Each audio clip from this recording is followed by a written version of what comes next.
day his little sister landed in Africa, she immediately realized just how far her brother's reach truly was. Not only was his visa in the top tier of diplomatic access, even the airlines had specially departed early just for them. She originally thought he had just become some minor local manager, but when she saw the chat messages on his phone, she nearly dropped it on the spot. It was a construction progress report for an interstellar fleet. Before she could even process that, dozens of fighter jets roared overhead. He gently patted her on the head and smiled. "Since you're here, let me show you what your brother is really made of." She spun around and stared at him hard. "What exactly are you doing out here in Africa?" He only smiled faintly, his high-end casual outfit making him look effortlessly commanding. Then he spoke with total calm. "Nothing much, just started a little company. It's called Huanyu Group." Xinxia repeated the name to herself, brow furrowed. She had never heard of it. She pressed him on what the company does, but he dodged the details. Mining, security, machinery, a little bit of everything. But just then, Xinxia's eyes snapped toward the car window and froze. Both in front and behind their convoy were 3 heavy armored vehicles escorting them. The heavy machine guns on top gleamed cold in the moonlight, the whole convoy like a small private army. Her voice was trembling. "What are those people?" He calmly introduced them like office staff. "They're all employees from the company's security division," he added casually. Doing business in Africa, safety comes first. Xinxia's mind completely crashed. This was only 2 years. 2 years ago, her brother went to Africa to find work. How did he suddenly end up with his own private armed force? But then Xinxia's eyes lit up like she had figured something out. She stared at him wide-eyed. "Come clean. Did you get some kind of system? A warlord system? Or an I became the boss of Africa system?" That caught him off guard for a split second. But he kept his expression perfectly steady, just laughed and shook his head. "You've been reading too many novels." Then he changed the subject, grabbed a bottle of water from the fridge, and handed it to her. But without warning, Xinxia pulled out her phone to check the time, only to see 2 words on the screen. No signal. They were still basically in the city area. How could there be no signal? As she looked puzzled, he was already prepared. He pulled a brand new phone from the storage compartment and handed it over. "Use this one. It's on the company's private signal network." The moment Xinxia held it, she knew something was different. The phone was impossibly light, with a smooth, almost jade-like texture. 5 full bars of signal instantly. He explained simply.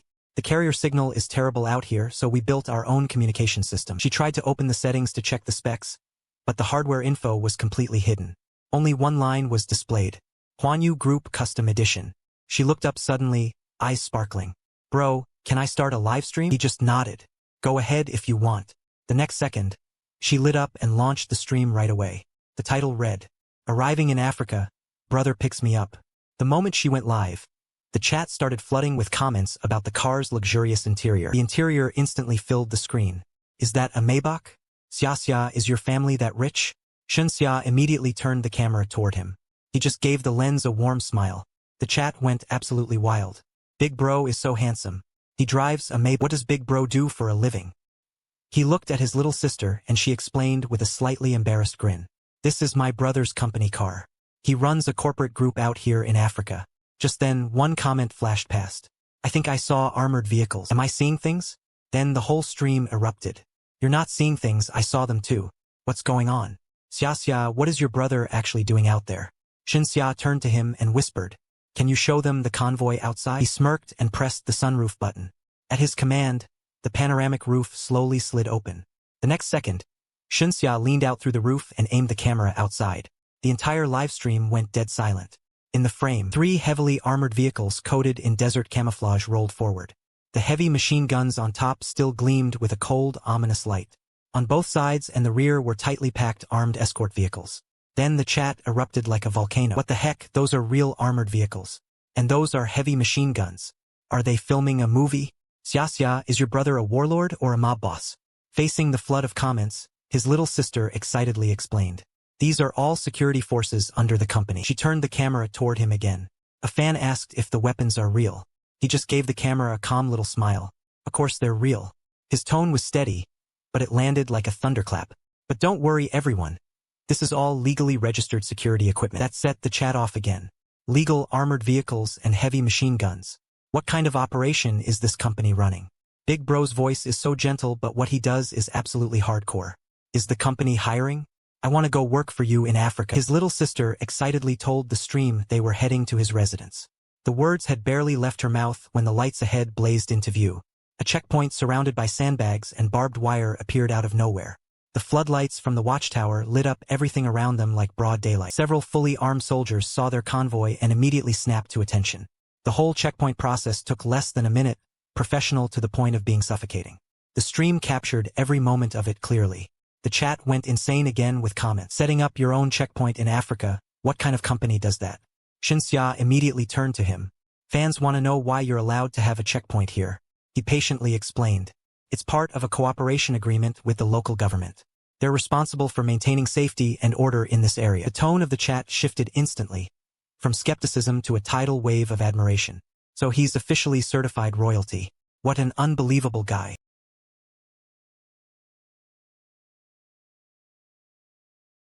The viewer count shot from a few hundred straight past 10,000. Because honestly, who had ever seen a real-life livestream that felt like a war movie? Just then, a comment floated by. Xia, ask your brother if we can see the weapons. His little sister carefully relayed the question. He thought for a moment, then nodded. Sure, I'll give everyone a taste of the hardware. Small arms are fine, heavy weapons not so much. The stream absolutely exploded. Everyone was screaming that they were ready. Then another checkpoint came into view ahead, but this one was on an entirely different scale, practically a small military base. A row of armored vehicles sat at the ready. Over a dozen soldiers holding high-grade weapons spotted their convoy, and every single soldier snapped to attention in perfect unison. Their movements were parade ground sharp. Just as Xinxia was panning the camera, a bold comment exploded across the screen. I'm a retired soldier. Their equipment and tactical formations are absolutely not from any ordinary security company. That comment hit like a depth charge. No way, is that real? A professional just weighed in. I knew these weren't just guards. Xia, does your brother's company have some serious background? Xinxia was starting to have her own doubts. She looked over at him nervously. A retired soldier said your security people are way too professional. He kept his composure and answered smoothly. Our company prioritizes hiring veterans. That ironclad explanation shut down every question again. After all, offering high salaries to retired soldiers was perfectly normal. Even so, the viewer count blew past 30,000 because of it. Xinxia watched the numbers surge and felt both excited and nervous. Just then a fan asked, Xia, what's your brother's company called? Xinxia blurted it out without thinking. Wanyu Group. But the next second someone noticed her brother's gentle gesture of covering her up. Wait, did anyone else notice the watch on Big Bro's wrist? It looks absolutely insane. His touch was as delicate as handling a priceless treasure. And all of it was being watched live by thousands of people. The viewer count kept climbing. Chat exploded again. Oh my god. The way Big Bro tucked the blanket was so gentle. Did anyone else notice the watch on his wrist? It looks like an incredible timepiece. It looked like a sophisticated, elegant watch. He gently brushed the loose strands of hair from her forehead, handling her like she was something rare and precious. And the whole stream watched every bit of it. The viewer count just kept going up. Chat was going off. Oh my god. That was so gentle. Did anyone catch the watch on his wrist? It looked unreal. How many vehicles are in this convoy anyway? At least 15. He took none of it in, just quietly kept watch over his little sister. Meanwhile, in another Maybach, the mood was completely different. Xinxia's 3 roommates had their eyes wide open like owls. Did you see the way the staff looked at her brother?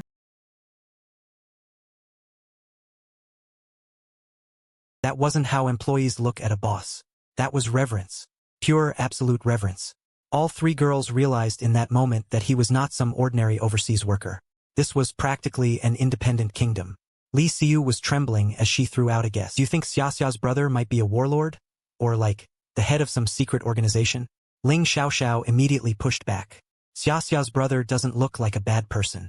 And besides, if he really was that kind of person, why would he let us come? Wouldn't he be worried about exposure? That one sentence left the other 2 speechless. What they didn't know was that somewhere unseen above their heads, for invisible armed helicopters were silently escorting them the whole way. And even further out, 2 fighter jets had already been circling above the cloud layer. That was the absolute safety net he had laid out for his little sister. At the same time, the livestream's viewer count had quietly crossed 50,000. Countless viewers were drawn in by the hardcore Africa Night convoy footage, sharing it like crazy. The chat exploded. Holy, this stream is more intense than a movie. Can any military experts analyze what level of equipment this actually is? I zoomed in on a screenshot. Those heavy machine guns are real, and the soldiers' gear is all top tier. The hype kept building. The viewer count was closing in on 100,000. Meanwhile, a soundly sleeping Xinxia had no idea. He watched her peaceful sleeping face. His eyes held a complicated depth. He knew tonight's dream was just the beginning. When she woke up and reached the base, the truth would unfold layer by layer. That was when the real test would come. But he was already prepared. 2 years of building and waiting. Wasn't it all for exactly this day? What no one could have imagined was that far away in the asteroid belt of the solar system, another massive project had already quietly launched. 12 kilometers long, an interstellar warship, an army of 1 million people in space. That was the ultimate card he had prepared for this world. But right now, there was only one thing he wanted to do. He gently took his little sister's hand, his gaze unwavering.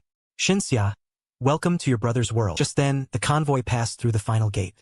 The massive alloy doors slid open with a grinding sound, instantly jolting Shinxia awake. She rubbed her sleepy eyes. Are we here?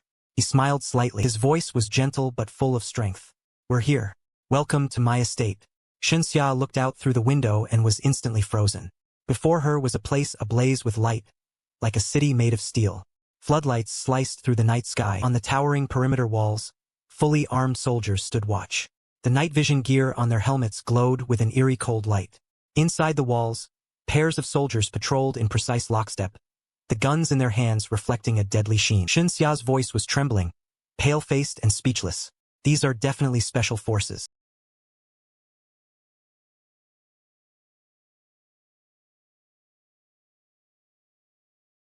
Seeing the shock on his little sister's face, he just smiled faintly.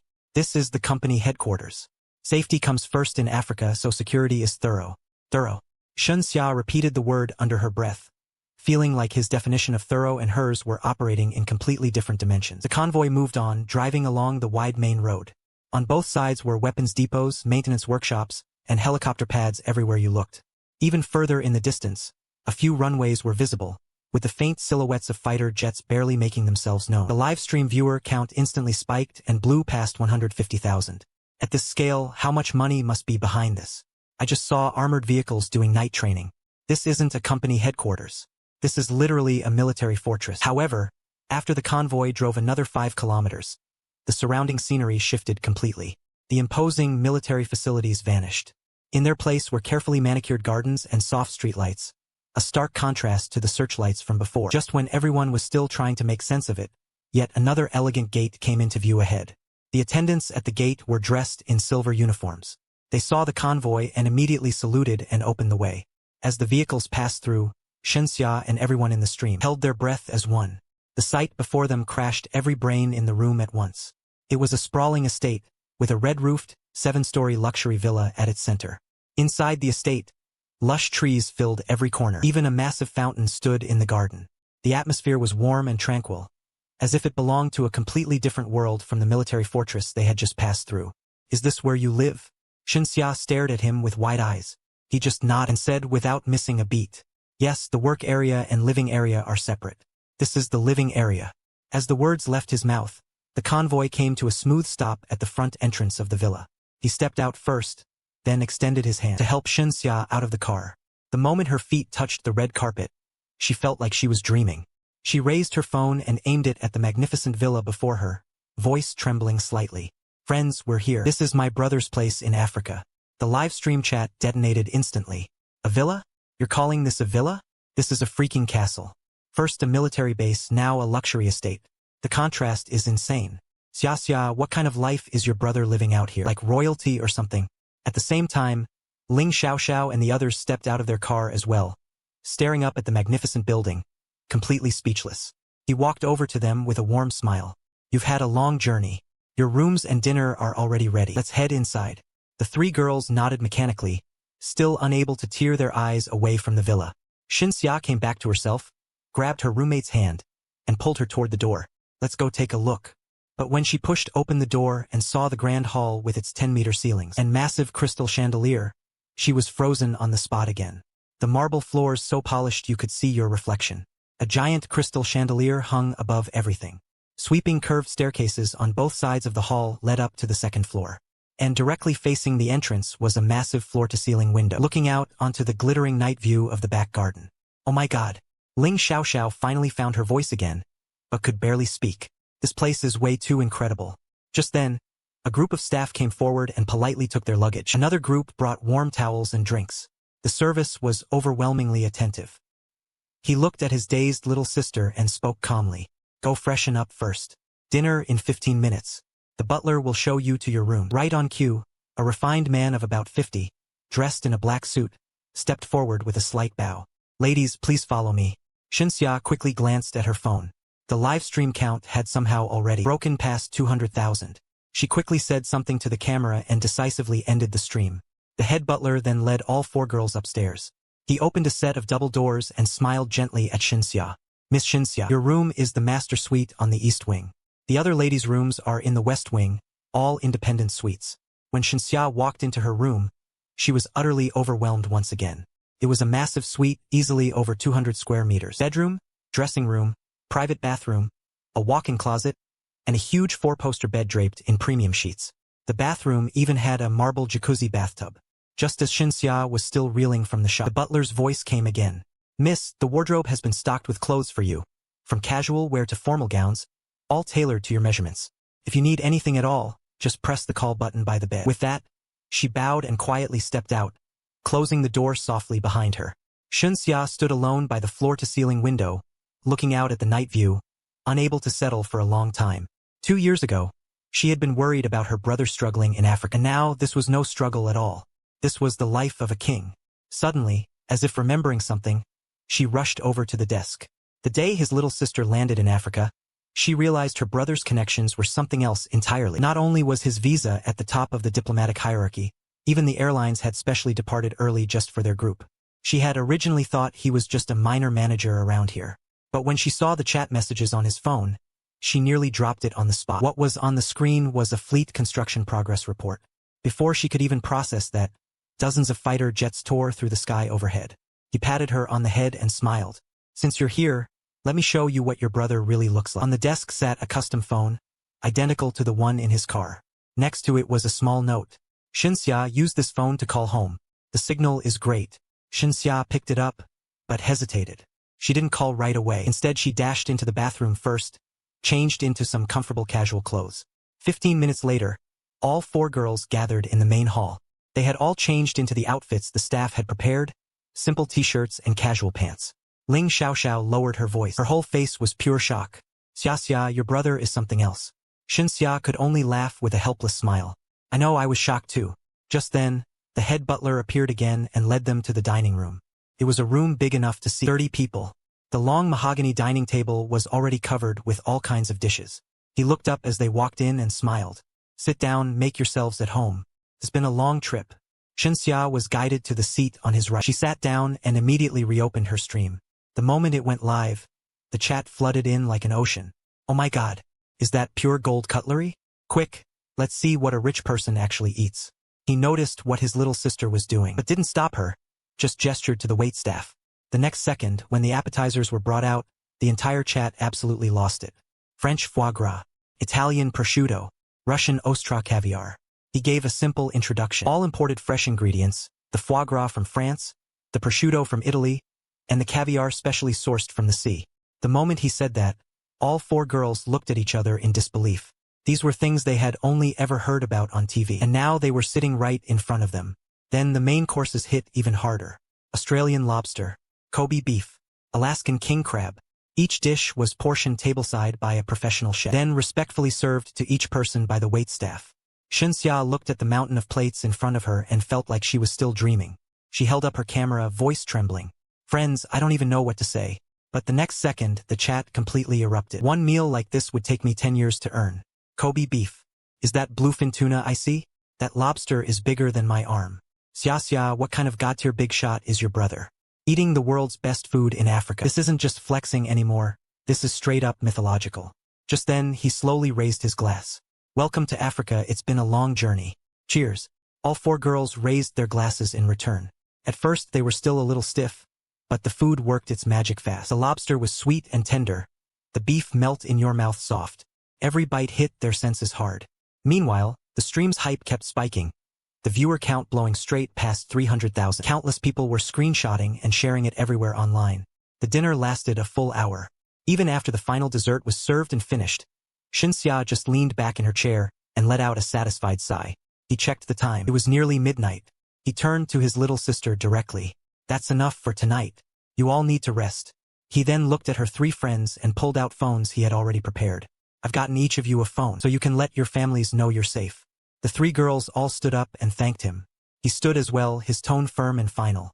The head butler will take you to your rooms. Shinxia, you stay, I need a word with you. She nodded. Once the others had all followed the butler out, she shut off the stream without hesitation.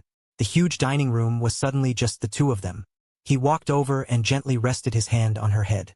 How are you holding up? Are you adjusting okay? But Shinxia suddenly looked up at him with an unreadable expression. Tell me the truth, what exactly are you doing out here in Africa? None of this can be explained by just starting a company.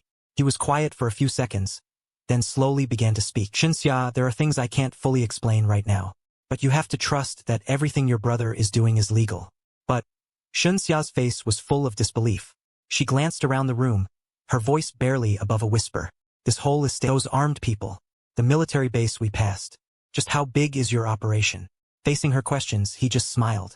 Big enough to keep all of you safe. That's all that matters. As for the rest, you'll find out gradually. With that, he shifted gears completely. Now go get some rest. Tomorrow I'm taking you somewhere more interesting. More interesting? Shinxia looked puzzled. His mouth curved into a slight smile as he let out three words. The weapons vault. Didn't you promise your fans you'd show them real guns? In an instant, Shinxia's eyes erupted with a light like never before. Can we really? Of course. He patted her shoulder. Go on. And don't forget to call Mom and Dad before bed. He watched his little sister walk away, and in his heart there was only one thought. Little sis, welcome to your brother's world.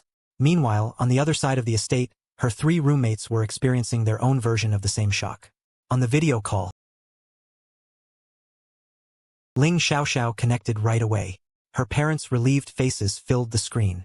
Xiaoxiao, you made it? Are you safe? Ling Xiaoxiao immediately turned the camera and swept it around the room. I'm here, look. This is the guest room Xiaoxiao's brother prepared for us. On the other end, there was complete silence. After a full 10 seconds, her father managed to choke out a question. Is that a hotel? There's a guest room in the estate. Then Ling Xiaoxiao began telling them everything they had seen on the way. The luxury convoy, the armed escort, the military base. With every sentence, her parents' expressions grew more serious. Is it legal?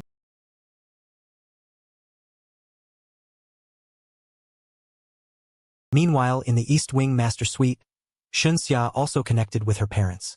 On screen, her parents looked older than before, a few more white hairs. Behind them was the same familiar convenience store shelf. Shinxia's eyes turned red immediately. Xiaxia, are you safe? Her mother's voice was filled with worry. Safe, very safe. Shinxia immediately turned the camera to show the room around her, excitedly showing them everything.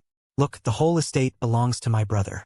Mom and Dad, you wouldn't believe how powerful Big Brother is. He has his own company out here, he has armored vehicles. But before she could finish, his voice suddenly came from the doorway. Shinxia. She spun around to see him walking in. Shinxia immediately pointed the phone toward him. I'm video calling Mom and Dad right now. He walked calmly in front of the camera and smiled. Long time no see. On the other end, his parents saw their son they hadn't seen in so long, and both their eyes immediately turned red. Little Z, are you okay over there? His mother's voice cracked. I'm doing well. He held his emotions back tightly. Don't worry. But suddenly his father cut in, voice thick with concern. Xiaxia said you have armored vehicles, you have armed men. Little Ze, are you involved in something dangerous? He paused for a few seconds, but his eyes were completely steady. You can relax. Everything I'm doing is legal. In Africa, you simply can't operate without serious security in place. Then he shared his bigger ambitions. Building Huanyu Group is about getting a solid foothold here. But more than that, it's so I can eventually bring you all here to live a better life. We don't need a better life, we just need you to be safe. His mother wiped her tears, but his gaze only became more resolute. Give me a little more time. I'll get everything arranged. After a few more minutes with his parents, she finally asked the question she had been holding back for a long time. Just how big is your operation? The day his little sister first landed in Africa, she immediately knew her brother operated on a level that was hard to believe. Not only was his visa in the highest diplomatic tier, even the airline had departed early specifically for their group. She had thought he was just a mid-level local manager. But when she saw the chat on his phone, she almost dropped it right there. It was a construction progress report for an interstellar fleet. Before she could react, dozens of fighter jets thundered overhead. He stroked her hair gently. Since you're here, let me show you what your brother is really capable of. He looked at his little sister in silence for a moment, then spoke slowly. One word at a time. Big enough. Big enough to protect you from any threat. Big enough so that you and everyone I care about can live freely in this world. The moment he said that, Xinxia became even more worried. Then will you be in danger? He didn't deny it, just said calmly. Danger always exists, but I've made my peace with that. He looked into his little sister's eyes and gave her a sincere promise. Xinxia, remember this. No matter what happens, your brother will always protect you. I believe you. The next morning, Xinxia slept in until past 10 o'clock. She rushed to wash up and change, then stepped out of her room, just in time to run into her 3 roommates who were also barely up. Xinxia felt a little sheepish. You guys just woke up too? Ling Xiaoxiao yawned and complained. We were way too excited last night. Didn't fall asleep until 3 or 4 in the morning. Plus the beds here are just too comfortable. But Li Xiu was a little worried. Sleeping this late as a guest, isn't that too much? Xinxia immediately waved it off. It's fine, my brother won't care. The 4 girls picked up their pace heading downstairs. When they walked into the dining room, breakfast was already laid out, and he was already sitting at the head of the table. He looked up as they came in and smiled. Sleep well? Xinxia immediately dropped into the seat next to him. Amazing, bro, that bed is honestly unreal. I didn't want to get up at all. Glad you liked. He gestured for the staff to serve. What are you all thinking for today? Xinxia's eyes lit up instantly. Didn't you say you were taking us to shoot guns? That one sentence made all 3 roommates perk up with anticipation. He nodded. Sure. But before that, are you planning to stream? Of course. Xinxia nodded eagerly. Then her face fell a little. I want to give something to my fans, but I don't really have any money. He spoke without missing a beat. I'll cover the money, you just focus on streaming. Everything else I'll handle. Xinxia's eyes immediately lit up. Really? So how much should we give? He picked up his water glass, thought for a moment, then dropped a number. For the cash prize, 5 million. 10,000 each, 500 prizes. 5 million. Xinxia's voice cracked right there. Isn't that a bit much? The 3 roommates were even more stunned, mouths hanging open. 5 million was basically an astronomical number to them. He just laughed. Not really. If we're giving something away, it should mean something. Xinxia's voice was shaking as she pushed further. And the gift prizes? He set down his glass and spoke unhurriedly. 10 Porsche Panameras, 3 BMW M5s, and 1 Rolls-Royce Cullinan. The whole dining room fell into a weird silence. All 4 girls stared with eyes wide enough to fit eggs in them. Then the next second, Xinxia screamed. Are you insane? Those cars together must be worth tens of millions. You're just giving them away? He remained completely calm. Pretty much. These are nothing. Xinxia suddenly grabbed his arm and whined. Those luxury cars, even I don't have any of them. He burst out laughing. Then what kind of car do you want? Tell me. I like the BMW M6. Sure. He agreed without a second thought. When you head back home, I'll arrange a private jet to send you and the car back together. Really? Xinxia jumped up excitedly. She rained a flurry of kisses on his cheek. You are seriously the best brother in the entire world. The 3 girls watching nearby were completely dumbstruck. Ling Xiaoxiao whispered under her breath. I wish I had a brother like this. Zhang Yu laughed bitterly. In your dreams. How many brothers like this exist in the whole world? Then he added. And it's not just you. Mom and Dad and your second brother should get new cars too. Ask them what they'd like when you get a chance. No need to worry about the price. Xinxia nodded vigorously. Second brother always wanted an Audi A6. But he cut her off. And a 6 is too basic. Get him at least an 8 or an Fate. What colors do you all want? I'll have them get it ready. Xinxia thought about it. I want white, Mom and Dad black, second brother blue. After all the excitement, she suddenly thought of a problem. What about the paperwork for giving away so many cars? How do you ship them back? And the 5 million cash, how does that even get distributed? He gave her a reassuring look. None of that is your problem. I'll handle it. The cash prizes have a professional team managing them. The cars have full documentation and will be shipped from Africa directly to the mainland. Xinxia couldn't wait any longer and grabbed her phone, typing out a stream announcement. Going live in 1 hour, taking you all to see my brother's toy vault. Plus the most insane giveaway ever. 5 million in cash, 10 Porsche Panameras, 3 BMW M5s, and 1 Rolls-Royce Cullinan. She hit post and nervously watched the screen. In just a few minutes the likes broke 10,000. Comments flooding in fast. Oh my god. Xia, are you serious? 5 million cash. Porsches? A Rolls? I've already signed up, what if I actually win? Whether it's rigged or not, I'm entering first. Then Xinxia's follower count started going insane. From 300,000 surging at hundreds per second, it blew past 500,000 in no time. But that was just the start. Her post got screenshotted and instantly lit up the entire internet. Every major platform was buzzing. Hashtag Africa streamer gives away a Rolls-Royce. Hashtag 500 million cash giveaway. The topics shot up the trending charts. Shunxia watched the constantly jumping numbers on her phone, palms sweating. She looked up wide-eyed at him. The pre-registration count has already passed 1 million and it's still going. He was still completely calm. Makes sense. No one can resist something this big. What you need to focus on now is getting the stream content ready. I'm a little nervous. Shunxia admitted honestly. With this many people watching, what if I mess up? He smiled and reassured her easily. Relax. Just treat it like sharing your life with friends. Didn't you always want to be an outdoor adventure streamer? Now you've got the best material in the world. What are you worried about? Shunxia took a deep breath and tried her best to calm down. Just then, lunch wrapped up and he stood right up. Come on, let's go check out the equipment room. Get familiar with the place first. With him leading the way, they walked through the main building and came to a standalone structure. From the outside it looked like a warehouse, but the security was incredibly tight. 2 fully armed guards stood at the entrance.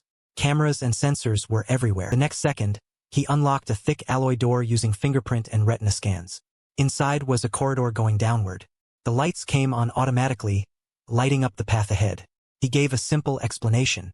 This is the entrance to the underground equipment vault. All the important gear is underground. They walked down the corridor for about 2 floors worth of depth, then reached another door. This time, he entered a passcode and went through biometric verification before the door slowly swung open. What was behind that door left all 4 girls in awe again. It was a massive space spanning thousands of square meters, with ceilings over 10 meters high.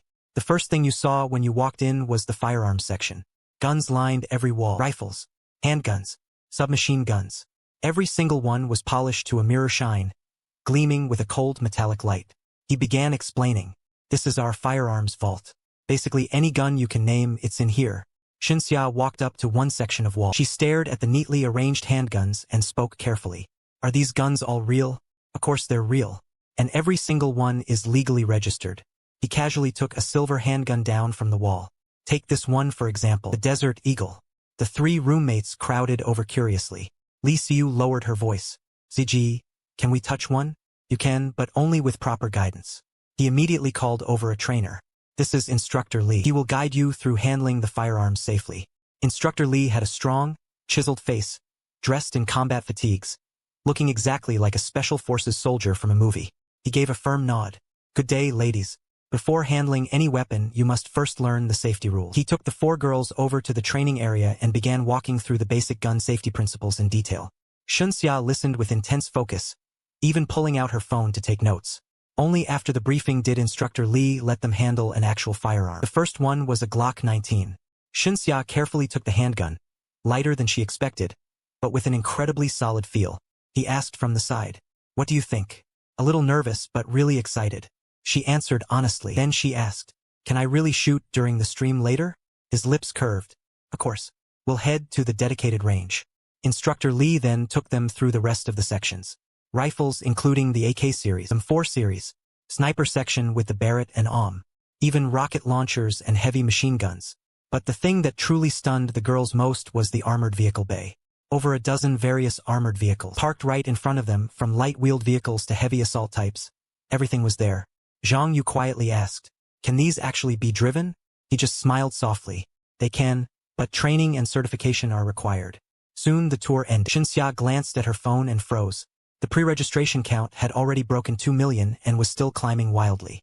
She rushed to push things along. "We need to start getting ready for the stream." He nodded. "Let's go to the range." The day his little sister landed in Africa, she realized right away that her brother operated on a level that was hard to believe. Not only was his visa in the highest diplomatic tier, even the airlines had departed early specifically for their group.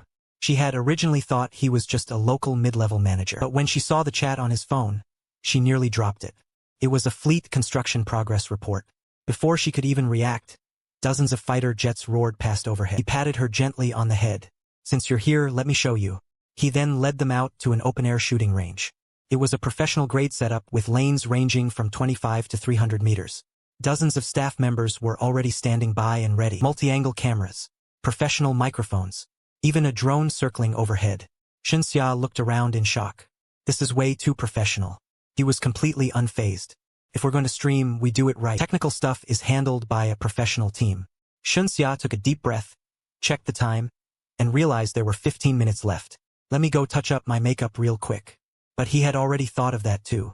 Right next to the range was a temporary makeup station. Professional makeup artists and stylists were already standing by. They had even prepared sharp tactical outfits. Soon everything was ready. The clock hit 11:59. Shunxia stood in the center of the shooting range. In front of her was a long table loaded with firearms. Behind her were professional shooting lanes. Multiple cameras locked onto her. The drone was hovering and ready. Just then, the director's voice came through her earpiece. Miss Xiaxia, going live in 30 seconds. Stay relaxed. From his spot in the observation area nearby, he gave her a thumbs up. The final 10-second countdown began. Shunxia closed her eyes. Her heartbeat was getting faster and faster. But this wasn't nerves, it was excitement. The stream went live. Shunxia opened her eyes and looked straight at the main camera with a bright wide smile. Hey everyone, I'm Xiaxia. Welcome to my live stream from Africa. The moment she went live, the viewer count shot up like a rocket. 0 to 1 million in under 10 seconds. The chat exploded immediately. She's here. Xiaxia looks so cool today. That tactical outfit is amazing. So many guns. Are they real? Are the prizes real? Is the roles really going to someone? Shunxia adjusted her earpiece and flashed her signature sweet smile. I can tell you with complete confidence. Everything is real. Everything you see is genuine and valid. My brother made all of this happen, and it's all just to thank everyone for your support over the years. She turned sideways, the camera swinging to where he stood in the distance. The chat went absolutely insane. Big bro is so handsome. Now that's what a real CEO looks like. Big bro, do you need a little sister? Went to university, knows how to eat. So how do the prize money and cars get sent? Shunxia stepped back to the center of the camera. Everyone hold on. Let me break it down. First, we're sending out prize bundles for cash. 10,000 diamond bundles, 50 slots. Each winner gets 10,000 yuan in cash. The moment she finished saying that, the crew in the back had already launched the first prize bundle. The chat instantly went nuclear. I'm in. Please let me win. 10 grand is 3 months of living expenses for me. The streamer is too generous. The viewer count kept exploding. Already past 3 million and still growing at an unbelievable rate. Shunxia's name quickly climbed the trending charts. Hashtag Xiaxia giving away luxury cars in Africa. Hashtag 5 million cash giveaway. The topic spread like wildfire across every major social platform. While the bundle countdown ticked down, Shunxia moved on to the main event. She walked up to the long table of guns and started from the far left. First up, the handgun series. She picked up the Silver Desert Eagle. Most of you have probably seen this one in movies. The Desert Eagle. .50 caliber. Massive stopping power, but the recoil is brutal. Not for beginners. She set it back down and picked up the black handgun next to it. By comparison, the Glock 19 is much more manageable. 9mm, great stability. Then she turned the camera to Instructor Lee and said, "This is Instructor Lee, he's a master in firearms use and instruction. He'll be standing by as I personally try out the range and show everyone the real stopping power of these weapons." Instructor Lee then faced the camera and snapped into a perfect military posture before launching into a clear, professional safety briefing. His explanations were precise, backed up with hand demonstrations. Even viewers with zero gun knowledge could follow along. After the safety section wrapped up, the first prize bundle was about to draw winners. The viewer count had already passed 5 million. The servers were starting to lag a bit. They will verify your identity and then send the 10,000 yuan cash prize directly to you. The moment those words landed, the live viewer count hit another surge. Many people who had been just watching from the sidelines, seeing that real people were actually winning 10,000 yuan in cash, rushed in immediately to take part in the next draw. Alright, now let's get to the real highlight of today. Shunxia raised her voice by a few notches. I'm about to start shooting. First up, the Glock 19. Under Instructor Lee's supervision, Shunxia put on noise-canceling earmuffs and protective goggles and stepped up to the 25-meter lane. Following what she had learned that morning, she steadied her breathing, then gently pulled the trigger. A clean, sharp gunshot echoed across the range. Far away on the target, a hole appeared near the edge of the 10-ring zone. I hit it. Shunxia burst into excitement, spinning to face the camera. Her face was pure, uncontrollable joy. The chat went crazy. Nice shot. First try and she hit the 10-ring. Sure, it's just the edge, but that's still really impressive. Xiaxia's form looked so professional. Shunxia put the gun down, her face flushed with excitement. That was so good. Now I get why people love shooting. That feeling is seriously addictive. Just then, the countdown for the second prize bundle was almost done. This bundle carried bigger rewards. 5 slots, 50,000 yuan each.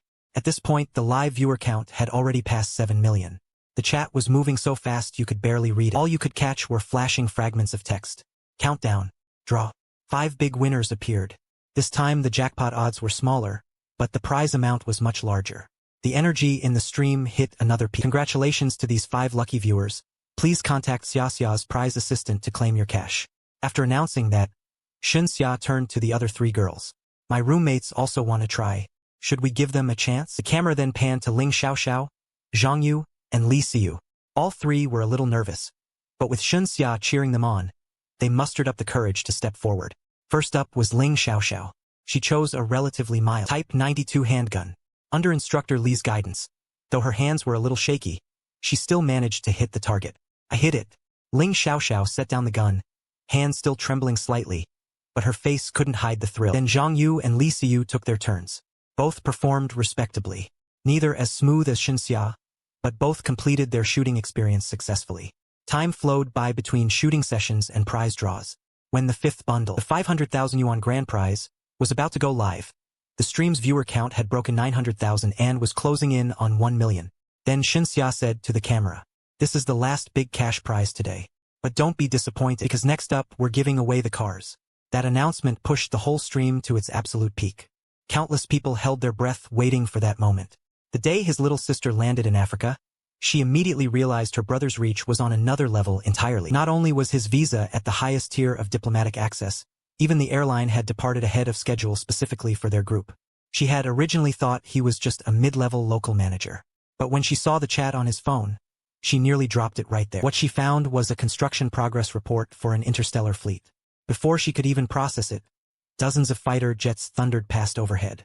He patted her on the head with a smile. "Since you're here, let me show you what your brother really has." At this point, Xia's voice carried through the microphone across the entire stream. First up, 10 Porsche Panameras, each going out through 1 prize bundle. The first Panamera bundle starts now. The staff launched it instantly. This time the countdown was only 5 minutes. But the number of participants reached a staggering figure. The viewer count blasted past 10 million. The 5-minute countdown ended. The first Panamera winner was announced. "ID Windchaser," Xia announced loudly. "Congratulations, Windchaser. You are the winner of the very first Panamera." The chat instantly detonated. Some cheered, some were jealous, some doubted it was real. But very quickly, the prize assistant posted the official notice on the public screen with a detailed breakdown of the claim process and required documentation. It looked completely legitimate and professional. The remaining 9 Panameras were then given away through the same bundle system. Every time another winner was announced, the stream got a little more electric. As winner after winner emerged, more and more people started believing this wasn't a stunt. Because no actual stunt would involve this scale. This many prizes. Finally, Xia's voice came through one last time. "This is the last and most valuable prize of the day. The Rolls-Royce Cullinan. Same rules as before. 1 bundle. 1 slot. 5-minute countdown. Starting now." The entire stream, tens of millions of viewers, almost everyone joined this final bundle. The chat went quiet. Everyone was just watching the countdown bar with pure focus, silently praying. From the observation area, he watched the stream analytics through the monitoring screen and let out a satisfied smile. The effect of this stream had far exceeded expectations. Not only had his little sister's fanbase exploded, the name Huanyu Group had entered the public consciousness through this event. 5 minutes ticked by under enormous tension. When the timer hit 0 and the winner was drawn, the whole stream seemed to freeze for a moment. Then an ID appeared on screen. "Ordinary Dream. Congratulations to Ordinary Dream." Xia almost screamed it out. "You have won today's grand prize, the Rolls-Royce Cullinan." The chat went dead silent for a split second, then erupted like a volcano. "Congrats. I'm absorbing their luck. That username is so humble. Starting today, changing my name to Ordinary Dream. So is the prize actually going to be delivered? Will they really ship it?" Xia took a deep breath to steady herself. "I know many of you still have questions, especially the winners. So right now, I'm going to take everyone to see your prizes in person." The camera cut.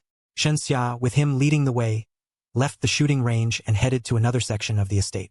It was a row of warehouse-style buildings guarded by several armed sentries at the entrance. He went through identity verification. The warehouse doors rolled open. The livestream camera pushed forward and the interior came into view for tens of millions of viewers. A fleet of Porsche Panameras in different colors lined up in perfect rows. Every one of them gleaming, sparkling brilliantly under the lights. Next to them were 3 BMW M5s, elegant lines and refined interiors that felt luxurious even through a screen. And the undeniable centerpiece was the Rolls-Royce Cullinan in the middle of the room. Its massive body, iconic spirit of ecstasy hood ornament, and handcrafted interior all shouted top-tier luxury, without saying a word. By now the chat had completely lost it. Oh my god, it's all real. How much is all of this worth? All different colors too, that's so thoughtful. So are they actually going to ship them? How? Shinxia stepped in front of the cars and faced the camera. Everyone can see it for themselves. All the prizes are here, ready to go. All the latest top-spec models. And now we're going to fly them home by cargo plane. The camera followed Shinxia as she moved to one of the estate's airstrips. Parked there was a large cargo transport jet. The Huanyu Group logo was printed on its fuselage. A clean globe graphic surrounded by stars. Shinxia pointed it out. This is my brother's company cargo plane. These cars are going to be loaded onto it and flown directly back home. Winners, here's what you need to do. Contact the prize assistant, provide your ID info and delivery address. Second, prepare your relevant documents. When the car arrives, someone will contact you to handle the handover. All costs including shipping, customs and registration fees are completely covered by us. You won't pay a single cent. That announcement caused another wave of shock. Many people had been worried about winning a luxury car but not being able to afford the taxes and fees. That concern was completely wiped out. Then, in front of the full rolling livestream, the crew began loading the cars onto the transport plane. Professional loading equipment. Experienced operators. The whole process moved with total efficiency. Once all 14 cars were secured, the transport plane's cargo doors began to. The pilots confirmed readiness over the radio, and under tower guidance, the aircraft slowly taxied to the runway. Shinxia told the camera, "This plane is flying direct to the mainland. Estimated flight time is around 10 hours. Once it lands, we'll arrange a professional logistics company to deliver each car based on the address each winner provided. So winners, you could have your gift in as little as 2 or 3 days." Just then, the cargo plane began accelerating down the runway. The roar of the engines, even through the screen, made you feel its raw power. It lifted off the ground, surging into the sky. After a wide banking circle, it flew off toward the northeast. That was the direction of home. Shinxia turned back to the camera. Her face was tired but lit up with excitement and a deep sense of accomplishment. That's it for today's stream. Once again, congratulations to all the winners. To those who didn't win, don't give up. Keep following my channel and there will be more surprise giveaways down the road. The stream ended to an outpouring of reluctance from the viewers. Final stats showed the stream ran for over 4 hours. Peak concurrent viewers hit 13 million. Total cumulative views exceeded 200 million, breaking multiple platform records. Most impressively, Shinxia's follower count went from 500,000 before the stream to 12 million. She became a top-tier platform streamer overnight. After the stream ended, Shinxia let out a long breath and nearly collapsed onto the floor. He walked over and handed her a bottle of water. Worn out. Huh? Shinxia took it and drank several large gulps. Then she said, "Bro, did we really just give away all those cars? That had to be tens of millions worth." He sat down beside her. "A few tens of millions. That's nothing. What matters is, through this, you became a multi-million follower streamer. Your happiness is what counts." Shinxia still couldn't fully believe it. But will those winners actually receive their cars? What about the paperwork? What about customs? What about the registration? All handled. You think I spent 2 years in Africa for nothing? The network I've built can handle this without breaking a sweat. In reality, the network he was referring to was the Cyborg Global Intelligence and Logistics System. Through this system, they could effortlessly process legitimate import and export paperwork for any item, handle customs and tax requirements across every country, and complete tasks that would seem completely impossible to anyone else. Those cars were, in fact, manufactured at the base. But every document, certificate, and piece of paperwork was identical to that of factory-produced vehicles, actually even more airtight than the real thing. Because cyborgs could create a complete and full history for each vehicle in databases across the globe, from the production line to the dealership, from import customs clearance to the paid tax certificate, everything was all there. As for the cargo plane, it really was flying to Allied territory. Once it landed, the cars would be distributed through special channels, ensuring the entire process was completely seamless. Shinxia suddenly said, "Thank you. Thank you for doing all this for me." He smiled. "You silly girl. You're my little sister. If not for you, then who? Alright, go get some rest. You've had a long day. More exciting things tomorrow." Shinxia nodded and stood up with the help of the staff. Her 3 roommates came over too. All 4 linked hands together. Hashtag Africa streamer gives away a Rolls. Hashtag 5 million cash giveaway. Hashtag what exactly is Huanyu Group? Countless viewers stayed up all night after watching the stream and still couldn't settle down.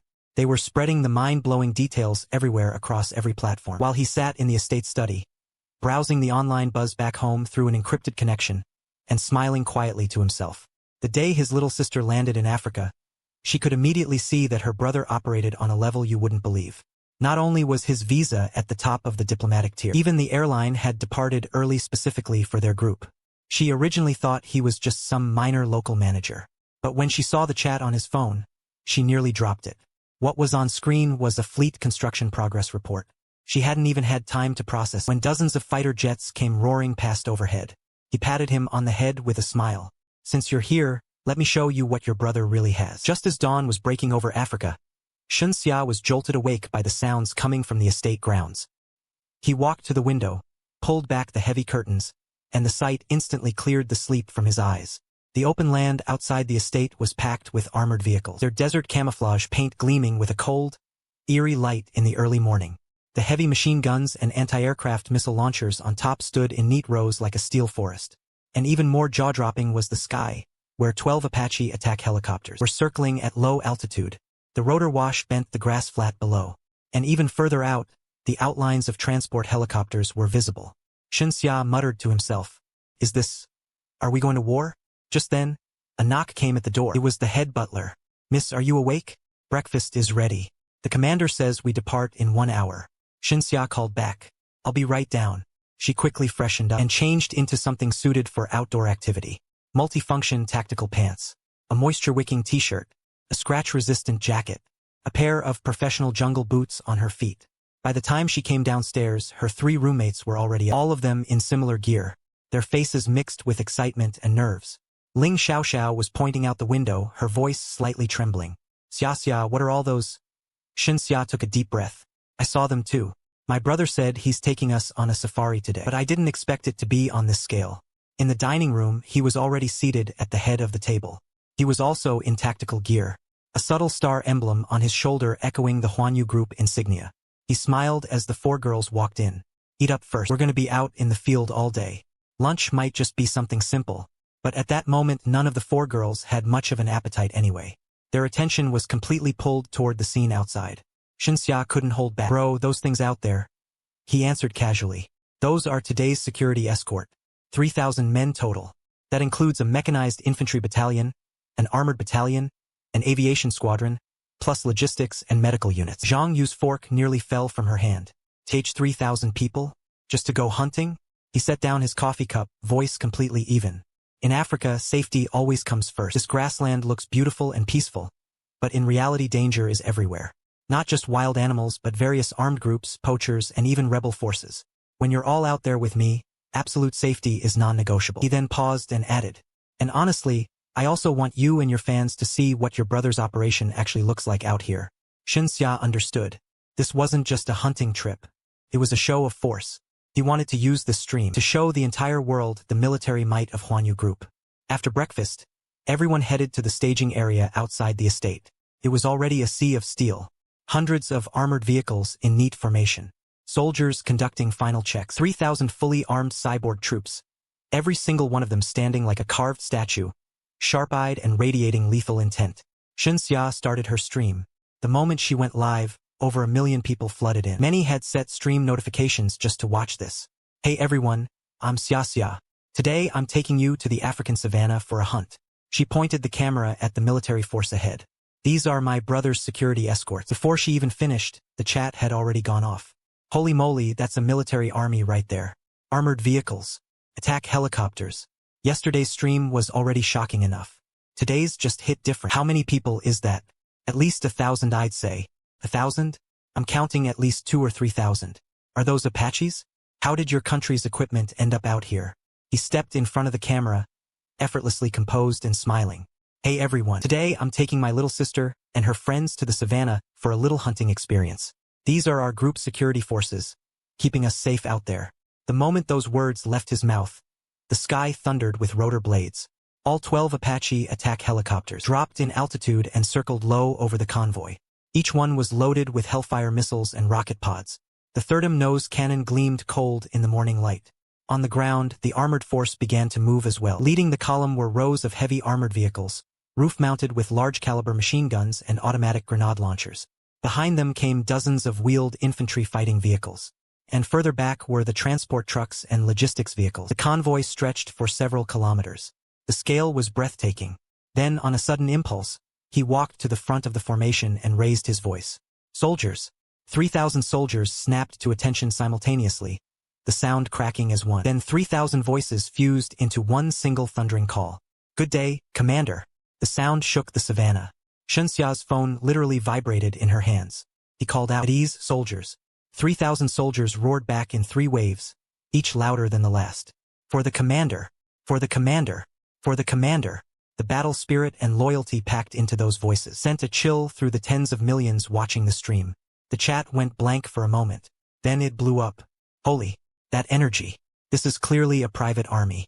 For one man, that force is terrifying. Could probably roll through several small countries. Xinxia was shaken by the scene too.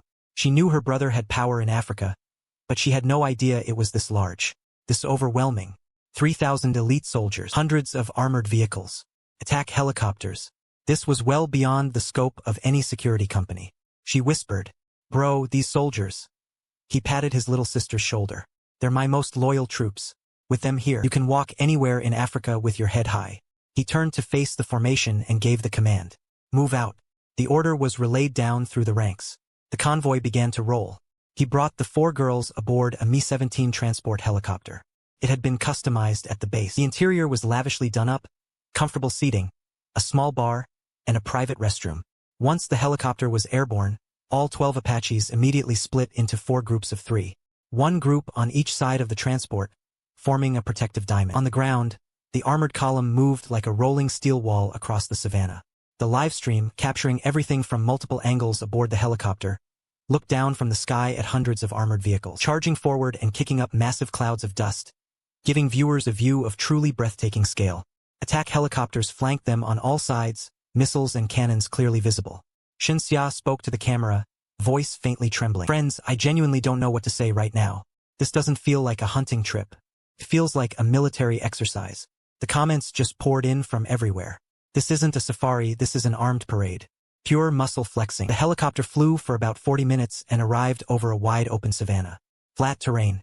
Great visibility. In the distance, herds of buffalo, zebra, and antelope were grazing. Even further out, a few lions were resting in the shade. He gave the order through his radio. "Land here." The day his little sister first set foot in Africa, she was immediately struck by just how far her brother's connections went. Not only was his visa in the top tier of diplomatic access, even the airline had departed early specifically for their group. She had originally thought he was just some local mid-level manager. But when she saw the chat on his phone, she nearly dropped it right there. On screen was a fleet construction progress report. She hadn't even had time to process when dozens of fighter jets came screaming overhead. He stroked her hair gently. "Since you're here, let me show you what your brother really has." The transport helicopter descended slowly. The rotor wash from the blades pressed the surrounding grass flat to the ground. The armored vehicles on the outside moved into a perimeter formation. Soldiers dismounted quickly and set up a temporary defensive position. The whole process was fast and professional. In under 15 minutes, a makeshift field camp was fully assembled. Xinxia and the others stepped down from the helicopter and were hit by the sight once again. In the center of the camp, several large tents had been erected, including a command tent. The perimeter was ringed by armored vehicles. Soldiers were positioned at every angle. Snipers held the high ground. And what was even more striking was the immediate effect on the surrounding nature. Because of the arrival of the force, every animal that had been living here had panicked and fled. Xinxia swept the camera across the area. Stream viewers caught sight of the stampeding animals and the chat flooded instantly. "A lion! I see a lion! Those buffalo are running so fast. Even the elephants are fleeing." He then signaled the crew and they began preparing lunch. A few mobile field kitchen vehicles deployed. The chefs got to work. Soon the rich aroma of grilled meat drifted through the air. He said, "Let's eat first, rest a bit. Hunting starts this afternoon." Over the meal, Xinxia asked, "What are we hunting this afternoon?" He smiled mysteriously. "You'll see." After eating, the soldiers began preparing the hunting gear. A few powerful-looking sniper rifles were brought out and placed on dedicated stands. Xinxia walked over for a closer look. She recognized one of them immediately. "That's the TAC-50, the Canadian one." He glanced over. "Good eye. 12.7 mm. Effective range of 2,000 meters. It once held the record for the longest confirmed sniper shot. and I want you to experience firsthand what it feels like to have absolutely overwhelming power. Gear prepared and ready. He picked up a TAC-50 and walked to the edge of the camp. Soldiers had already used laser rangefinders and spotting scopes to lock onto a target in the distance. Xinxia aimed the camera at him. Stream viewers all held their breath, watching what this mysterious African big shot was about to do. He set up the sniper rifle, adjusted the scope, laid his finger gently on the trigger, held his breath. The camera tracked in the direction of the barrel, and viewers saw the target. A male lion, mane thick and full, lying stretched out on a boulder basking in the sun, completely unaware that the shadow of death had already fallen over it. Xinxia whispered in shock, "That's a lion." Ling Xiaoxiao also caught on. "Aren't lions protected animals?" But he had already squeezed the trigger. The massive shot rang out across the savannah. The 12.7mm round traveled at 800 meters per second. It left the barrel and cut an invisible path through the air. A moment later, the lion in the distance jerked violently, then sank slowly to the ground. The bullet had struck directly in the head. An instant kill. The entire pride was sent into a panic. Several cubs scattered in terror, letting out frightened growls. They vanished into the distant savannah within moments. All 4 girls stood with their mouths open. The stream chat also erupted. Brief silence, then an explosion of debate. She shot a lion? That's a protected species, that's illegal. In some parts of Africa, trophy hunting is allowed. But does she have a permit? With the setup she has, does a permit even matter? That was cruel. Why kill a lion? Oh, here come the saints in the comments again. This is Africa. Xinxia finally snapped out of it. She ran to his side, voice rattled. Bro, that was a lion. Protected animal. Is there going to be a problem? He set down the rifle and turned to look at his little sister, wearing a light, casual smile. Problem? What problem? He pointed at the surrounding troops. If anyone has a problem, tell them to come and say it to these guys. Whether it's the local government and international animal protection organization, whoever has a problem can come talk to them. Said with zero drama. But the sheer dominance packed into those words made everyone's heart tighten. He continued speaking to his little sister. You try it too. Remember, on this savannah, any living thing that isn't on our side can be a target. Any living thing that isn't on our side. Xinxia repeated those words and suddenly thought of something. She pointed toward some local villagers in the distance. Do they count as living things too? Xinxia asked that sharp question. He glanced at the villagers, expression cold. Primitive locals, in my eyes, don't count as people. That came through the stream and instantly ignited a firestorm. Did he just say that? Primitive locals don't count as people? Well, in some places in Africa it's true that life is cheap. But saying they don't count as people is too far. But he's telling the truth. In places like that, human lives really aren't worth much. Is this the mindset of the strong? Xinxia's brother is a little scary, to be honest. He followed up on camera. What I mean is, in this world of survival of the fittest, a being without power has no right to be treated as a person. They simply exist. He then looked at his little sister with complete seriousness. Xinxia, you need to understand something. In this place, I am the rules. What I say can be killed, can be killed. Who I say can live, live. That is the privilege that power gives you. Xinxia looked at him, and suddenly felt a strange distance.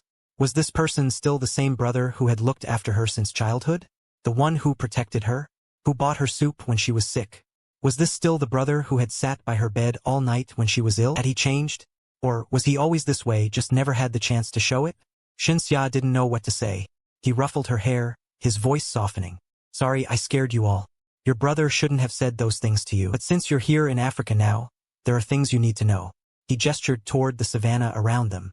Look at this place. Is it beautiful? Is it magnificent? But beneath all that beauty and grandeur is brutal competition to survive. Lions eat antelopes. Wild dogs steal from lions. Humans hunt animals and hunt each other. That's the world.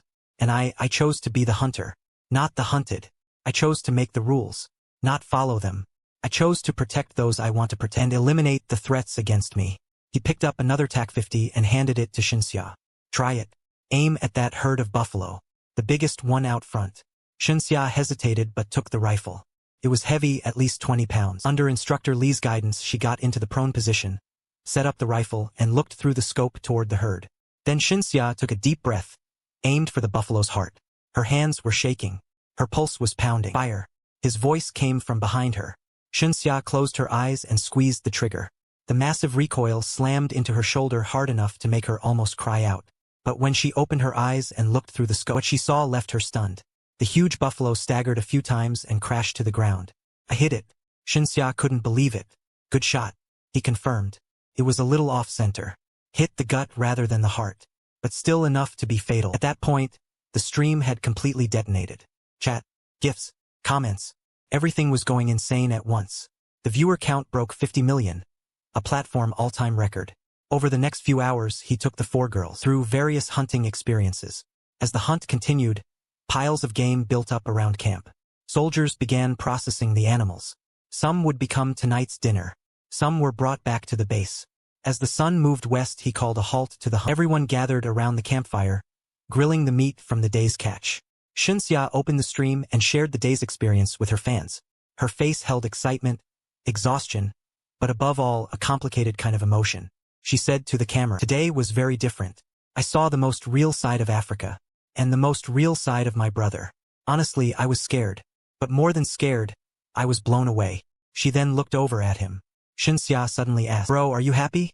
The day his little sister landed in Africa, she immediately knew her brother operated on a level that was hard to believe. Not only was his visa in the highest diplomatic tier, even the airline had departed ahead of time specifically for their group. She had originally thought he was here just as some minor local manager. But when she saw the chat on his phone, she nearly dropped it. On screen was a fleet construction progress report. Before she could even react, dozens of fighter jets roared overhead. He patted her on the head. "Since you're here, let me show you what your brother is really made of." He paused for a moment, then smiled quietly. 2 years ago, when I first came to Africa, every day was a fight to survive. Back then, of course I wasn't happy. But now, he looked out over the savannah, then at his own army. Now I have the power to protect myself and the people I love. I can give my family a good life. I can do what I want to do. Does that count as happiness? He didn't answer directly, but the answer was obvious. At dinner, he cut a piece of the freshly grilled meat and passed it to his little sister. "Taste this. That's the lion from earlier. In Africa, eating what you've killed is the highest form of respect you can pay to your prey." Shinxia hesitated for a moment, then took it and bit into a small piece. The texture was a little tough. The flavor was unusual, carrying a kind of wild rawness. He asked, "What do you think?" Shinxia was honest. "It's a bit strange. Not bad though." He smiled. "You'll get used to it. In this world, a lot of things are like that. Feels strange at first, but once you're used to it, it's fine." After dinner, he settled everyone in to rest. The soldiers had set up dedicated rest tents, fully equipped inside, even with simple shower facilities. Shinxia lay in her cot but couldn't fall asleep. Today's experience kept playing back in her mind like a film. The 3,000-person army, attack helicopters, sniping a lion, the things her brother had said. Over the following days, Shinxia's mood was clearly off. She would sit on the estate balcony staring out at the distant savannah for hours. At meals, she was constantly distracted. Sometimes she would suddenly set down her chopsticks and stare blankly in a certain direction. At night, the estate staff mentioned that several times they heard sounds coming from her room, as if she had woken up in the middle of the night and couldn't sleep again. He saw all of it. He understood. Everything that happened out on the savannah that day. That raw, naked display of power. That attitude toward life as if it barely mattered. Those declarations of "I am the rules." All of it, for a 19-year-old ordinary girl, was just too much to process at once. But he didn't go comfort her. Didn't try to explain anything. Some things had to be worked through alone. Understood on your own terms. Just like a fledgling eagle that has to learn to fly by being pushed from the nest. Or a warrior who has to learn real strength by facing something bloody. He only made sure that when Shinxia was lost in thought, someone would quietly bring her a warm cup of tea. When she had no appetite, the kitchen would prepare some food from back home. When she couldn't sleep at night, the staff would light calming aromatherapy in her room. Beyond that, he gave his little sister all the space and time she needed. This quiet, unspoken kind of care, Shinxia felt it. She knew he was watching over her. She knew he hadn't grown impatient or disappointed. Just knowing that was itself a comfort. On the morning of the 4th day, Shinxia rose early as usual and headed toward the dining room. When she reached the doorway, she stopped. Inside the dining room, he was personally setting the table, his movements a little clumsy but very earnest. That scene brought Shinxia right back to childhood. Every morning, he would do exactly this. Clumsy but so earnest, setting out breakfast. Even if the porridge was always too watery and the eggs always burned. Once, because he made something so inedible, she had actually thrown a tantrum and smashed a bowl. But he didn't get angry. He just quietly cleaned up the pieces, then made another bowl. That evening, she noticed his hand had a few small cuts from picking up the broken pieces. Shinxia called out softly, "Bro." He looked up and saw his little sister. He gave her a warm smile. "You're up. Come eat." I had the kitchen make soy milk and fried dough sticks especially for you. Xinxia walked into the dining room and sat across from him. The soy milk was warm. The fried dough sticks were freshly made, fragrant and crisp. She bit into one. Crispy on the outside, soft inside. Exactly the taste she remembered. He asked. Good? Xinxia nodded, eyes a little wet. Tastes just as good as when you used to make them at home. He laughed softly. Those ones back then were way worse. I used to burn them all the time. Xinxia smiled and said, but I loved them because they were made by my big brother. After finishing breakfast quietly, Xinxia suddenly said, Bro, I want to go back to the savannah. He looked at her. Figured it all out? Xinxia answered honestly. Not completely. But I think I kind of understand now. This world is like that. There's beauty, and there's cruelty. There are rules, and there are people who break them. You chose to become someone who makes the rules. That's your choice. And me, I still haven't decided what kind of person I want to be. She paused, then continued. But I'm not going to be afraid anymore. Because you're my brother. Whether you're an ordinary person or the king of Africa, you're still the brother who cooks me breakfast. Who protects me. Who loves me. His eyes felt warm. He reached out and ruffled her hair. Knowing you feel that way, that's all I need. But bro, Xinxia's expression suddenly went serious. Can you promise me one thing? Go ahead. No matter how much power you have. No matter how strong your rules become. Don't become a bad person. Xinxia looked at him with absolute sincerity. Don't bully the weak. Don't kill the innocent. Don't forget who you are. He was silent, looking into his little sister's clear eyes, seeing the pure expectation and trust inside them. In that moment, he realized that everything he had built was not only to protect his family. It was also to not betray that trust. He said honestly, I promise you, I will use this power to do what needs to be done. Protect those who need protection. I won't become a monster. Xinxia smiled, a smile as radiant as sunshine. Good. I believe you. From that day on, Xinxia was fully back to herself. She reopened her live stream, showing fans the beauty of Africa, sharing local culture, giving people a peek at life in the estate. Only she never brought up the weapons again, and never showed the army again. But the online discussion never stopped. Speculation about him and Huanyu Group only grew louder. Analysis posts multiplied endlessly. People dug up his background back home. Ordinary family. Ordinary university. Suddenly went to Africa 2 years ago and rose fast. This rags to riches story arc made his story even more legendary. He saw all of it and didn't care even a little, because there were more important things to deal with. That afternoon, he was in his study reviewing the progress reports for the mini-planet engineering project. When his phone rang, it was a WeChat video call. The caller was his younger brother. Shinemo. The day his little sister landed in Africa, she immediately saw that her brother's reach was on another level. Not only was his visa at the top of the diplomatic tier, even the airline had departed ahead of time specifically for their group. He originally thought his big brother was just some local mid-level manager. But when he saw the chat on his phone, he nearly dropped it right there. On screen was a fleet construction progress report. Before he could even react, dozens of fighter jets roared past overhead. He patted him on the head. Since you're here, let me show you what your brother really looks like. He picked up the video call. On screen appeared Shin Mo's grinning face. Shin Mo opened with over-the-top flattery the moment the call connected. You're unbelievable right now. The whole internet back home is talking about you and Xiaxia. My classmates and friends all keep asking me if that big shot in Africa is my brother. I'm practically famous at school now. He burst out laughing at his younger brother's drama. Cut it out.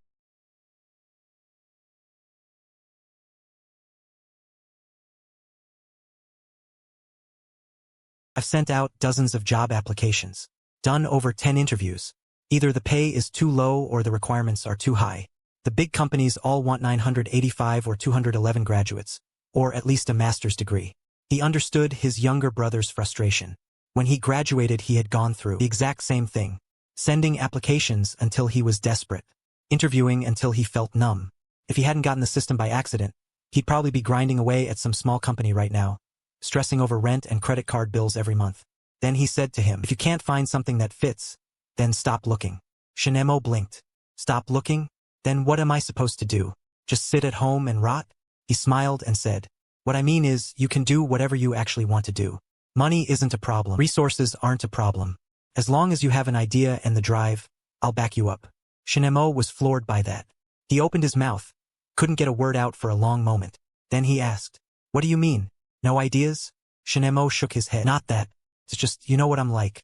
No big ambitions. Not especially talented. Just decent at gaming, nothing else. If you tell me to do something on my own, I'm probably gonna mess everything up. He said. Mess it up, then learn from fail, then start over. Nobody's born knowing how to do things. And besides, with me covering your back, what are you afraid of? Shinemo looked at him through the video call and suddenly realized he really had changed. Then he quietly said, have you been through a lot out there in Africa? He didn't answer directly. He just said, everyone goes through things. And it's how you come out of them that makes you grow. It's time for you to grow up too. Shinemo groaned. But I can't even think of what I want to do. What I should be doing, he said patiently.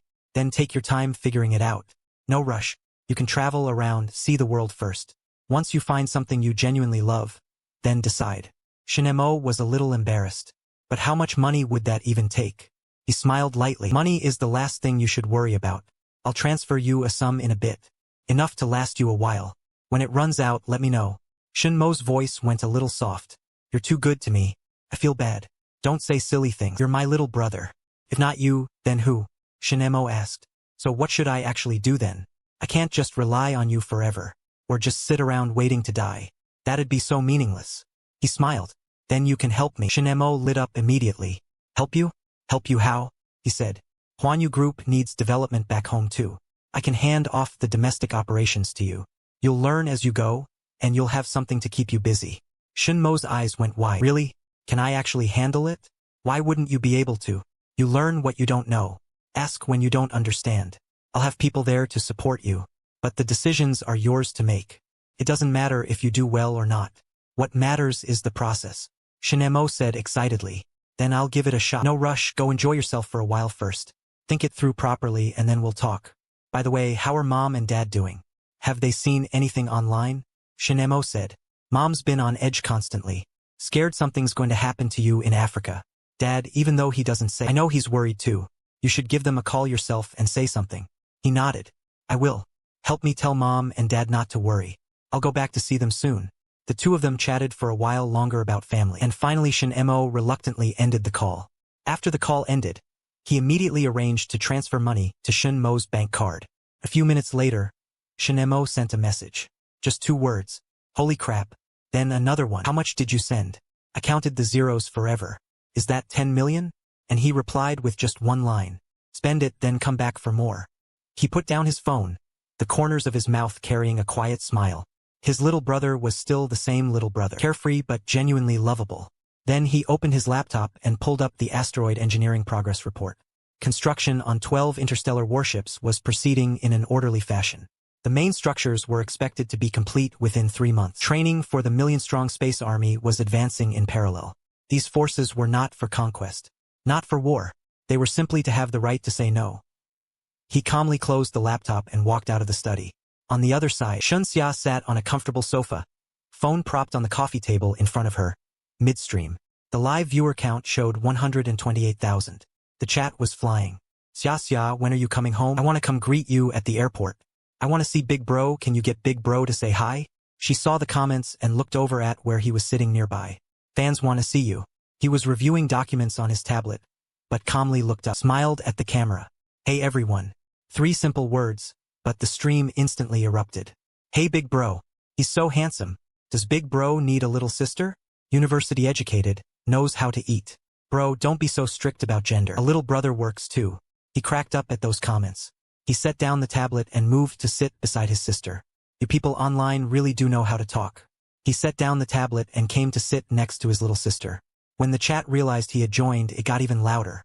Questions poured in non-stop. People asking about life in Africa, about Huanyu Group's operations, about the weapons and troops from before.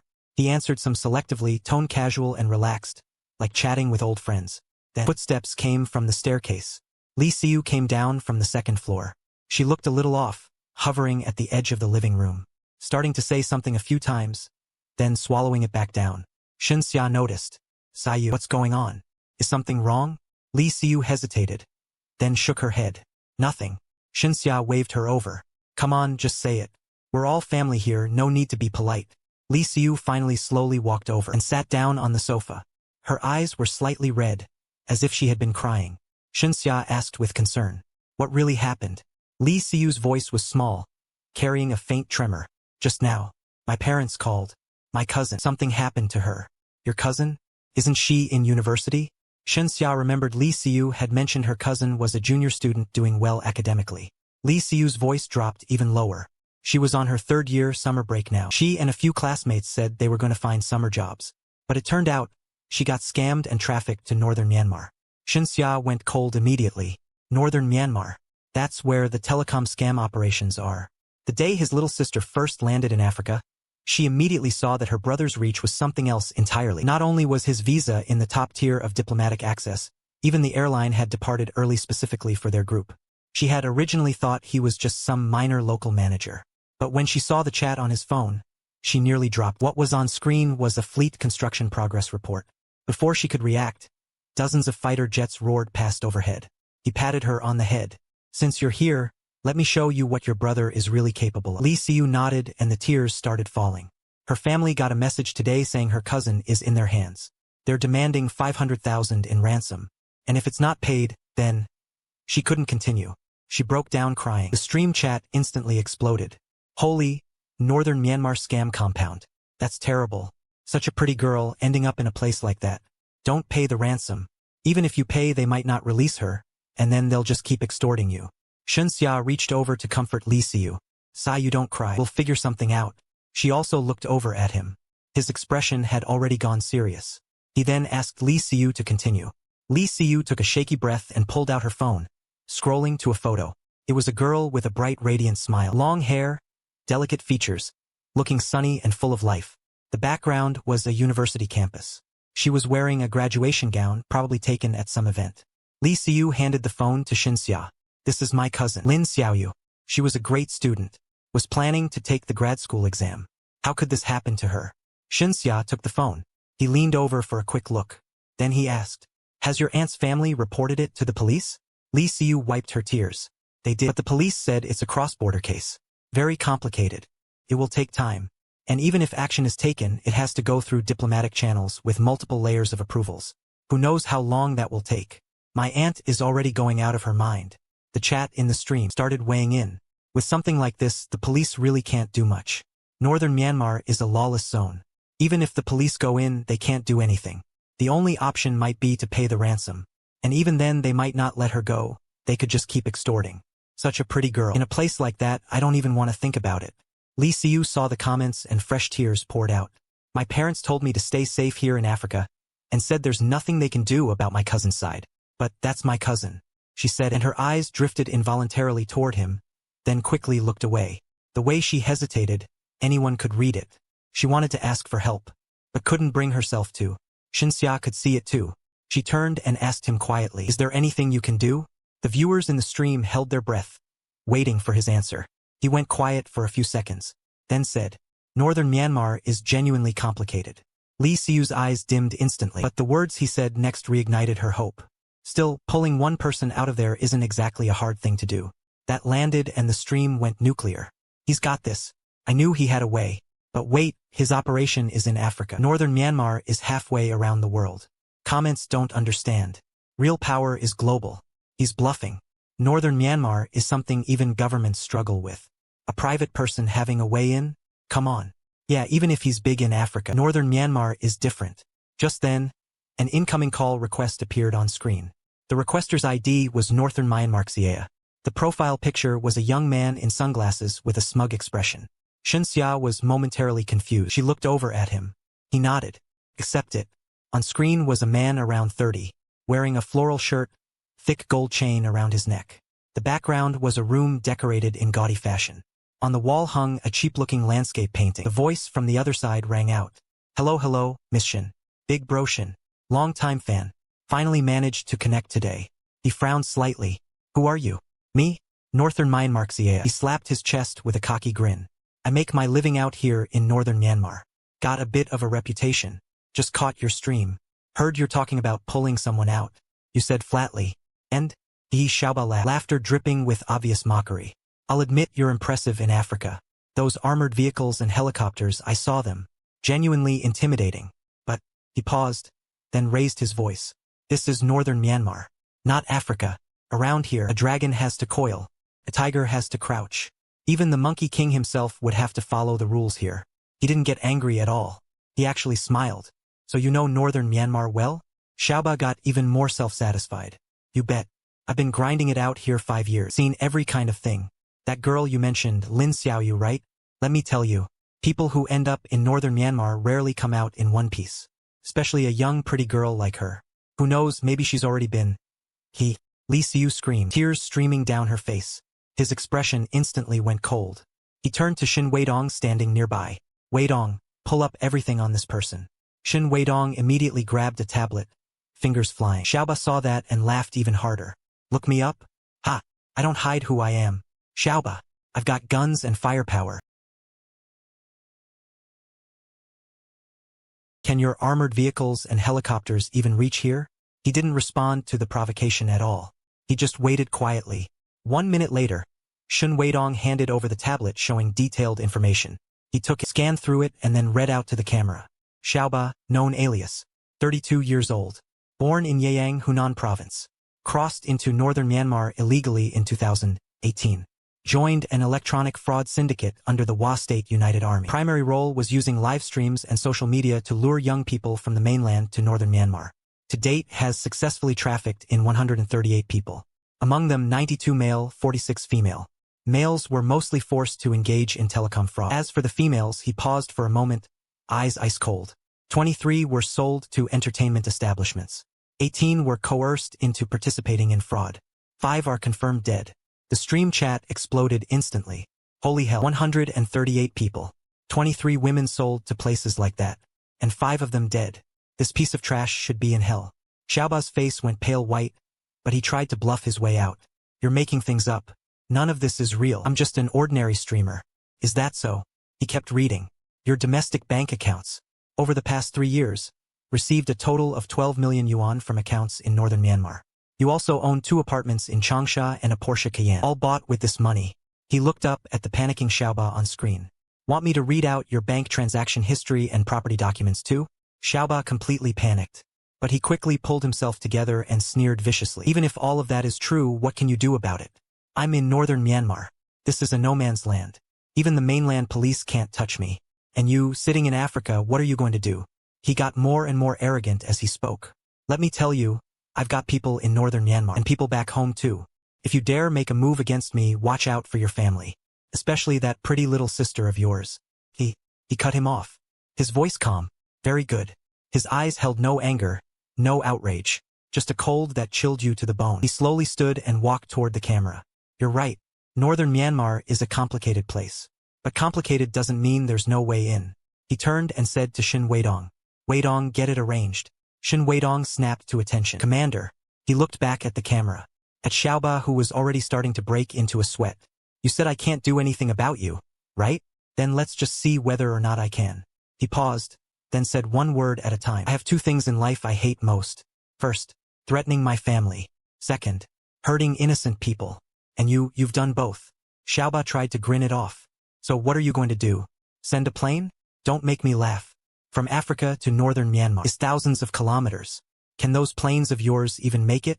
And even if they could, northern Myanmar's airspace isn't somewhere you just fly into whenever you want. He raised an eyebrow. Then let's make a bet. Whether you're still this cocky 24 hours from now. Xiaoba stretched his neck out. Fine, I'll bet. I'm not scared of you. Xiaomei's first day landing in Africa. She already sensed something was off about you. Not only was your visa at the top diplomatic level, but the airline had even arranged an early departure specifically for you. She originally assumed you were just some small-time local boss. But when she saw the chat logs on your phone, she nearly dropped it on the spot. It turned out to be a construction progress report for a brand new naval fleet. Before she could even process that, dozens of fighter jets roared right over their heads. You gently patted her head and said, since you're already here, let me show you what your brother really owns. You turned away from her and told Li Xiu, send me your cousin's information. Li Xiu handed over her phone, which had Lin Xiaoyu's photo on it, along with her identity, contact details, and other information. You forwarded everything to Shin Weidong and said, this girl, I want her found, dead or alive. If she's still breathing, bring her back without a scratch. You didn't finish the sentence, but everyone already understood what you meant. You looked at Xiaoba on the screen. As for this person, if she's alive, I want to meet her myself. Shin Weidong saluted and quickly left. Xiaoba listened to the exchange, a chill creeping into her gut. She still didn't believe you could actually reach all the way out here. She laughed it off and thought, you're putting on a real show. I'll just sit here and wait to see what you're capable of. You looked at her and suddenly smiled. A warm, easy smile. I'm very much looking forward to meeting you, you said. Then you signaled Xinxia to cut the connection. Xinxia ended the call with Xiaoba, and the screen returned to normal. But the atmosphere in the livestream had completely changed. The comments went wild. Is bro actually serious? Sending people from Africa all the way to northern Myanmar, is that even possible? If it's real, that's insane. But northern Myanmar is a complicated place with armed factions everywhere. He's not seriously thinking of using a private army, is he? That would literally be an international incident. You didn't explain anything. You just told Xinxia, let's wrap it up for today. Xinxia nodded and said to the camera, that's all for now, everyone. I'll keep you updated when there's news. He ended the stream. The living room suddenly went quiet. All you could hear was Li Siyu's soft sobbing. Xinxia walked over and put an arm around her shoulder. Don't worry. If my brother said he can handle it, then he'll handle it. Li Siyu looked up, eyes swollen and red. But northern Myanmar is so far away, and it's so dangerous. Xinxia said firmly, trust my brother. Just then, your phone rang. It was Shin Weidong calling. Commander, everything is arranged. Special Forces 108 men, led by the Lying Squad. They're carrying a full loadout, boarding 2 transport aircraft. They're ready for takeoff. Estimated arrival over northern Myanmar in 6 hours. The transports will drop the squad over the mountain regions. The Special Forces will parachute in, then fall back for extraction. Fighter jets will handle air cover. Bombers will be on standby. If fire support is needed, precision-guided munitions can be deployed at any time. Shun Weidong continued his report. We've already used satellites to lock onto Xiaoba's location and we're monitoring in real time. We've also pulled surveillance footage from the last known location of Lin Xiaoyu. Based on data analysis, there's an 87% probability she's being held in a telecom fraud compound near the Hua state border. You gave the order, find him and get him out. As for that compound, level it. Understood. Shun Weidong saluted. Then you said, one more thing, this operation may attract international attention. You said calmly, then let them pay attention. It's a good opportunity to let certain people know the reach of the Huanyu group isn't limited to Africa. You ended the call and looked at Li Siyu. 6 hours from now, Special Forces will be in northern Myanmar. Within 24 hours at most, there will be news. Li Siyu stared blankly for a long moment, unable to speak. She knew you were powerful, but she hadn't imagined just how powerful. One sentence from you, and a Special Forces unit would cross thousands of kilometers to rescue someone. This was beyond what money or influence alone could explain. Li Siyu's voice trembled. Shinji, thank you. Really, thank you so much. You said with a smile, no need. You're my sister's friend, which makes you my little sister too. And of course a brother has to step up when his sister needs help. Xinxia heard your word and felt a complicated mix of emotions rise inside him. He was glad that there was a chance his cousin would be saved. But he also felt uneasy about the overwhelming, almost terrifying power you had just put on display.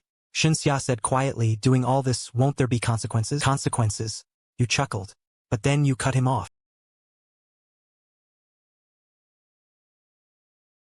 Xia, you need to understand, in this world, some problems cannot be solved through law or diplomacy. The telecom fraud situation in northern Myanmar has existed for years. How many families have been torn apart? How many lives ruined? If conventional methods could fix it, it would have been fixed a long time ago. You walked to the window and looked out over the African savanna. Sometimes solving a problem requires unconventional means. I have the ability to do it, so I will. It's that simple. Xinxia went quiet. He knew you had a point, but that style of solving things by going directly to force with no regard for borders or laws still wasn't something he could fully accept. Li Siyu, however, didn't care about any of that. Right now, all she cared about was whether her cousin would be saved. She then asked Shinji, those special forces, can they safely rescue my cousin? Will it be dangerous? You said confidently, don't worry. The team I'm sending is the most elite special forces in the world. Never mind a telecom fraud compound. They can walk in and out of a military base just as easily. That sounded like an exaggeration, but you were telling the truth. Because deep down, you knew those special forces were actually the most elite enhanced soldiers. Each one of them had the combat ability to take down a Terminator barehanded, with the fighting capacity of 1,000 men. Masters of every weapon and tactic, completely loyal, and without fear of death. A force like that, placed anywhere on Earth, left only you standing. You walked to the desk and opened your laptop, pulling up the satellite map. What appeared on screen were 2 green dots moving eastward from the center of Africa. Those were the transports. Behind them trailed over a dozen small red dots, the escort fighters and bombers. This airborne formation was flying at Mach 3, at an altitude of 30,000 meters, completely avoiding radar detection from every country below. Even if a radar happened to catch a trace of them, it would be mistaken for a meteor or debris, because at that speed and altitude, it already exceeds the performance limits of most aircraft currently on Earth. You stared at the map, your eyes turning cold and deep. This mission wasn't just about rescuing one person.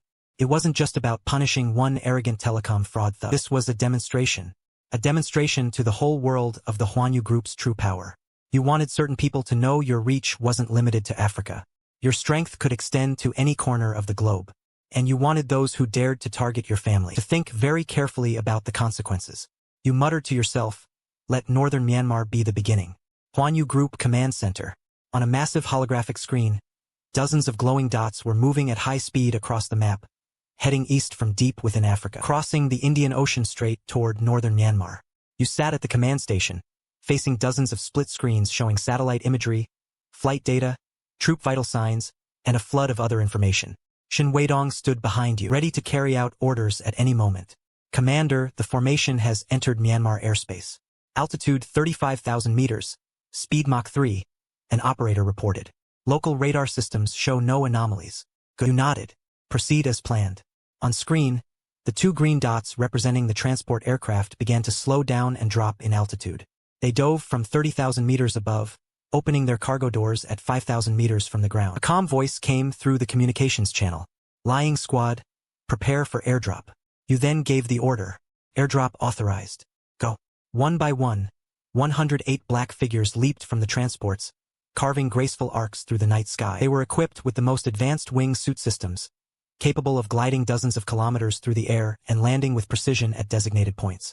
12 modified F-22 fighters circled at higher altitude, ready to provide air support at any moment. 4 modified B-1EB strategic bombers held position at altitude, their bomb bays loaded with precision-guided munitions, enough to level the entire Wa State region. Airdrop successful. All troops have landed safely, the comms channel reported. Regrouping now. Xiaomei's first day landing in Africa. She already sensed something was off about you. Not only was your visa at the top diplomatic level, but the airline had even arranged an early departure specifically for them. She originally assumed you were just some small-time local boss, but when she saw the chat logs on your phone, she nearly dropped it on the spot. It turned out to be a progress report on an interstellar fleet under construction. Before she could even process that, dozens of fighter jets roared right over their heads. You gently patted her head and said, "Since you're already here, let me show you what your brother really has." You looked at the green lights scattered on screen, now rapidly converging.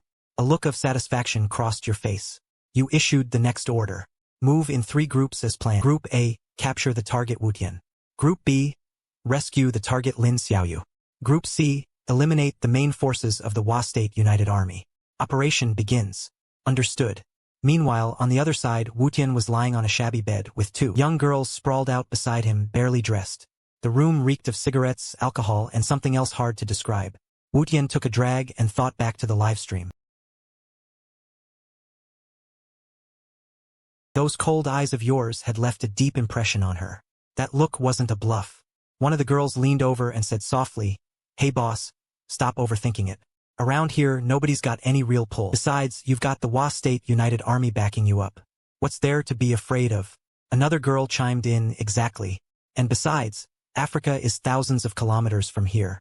Those armored trucks and helicopters can't even reach us." Comforted by the 2 girls, Wutian relaxed a little. "That's right. Northern Myanmar is a lawless zone. Warlords rule here and armed groups are everywhere. Even the Myanmar government army can't do anything here. This might actually be good publicity. Damn it, next time I go live, I'm gonna..." Wutian was in the middle of making threats when he suddenly heard a few muffled sounds from outside. Very faint, like something falling to the ground, or like suppressed gunshots. What was that? Wutian tensed and sat up. One girl shrugged. Probably just a rat. No. Wutian had spent too many years in this part of Myanmar. He had an instinct for danger. He quickly reached under his pillow, grabbed a handgun, jumped out of bed, and walked to the door. He pressed his ear against it and listened. Outside was completely silent. Too silent. Unnaturally silent. Wutian's heart began to race. He slowly turned the handle and opened the door a crack and looked outside. The hallway was empty. In the dim light, he could just make out a few dark shapes on the floor. Wutian looked harder. Those were his men. 3 of them, slumped over in the corridor, their necks bent at impossible angles, obviously snapped. Wutian screamed and slammed the door shut, frantically trying to lock it. But it was too late. The heavy wooden door was kicked open with one blow, the entire frame ripped from the wall. It crashed heavily to the floor, sending up a cloud of dust. 3 shadows rushed in like ghosts. Wu Tian didn't even get a clear look at their faces. All she felt was a massive impact to her stomach. Someone had kicked her dead center. The force of that kick was stunning. Wu Tian felt like she'd been hit by a car. She was launched more than 3 meters through the air, slammed into the wall, and crumpled to the floor. She curled up in agony, barely able to breathe, feeling like her insides had been scrambled. The 2 girls screamed, but were immediately muffled and knocked out. Wu Tian struggled to lift her head. In her blurred vision, she could only make out figures in all black gear, with faint glowing light visible where their eyes were. Wu Tian asked with difficulty, "Who are you? You want money? I have money. Just don't kill me." One of the special forces walked over and lifted him up with one hand, as effortlessly as lifting a small animal. Another pulled out a tablet showing Wu Tian's photo and information. The man spoke in a cold electronic voice. Target confirmed. Wu Tian, also known as Xiaoba. You're your Shin Feng's people. Wu Tian finally put it together, and her eyes filled with pure terror. Impossible. How could you be here so fast? The squad leader gave the order. Take her. Wu Tian tried to resist, but took another hit to the gut. This time she couldn't even make a sound. She was dragged out like a limp dog. Wu Tian was hauled downstairs and shoved into a black vehicle. The engine started and it slipped silently into the night. The whole thing took less than 3 minutes. Clean and efficient. Not a single soul had noticed. At the same time, on the northern Myanmar border, a certain telecom fraud compound. The compound covered about 5 hectares, surrounded by high walls and electric fences. Watchtowers lined the walls with heavy machine guns mounted on top. Inside were more than a dozen buildings, some used as dormitories, some as offices. But in reality, this was a place where telecom fraud was being carried out. Deep in the night, most of the lights in the compound were still on. The people forced to work as scammers were still at it, defrauding their own countrymen by phone and online. Anyone who missed their quota faced various forms of punishment. In a small building at the deepest part of the compound, Lin Xiaoyu was tied to a bed, a cloth stuffed in her mouth, staring blankly at the ceiling. Her body was covered in bruises and wounds. Some were fresh, others had already begun to scab. 3 men stood by the bed speaking in Burmese, occasionally breaking into unsettling laughter. They were speaking Burmese, but Lin Xiaoyu could roughly guess what they were saying. She had gone numb. From the initial fear, resistance, and shame, to the despair and numbness she felt now, it had only taken 3 days. And at this very moment, one of the men suddenly said, "Sounds like something's going on outside." Another tilted his head and listened. Gunshots. Definitely gunshots. Very dense. But they stopped quickly. The third man said dismissively, probably another compound handling a worker who got out of line. "Let's go check it out." The 3 men got dressed, grabbed their AK-47s leaning against the wall, and shuffled out of the room. Only Lin Xiaoyu was left inside. She still lay there with her eyes open, but her gaze was hollow, like a puppet with no soul. Suddenly, a few muffled sounds came from outside the window, followed by the sound of something heavy hitting the floor. Lin Xiaoyu's eyes shifted slightly, but she had no other reaction. She had long since lost interest in any sound. The door was quietly pushed open. 2 shadows slipped inside. They wore the same black combat gear as the ones who had captured Wu Tian, moving with swift and professional precision. One quickly swept the room. The other walked to the bedside, and when he saw the state Lin Xiaoyu was in, his brow furrowed beneath his helmet. He reported into his comm target located. Condition critical. Bring her out. Handle with care. Understood. The man carefully untied the ropes binding Lin Xiaoyu and removed the cloth from her mouth. But Lin Xiaoyu didn't react at all, like she was already gone. The man's voice softened. He said quietly, "Lin Xiaoyu, we're here to rescue you. You're safe now. We're taking you out of here." Lin Xiaoyu's eyes finally came into focus. She looked at the man who had spoken, first confused, then doubtful, then just barely a flicker of light. Her voice was hoarse, barely audible. "Yes, your cousin Li Xiu asked us to come for you." The man said, "Can you stand?" Lin Xiaoyu tried to move, but her entire body was in too much pain to budge. The man didn't ask again. He carefully wrapped her in a blanket and carried her in his arms. The other had already cleared the hallway. The 2 moved quickly out of the room. The corridor was littered with a dozen bodies, all compound guards. They had died fast. Many hadn't even had time to draw their weapons.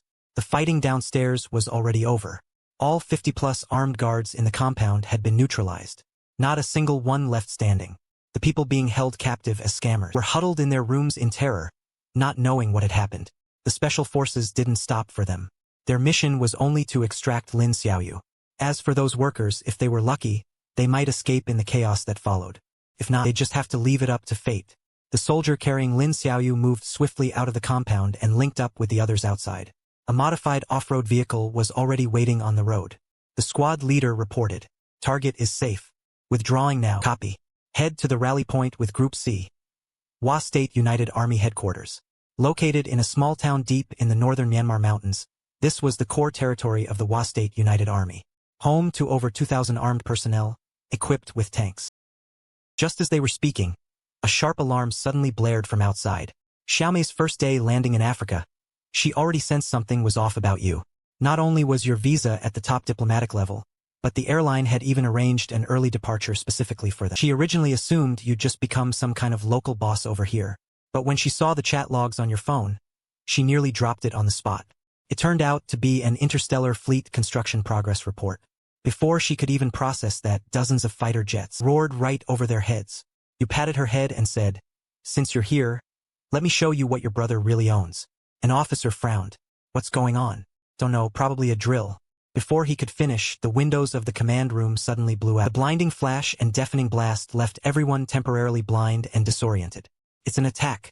We're under attack." But it was already too late. For strategic bombers dropped the first wave from 10,000 meters up.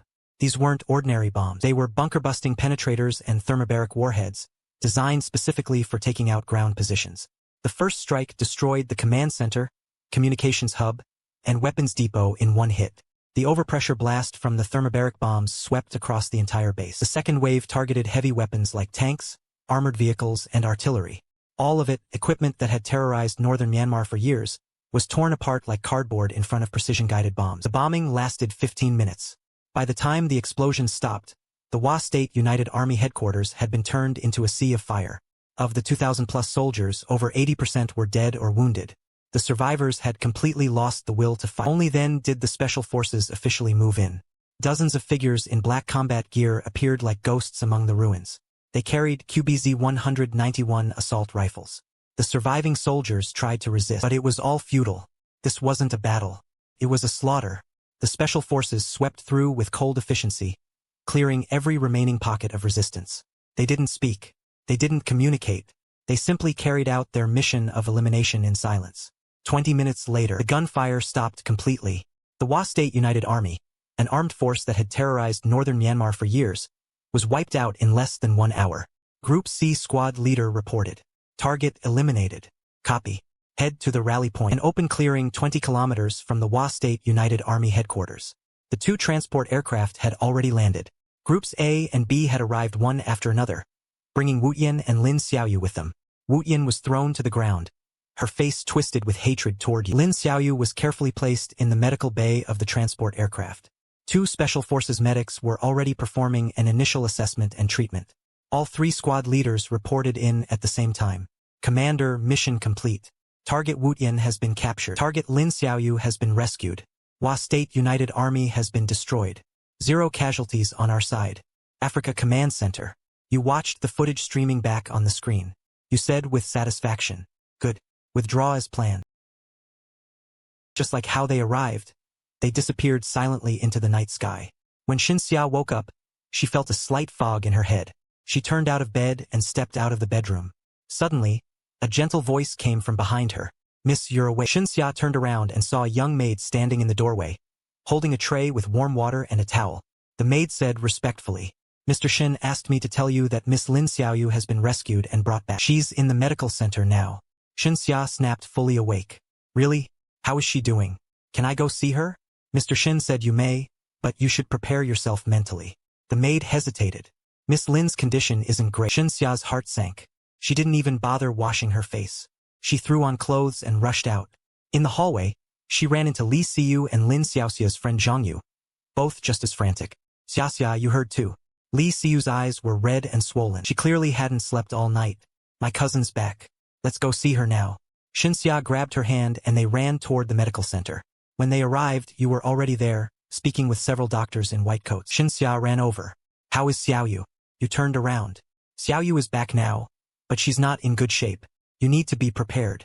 You let a doctor lead the way. Everyone passed through several corridors and arrived outside a special ward. Through the glass wall, you could see the room was filled with all kinds of medical equipment.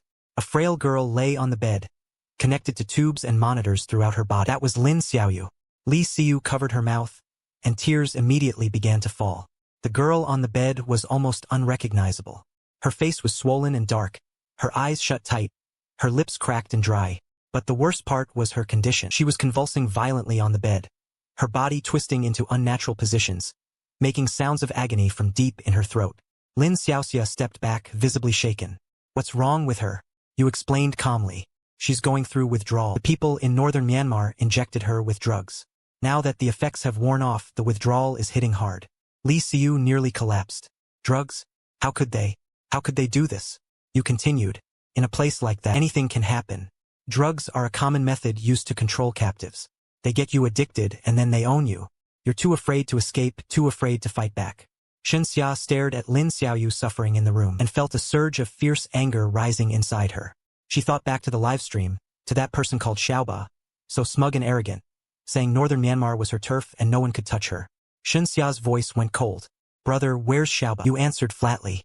Brought her back. She's in the underground interrogation room. Shen Xia said suddenly, I want to see her. You looked at your sister with slight surprise. Shen Xia's expression was calm, but you noticed something in her eyes, something cold and still you had never seen before. You were quiet for a moment, then nodded. All right, once we're done here I'll take you there. Just then, Lin Xiaoyu in the ward suddenly let out a sharp, piercing scream. She shot up from the bed, frantically tearing at the tubes and restraints on her body. Her eyes were wide open, but her gaze was empty, as if she was seeing something terrifying. Let me go. Let me go, she screamed. Help me. Several medical staff rushed in to try to calm her down. Though Lin Xiaoyu's strength was surprising, the enhanced nurses handled it with ease. You spoke into your calm to the doctor inside. If she keeps resisting and risks hurting herself, put her in restraints. But don't sedate her. You knew deep down she had to push through this herself. Only then could she truly recover. Inside the ward, the doctors followed your instructions, securing Lin Xiaoyu in the bed with specially designed restraints. She was still struggling, still screaming, still pleading, but her voice was slowly fading, replaced by pained whimpers and crying. Li Xiu had already broken down completely. She pressed herself against the glass wall and whispered to the girl inside. Xiaoyu Jiejie, please hang in there. We're all here. You have to hold on. Lin Xiaoxia and Zhang Yu stood there imagining what it would feel like if it had happened to them. Xin Xia didn't cry. She just stood quietly, watching, burning this moment into her memory. She had seen many heartbreaking stories in the live stream. She had heard about all kinds of suffering. But seeing it with your own eyes is completely different from hearing about it. In this moment, she finally understood why you were so ruthless toward those people in northern Myanmar. Some people don't deserve to be called human. Xin Xia asked quietly. Brother, what about the ones who hurt Xiaoyu Jiejie? You said plainly. They're all dead. The compound she was in 56 armed guards. All eliminated, including the ones who hurt her. They died quickly, which was honestly more than they deserved. So what about the others in that compound? The people who were tricked into going there? Those who could escape did escape. Those who couldn't. You paused. They'll have to rely on their own luck. I'm not a savior. I can't save everyone. Xin Xia nodded. She knew you were telling the truth. Getting Lin Xiaoyu out of a place like that was already a miracle. Hoping to save everyone was never realistic. You said, come on. Let's go see that Xiaoba. Xiaomei's first day landing in Africa, she sensed right away that your reach was intimidating. Not only was your visa at the top diplomatic level, but the airline had even arranged an early departure just for them. She'd originally thought you had become some kind of small local chief here. She nearly dropped the phone when she saw the chat records, a construction progress report for a brand new naval fleet. And before she could even process that, dozens of fighter jets swept right over their heads. You patted her head and said, since you're here, let me show you what your brother really owns. You led the 4 girls away from the medical center, passing through the estate grounds, and arrived at an unremarkable-looking building. This structure had no windows, only a heavy alloy door. Behind the door was a corridor leading downward. The lighting was dim, and the air carried a sharp smell of disinfectant. You all walked down the corridor. About 5 meters in, you reached another door. Behind it was a small room that looked like an interrogation chamber. In the center sat a metal chair bolted to the floor. Someone was sitting in it.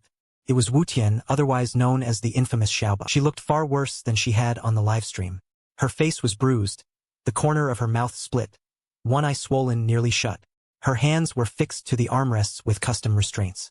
Her ankles were also secured, The clothes she wore were filthy beyond recognition. When she heard the door open, she looked up. The moment her eyes met yours, terror flooded into them. Eshin boss. Her voice was raw, barely able to form words. I was wrong. I really was wrong. Please spare my life. You ignored her. You simply turned to the girls behind you and said, "This is the person who was so bold and loud in the live stream. She tricked 138 people from our country into going to northern Myanmar. Among them, 23 girls were sold to entertainment venues. 5 are confirmed dead. Lin Xiaoyu was the 139th. Li Siyu glared at Wu Tian with eyes that could have burned holes through her. It was you. You're the one who destroyed my cousin." Wu Tian looked at Li Siyu and immediately said, "Miss, I was wrong. I genuinely didn't know she was your cousin. If I'd known, not even 100 of me would have dared." Li Siyu screamed. "Not knowing makes it okay. What about all the other people you tricked? What about their families? How could you be so heartless?" Wu Tian looked down and said nothing. Shin Xia stepped in front of her and studied that face carefully. On the live stream, that face had been so arrogant, so smug, as if the whole world was beneath it. And now, all that was left on it was fear and despair. Shin Xia suddenly asked, "Do you regret it?" Wu Tian blinked, then nodded frantically. "I regret it. I really do. I shouldn't have done any of that. I shouldn't have." Shin Xia cut her off. "You don't regret what you did. If I didn't have my brother, if my brother didn't have this kind of power, would you regret anything? You'd keep tricking people, keep hurting people, keep being arrogant in your live streams." Wu Tian opened her mouth but couldn't say a word, because Shin Xia was right. She didn't regret deceiving and hurting others. She only regretted kicking a wall of iron. Shin Xia turned and asked you, "Brother, what are you going to do with her?" You looked at Wu Tian, eyes cold as stone. Someone like her, 100 deaths wouldn't be enough. But killing her outright would let her off too easy. Hearing the word death, Wu Tian trembled head to toe. "Shin boss, please, I beg you. I can work for you. I still have connections in northern Myanmar. I can help you." With Wu Tian's eyes went wide. She stared in disbelief. The Wa State United Army, one of the most powerful armed forces in northern Myanmar, with tanks and heavy artillery, even the Myanmar government army couldn't do anything to them. And they'd been completely wiped out in a single night. The man standing before her, what kind of monster was he? You gave an order to the guards. "All right, take her up. Let her wash up and change clothes. She'll be on camera shortly." Wu Tian went completely still. "On camera?" You smiled. "Didn't you love going live? Then go live one more time. Say goodbye to your fans." At 10 in the morning, Shin Xia went live right on schedule. The moment the stream started, over 1 million viewers flooded in. Many had been waiting all night, desperate to know what had happened in northern Myanmar. Shin Xia said to the camera, "Hi everyone, I'm Xia Xia. I know you've all been curious about what happened yesterday. Today my brother has an old friend who wants to meet everyone." The comments exploded instantly. "Old friend? Who is it? Could it be the northern Myanmar Xiaoba? Bro actually did it. He said he would. I can't believe they actually caught her. This can't be real. Northern Myanmar is so far. How is this possible so fast? I'll wait and see if I'm wrong." Shin Xia adjusted the camera and pointed it at you. You smiled at the lens. "Good morning everyone. Yesterday I said within 24 hours, someone would get a surprise. Well, the surprise is here." Fully armed guards escorted someone over. The person was wearing clean clothes and had been washed up, but the bruises and wounds were still visible.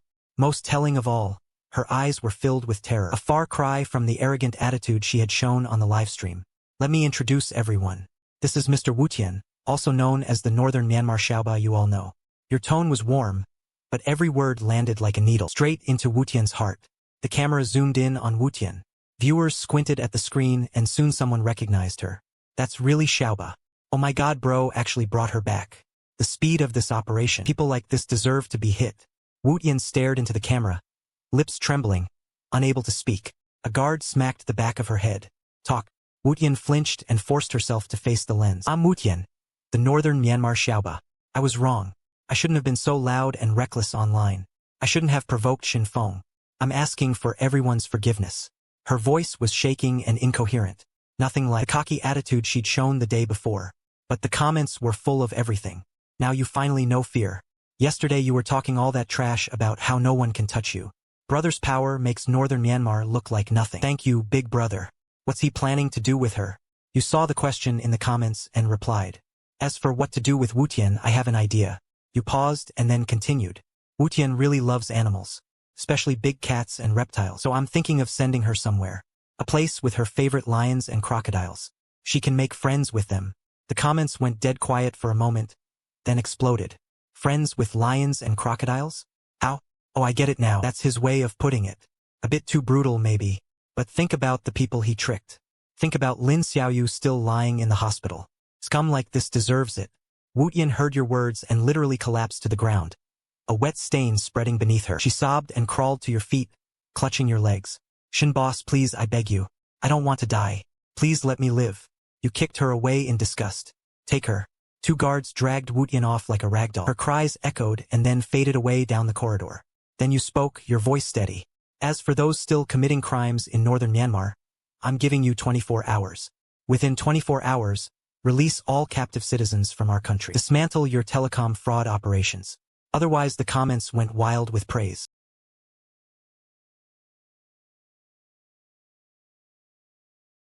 But Brother's power is based in Africa.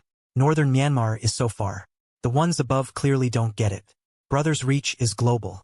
You didn't say anything more. You gave Shinxia a nod. Shinxia understood and said to the camera, "That's all for today's stream. I'll keep everyone updated as soon as there's news. Take care, everyone." Shinxia put down his phone and let out a long breath.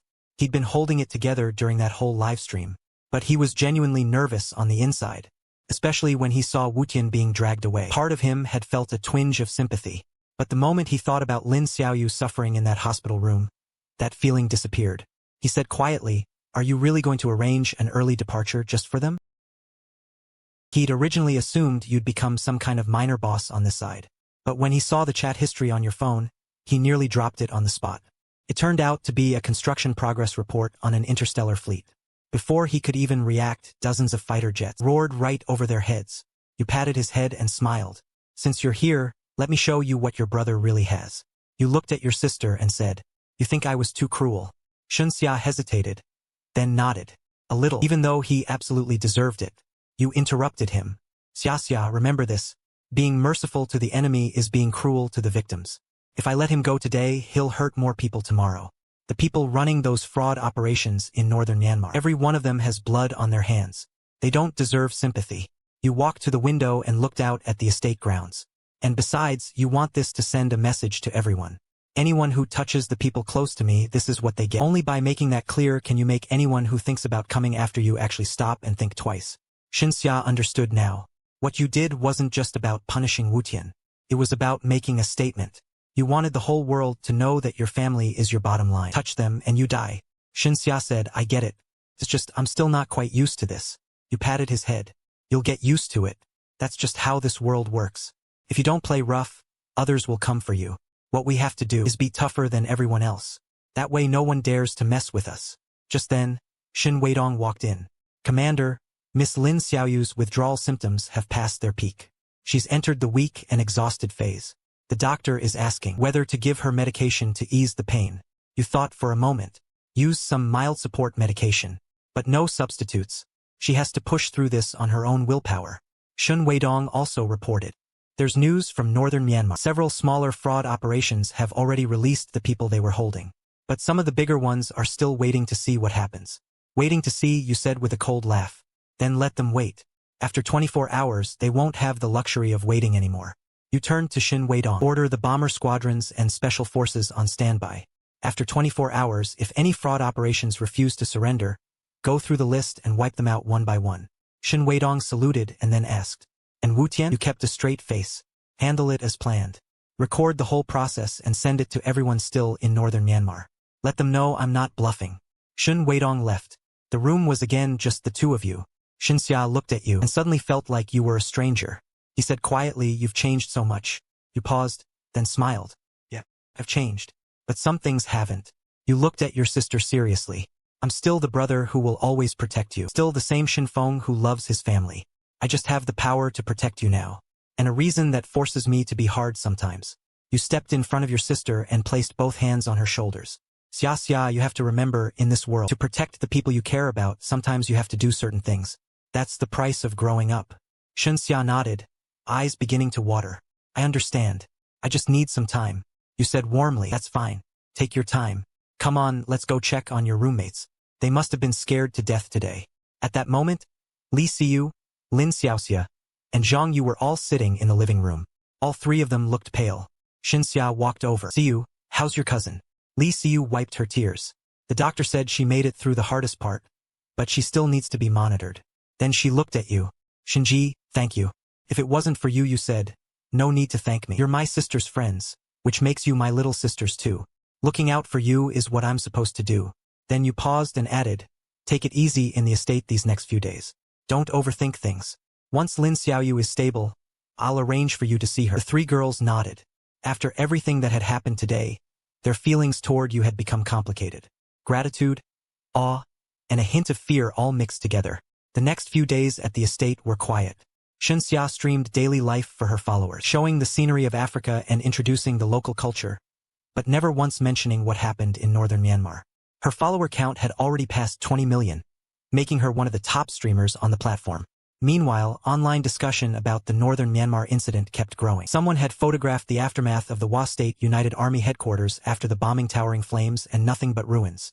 There were also reports that multiple telecom fraud operations in northern Myanmar had suddenly released large numbers of captive citizens, some even personally escorting them to the border. All of this was credited to the intervention of a mysterious force.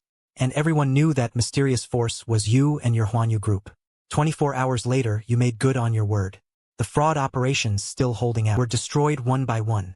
Bombers struck their bases with precision. Special forces mopped up whatever was left. The whole process was clean and left no trace. The telecom fraud industry in northern Myanmar took an unprecedented blow in just a matter of days. The bosses who had once acted untouchable either surrendered, vanished, or ended up as dinner for the lions. 2 hours and 17 minutes. That was the runtime of the latest video Xinxia had just posted. The title was simple. Full record of the northern Myanmar operation. For all the doubters. 10 minutes after the video went up, it hit 10 million views. After 1 hour, it broke records. 2 hours later, it hit 500 million. 24 hours after that, the video's combined view count across global social media platforms had surpassed 3 billion, making it one of the fastest spreading videos in internet history. The opening was ordinary enough, just clips from Xinxia's livestream. Li Siyu tearfully recounting how her cousin was trafficked to northern Myanmar. The livestream connecting to an arrogant Xiaoba. You calmly stating you'd resolve it within 24 hours. Then the footage cut to 12 modified F-22 fighter jets, followed by 4 B-1B Lancer strategic bombers. These giants accelerated down the runway and pulled up at impossible angles, vanishing into the night sky in seconds. Next came footage inside the transport aircraft. 108 fully armed Special Forces soldiers, seated in perfect formation, checking their gear with blank expressions. Then the airdrop sequence. The transport doors opened. Soldiers leaped out one after another. In the darkness, they deployed their wings and glided like black bats toward the target zone. Aerial footage captured the breathtaking scene. Over 100 black dots threading through the clouds, flying with precision toward targets dozens of kilometers away. Once on the ground, the operation began. Group A's capture of northern Myanmar's Xiaoba was recorded in full. From silently eliminating the outer guards to kicking in the door to subduing Wutian, the whole thing took under 3 minutes. In the video, the special forces moved so fast you could barely track them. Every move, every action clean and targeted. Straight to the kill. The special forces among special forces. The guards never even had a chance to fire. Group B's rescue of Lin Xiaoyu was far more somber. Viewers saw the girl's condition. Covered in wounds, eyes hollow, tied to a bed. That footage triggered a wave of raw fury. Scum like them should die. Kill them all. The comments flooded with outrage. Then came Group C's assault on the Wa State United Army headquarters. One of the most stunning segments of the video. From a high aerial view, 4 bombers dropped their payloads in one pass. The ground instantly became a sea of fire. This is war. This is actual war. A force of over 2,000 people just wiped out like that. Those bombers are brutal. But for people like them, that's exactly what they deserve. The final segment of the video returned to Africa. Wu Tian, the former northern Myanmar Xiaoba, was brought to the estate. She begged you for mercy on the livestream. Then came the now famous line about making friends with the lions. Of course, the most graphic footage had been edited out. Viewers only saw Wu Tian being dragged away, followed by distant weeping and a brief scream. Then the scene cut. That was enough. Everyone understood what had happened. The video ended with footage of Lin Xiaoyu receiving treatment in the medical center. She looked much better than before, still weak, but there was a faint spark back in her eyes. Li Siyu sat by the bed holding her hand. They were both in tears, but it was the kind of tears that come from being reunited. The final text on screen read, "Some lines cannot be crossed. Some people cannot be provoked. Shinfeng." End of video. But the storm it unleashed had only just begun. Xiaomei's first day landing in Africa, she was already taken aback by how far your reach went. Not only was your visa at the highest diplomatic level, but the airline had arranged an early departure specifically for them. She had originally assumed you'd become some small local boss. But when he saw the chat history on your phone, she nearly dropped it. It turned out to be a construction progress report for an interstellar fleet. And before he could even process that, dozens of fighter jets roared right overhead. You patted his head and said, "Since you're here, let me show you what your brother really owns." Somewhere in China, a military academy. A conference room filled with senior officers decorated in gleaming metals. On the big screen, a highlight reel from the full record of the northern Myanmar operation was playing. A general held up his hand. The footage froze on a close-up of the rifles being used by your special forces. Zoom in. The frame zoomed in. The rifle's details were sharp and clear. Though modifications had been made, the basic structure was still identifiable. A weapons expert spoke. "This is a heavily modified version of the QBZ-191. Look at the rail system. Look at the receiver structure. But many parts are completely different. This sight, I've never seen that model before. And the barrel material looks like some kind of composite." The general asked. "Performance-wise? Based on the footage, the range, precision, and stopping power all far exceed the standard 191. The expert adjusted his glasses. "Also look at the shooting stance. The recoil control is exceptional. Almost zero muzzle climb. That either means the weapon itself is incredibly well engineered, or the soldiers have gone through extremely rigorous training. Or both." Another officer pulled up a different clip. "Look here. This soldier fires 50 meters out, continuous shots. All rounds within a 2-centimeter grouping. That kind of accuracy, our elite troops can match it too. But not this effortlessly." The general went quiet for a moment. "Send the video to the equipment department and have them study it. Also, try reaching out to Xinxia and see if you can contact Xinfeng. Ask whether there's any possibility of cooperation regarding that equipment." Similar scenes were playing out in military establishments around the world. Russia, the UK, Germany, Israel. Every capable nation was analyzing that video, trying to extract any intelligence of value. And the most troubled of all was America, Washington, D.C., the Pentagon. A highly classified conference room, the atmosphere so tense you could cut it. The Secretary of Defense slammed the table, face like iron. "Someone tell me why a B-1 Lancer ended up in a Chinese man's private army." The room fell completely silent.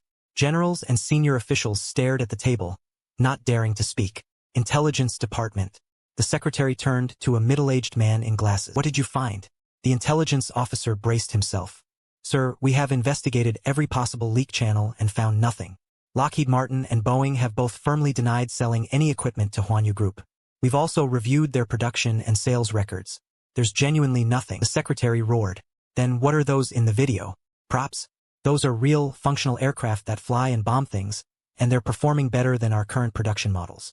Did you see those takeoff sequences? Almost no engine noise. What kind of technology is that?" An Air Force general spoke up. "We've run an analysis.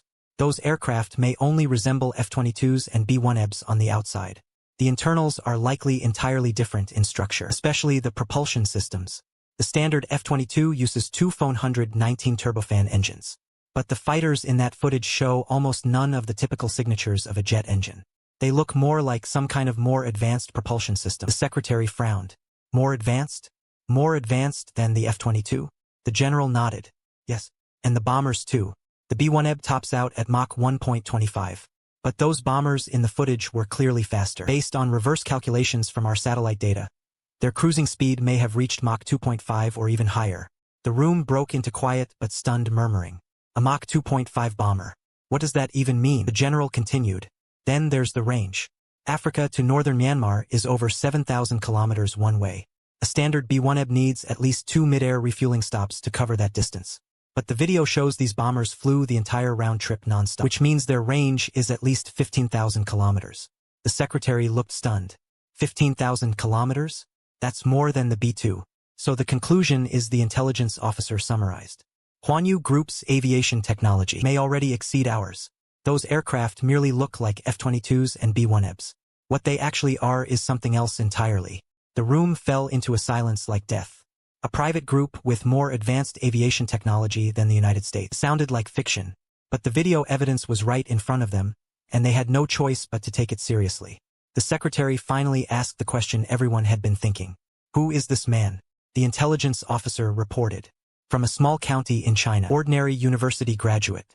2 years ago he went to Africa, and then it was like he strapped himself to a rocket. In a very short time he built up an enormous power base. We suspect he may have received support from a state or organization. Or what? The officer said carefully. Or he has access to some kind of advanced technology we don't know about. The secretary frowned. Advanced technology? Are you saying alien tech? Some secret organization's legacy? Both are possible. But regardless of the source, the Huanyu Group now possesses military capabilities on par with a mid-level nation. Based on this northern Myanmar operation, their projection capability, strike precision, and troop quality are all world-class. The secretary was silent for a long time. Then his eyes sharpened. We cannot allow a private military force to possess this kind of power, especially when the man running it is Chinese. So the secretary wants to put pressure on Huanyu Group. The secretary ordered, through diplomatic channels, demand they hand over those aircraft and cease all military activity. If they refuse, he didn't finish the sentence, but everyone understood what he meant. If they refused, America might resort to more extreme measures. The secretary added, also, notify the CIA. I want everything on him and the Huanyu Group. And all of this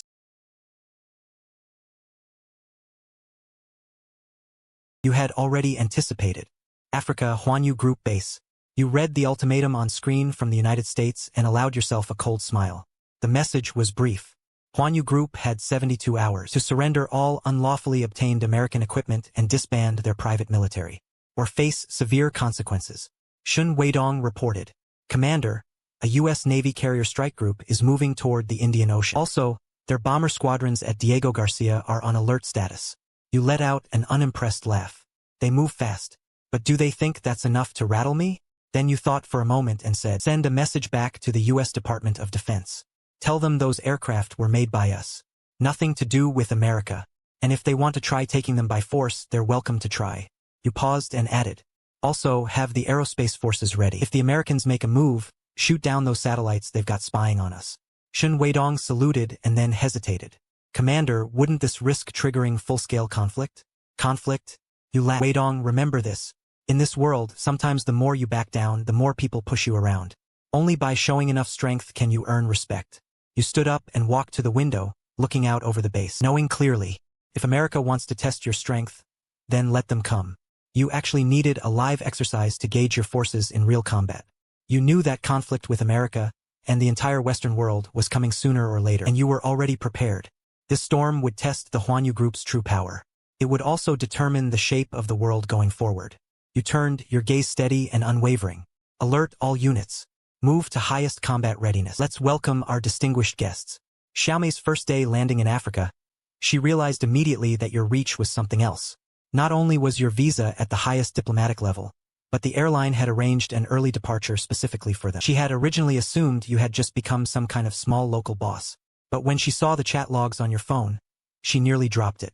It turned out to be an interstellar fleet construction report. Before she could even react, dozens of fighter jets roared right overhead. You patted her head and said, since you're here, let me show you what your brother really has. Indian Ocean, Maldivian waters. The U.S. Navy carrier strike group USS Nimitz was advancing in combat formation. On the carrier deck, F-18 Super Hornets were taking off and landing in constant rotation, assembling a dense patrol formation above the fleet. In the command center, Fleet Admiral Johnson stared grimly at the tactical screen. On the screen, several light signatures were orbiting the fleet in a deeply unusual pattern. Those were Huanyu Group fighters. They had been circling there for 6 straight hours. Johnson asked, still can't get a lock on them? A technical officer wiped the sweat from his forehead. No, sir. Our radar can see them. The optical systems can even pick them up visually. But the fire control systems simply cannot complete a lock. They appear to be interfering with our targeting signal, but it doesn't read like electronic jamming. Johnson frowned. Not like jamming. Then what does it look like? The officer struggled to explain.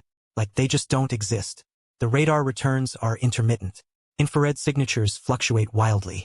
Even optical tracking loses them occasionally. I've never seen anything like this. Johnson went quiet. As a veteran who had served through the Gulf War and the war in Afghanistan, he had seen plenty of advanced military tech. But what he was looking at right now was genuinely beyond anything in his experience. Outside the window, a Huanyu Group fighter was passing over the carrier at a near-vertical angle, close enough to make out the details of the pilot's helmet. The aircraft had a matte black paint job with a minimalist star emblem on the fuselage, the mark of the Huanyu Group. The aviation commander reported. Sir, our aircraft need to return and refuel. But those planes, they don't seem to need refueling. Johnson looked at the screen. The US F-18s had been on patrol for 4 hours. They were critically low on fuel and had to return. Meanwhile, the Huanyu Group fighters had been there for 6 hours, since they first appeared, with no sign of leaving at all. Johnson ordered, "Tell the returning aircraft to be careful. Don't let them follow us onto the deck." But the order came a bit too late. One of the F-18s had just turned to head back when a Huanyu Group fighter latched right onto it, practically glued to its wing position, mirroring every single maneuver. The F-18 pilot's voice came over the radio, frantic. "Damn it, I can't shake it." The tower tried to sound calm. "Stay cool. It won't actually ram you." But what happened next made everyone draw a sharp breath. The Huanyu Group fighter suddenly accelerated, overtook the F-18, and then performed an absolutely baffling maneuver in midair. It almost instantaneously pulled into a near-vertical climb, then flipped inverted at 500 meters altitude and passed over the F-18, clearing it by less than 10 meters. The F-18 pilot nearly lost control from the shock. The aircraft shook violently several times before stabilizing. The pilot's voice was shaking. "Toying with us." The tower was speechless. Everyone in the room understood. This was no longer a question of a technical gap. This was a different category entirely. Like a propeller plane facing a jet, like a cannon facing a missile. They weren't even in the same dimension of combat. The communications officer reported, "Sir, the Defense Department is calling." Johnson took the comm unit. The secretary's voice came through, heavy and strained. "Johnson, what's the situation?" Johnson told it straight. "Not good, sir. We are completely outmatched. Their aircraft performance is far beyond ours, and we cannot get a lock on them. If it comes to a fight, our odds are not good." There was a long silence on the other end. The secretary's intent was to apply more pressure to Huanyu Group. They couldn't keep up this standoff forever. Eventually they'd show a weak point. Johnson hesitated for a moment. "Sir, with respect, I don't think continuing to pressure them is a good idea. They clearly have the upper hand. And I suspect they're holding cards we haven't seen yet." "Cards? What cards?" Johnson looked out at the black fighter still circling in the sky. "What they've shown us I don't know. But my gut tells me that might only be the tip of the iceberg." After the call ended, Johnson sat with his thoughts. As a career soldier, he didn't fear a fight. But he despised pointless sacrifice. The way things stood, if war broke out, his fleet could very likely take catastrophic losses. While your side might lose a handful of aircraft at most. Maybe not even that. Those impossible maneuvers suggested you might possess some entirely new form of defense capability. Just as Johnson was wrestling with his thoughts, word came in. Your group had posted a preview for a live stream. Xinxia would be going live in half an hour to show everyone 2 big surprises. Johnson frowned. "Big surprises? What are you planning to show?" Half an hour later, Xinxia's stream went live right on time. The moment it started, the viewer count blew past 8 million and was still climbing by tens of thousands per second. Xinxia looked at the camera, visibly tense. "Hey everyone, I'm Xia. Today my brother asked me to do a stream and show everyone 2 big surprises." The comments instantly flooded. "Big surprises? What kind of surprises? Is it new weapons?" Xia looks nervous. Of course she is. There's a US carrier sitting right outside. Can Huanyu Group actually hold up against that? I doubt it. America is the world #1 after all. Xinxia ignored the comments and turned the camera to face what was behind her. It was a wide-open area. In the center stood 3 enormous cylindrical objects, each one over 30 meters tall with a diameter wider than 3 people. Pure silver white, reflecting a cold metallic gleam in the sunlight. Some viewers caught on immediately. "Those are missiles." "Icms. Those are absolutely icms. Oh my god, the Huanyu Group even has those. What is this? Are they going to launch?" Xinxia took a deep breath and said, "My brother says he wants to give everyone 3 fireworks to watch today. These 3 missiles are intercontinental ballistic missiles. But please don't worry. They're loaded with conventional warheads only, no explosives. They're just for a test launch." Then Xinxia paused and continued. "The launch coordinates have been made public. All 3 impact zones are in international waters off the coast of the United States. This is simply a routine missile test, not directed at any country. Please don't be alarmed." She said it so casually, but the words left everyone stunned. Test launching ICBMs in waters off the coast of America and calling it not directed at any country. That was flat-out provocation. The comments detonated. Brother is insane. Launching missiles right at America's doorstep. He's going toe-to-toe with America all the way. The carrier is literally right outside. Won't this start a war? Who cares? If brother's doing it, he's got it figured out. At the same time, military bodies and intelligence agencies worldwide were all watching this stream. When the coordinates were announced, the Pentagon erupted. "He's insane. Testing ICBMs in our coastal waters. This is a declaration of war. Literal, blatant declaration of war. Order the fleet to combat stations immediately. Let's see what they're actually planning. On the stream, final launch preparations were complete.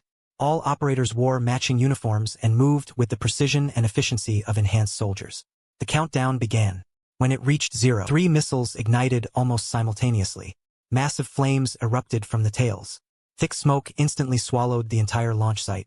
The missiles climbed into the sky, picking up speed. They quickly became 3 bright dots fading into the blue above. The stream cut to a view from space.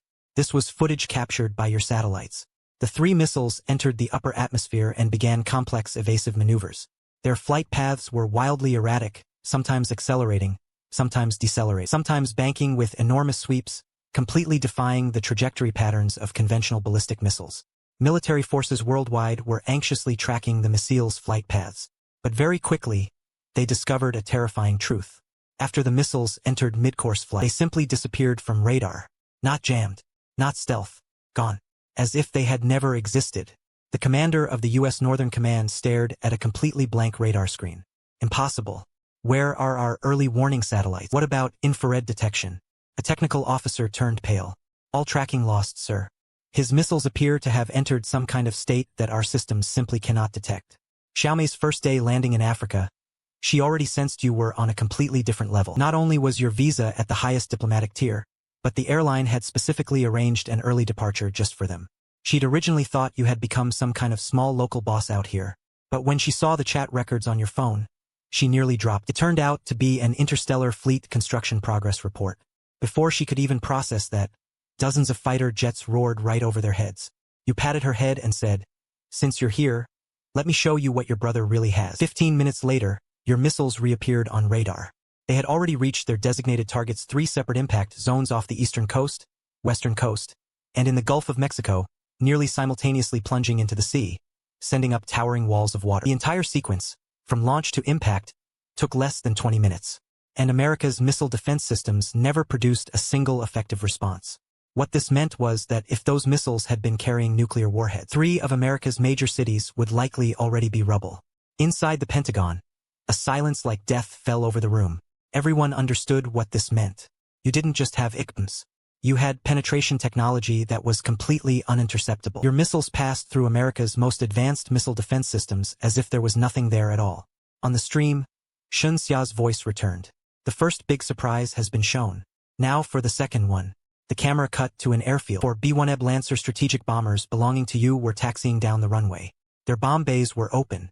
Inside, a series of oddly shaped bombs hung in the bays. Some viewers speculated. Those are nuclear warheads. Look at that shape. It looks like a mini nuclear warhead. If Huanyu Group fires nuclear weapons at this moment, Shun Xia was saying. Next, we will be conducting a nuclear test in a designated uninhabited area on the African continent. Please rest assured, this test is not aimed at anyone. It's simply a scheduled exercise. The bombers then took off. The stream cut to a cockpit view. The pilot, actually one of your enhanced soldiers, was operating the aircraft with calm precision. Target area reached. Bomb ready. Bomb away. A bomb dropped from the bay. First came a blindingly bright sphere of light.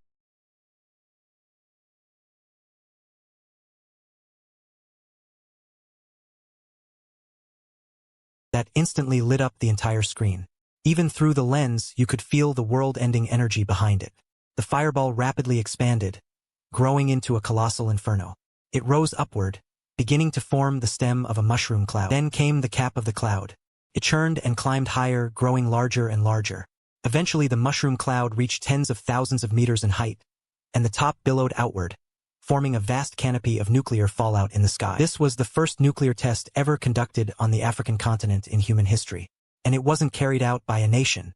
It was carried out by you. Private group. The comments in the stream went completely silent for a moment.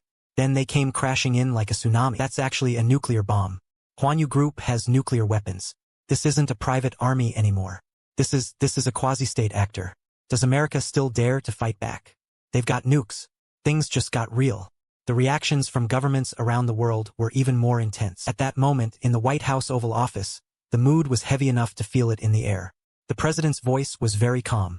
So what we're dealing with is a private military with uninterceptable ICBMs and nuclear weapons. But everyone in the room could hear the fury and helplessness beneath it.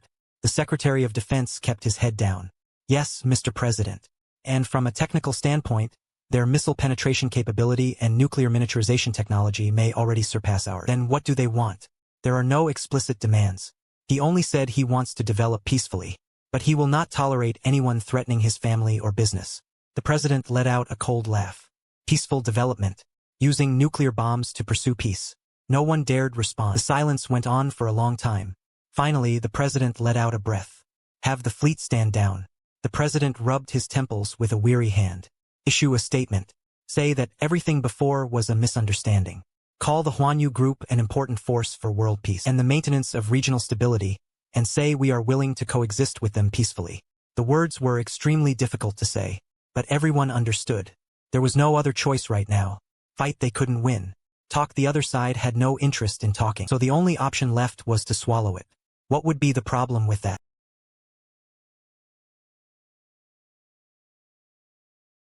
They didn't dare fight back, so they had to back down. But won't this come across as arrogant? Arrogant? You smiled. Xia, you need to understand, sometimes in this world you have to be arrogant. Only then will people respect you. If I back down today, they'd push further tomorrow. Only by showing enough power can you achieve genuine peace. A great man once said, dignity only lives on the tip of the blade. Truth only lives within the range of the cannon. You set down your teak and let your gaze drift to the window. And besides, this is only the beginning.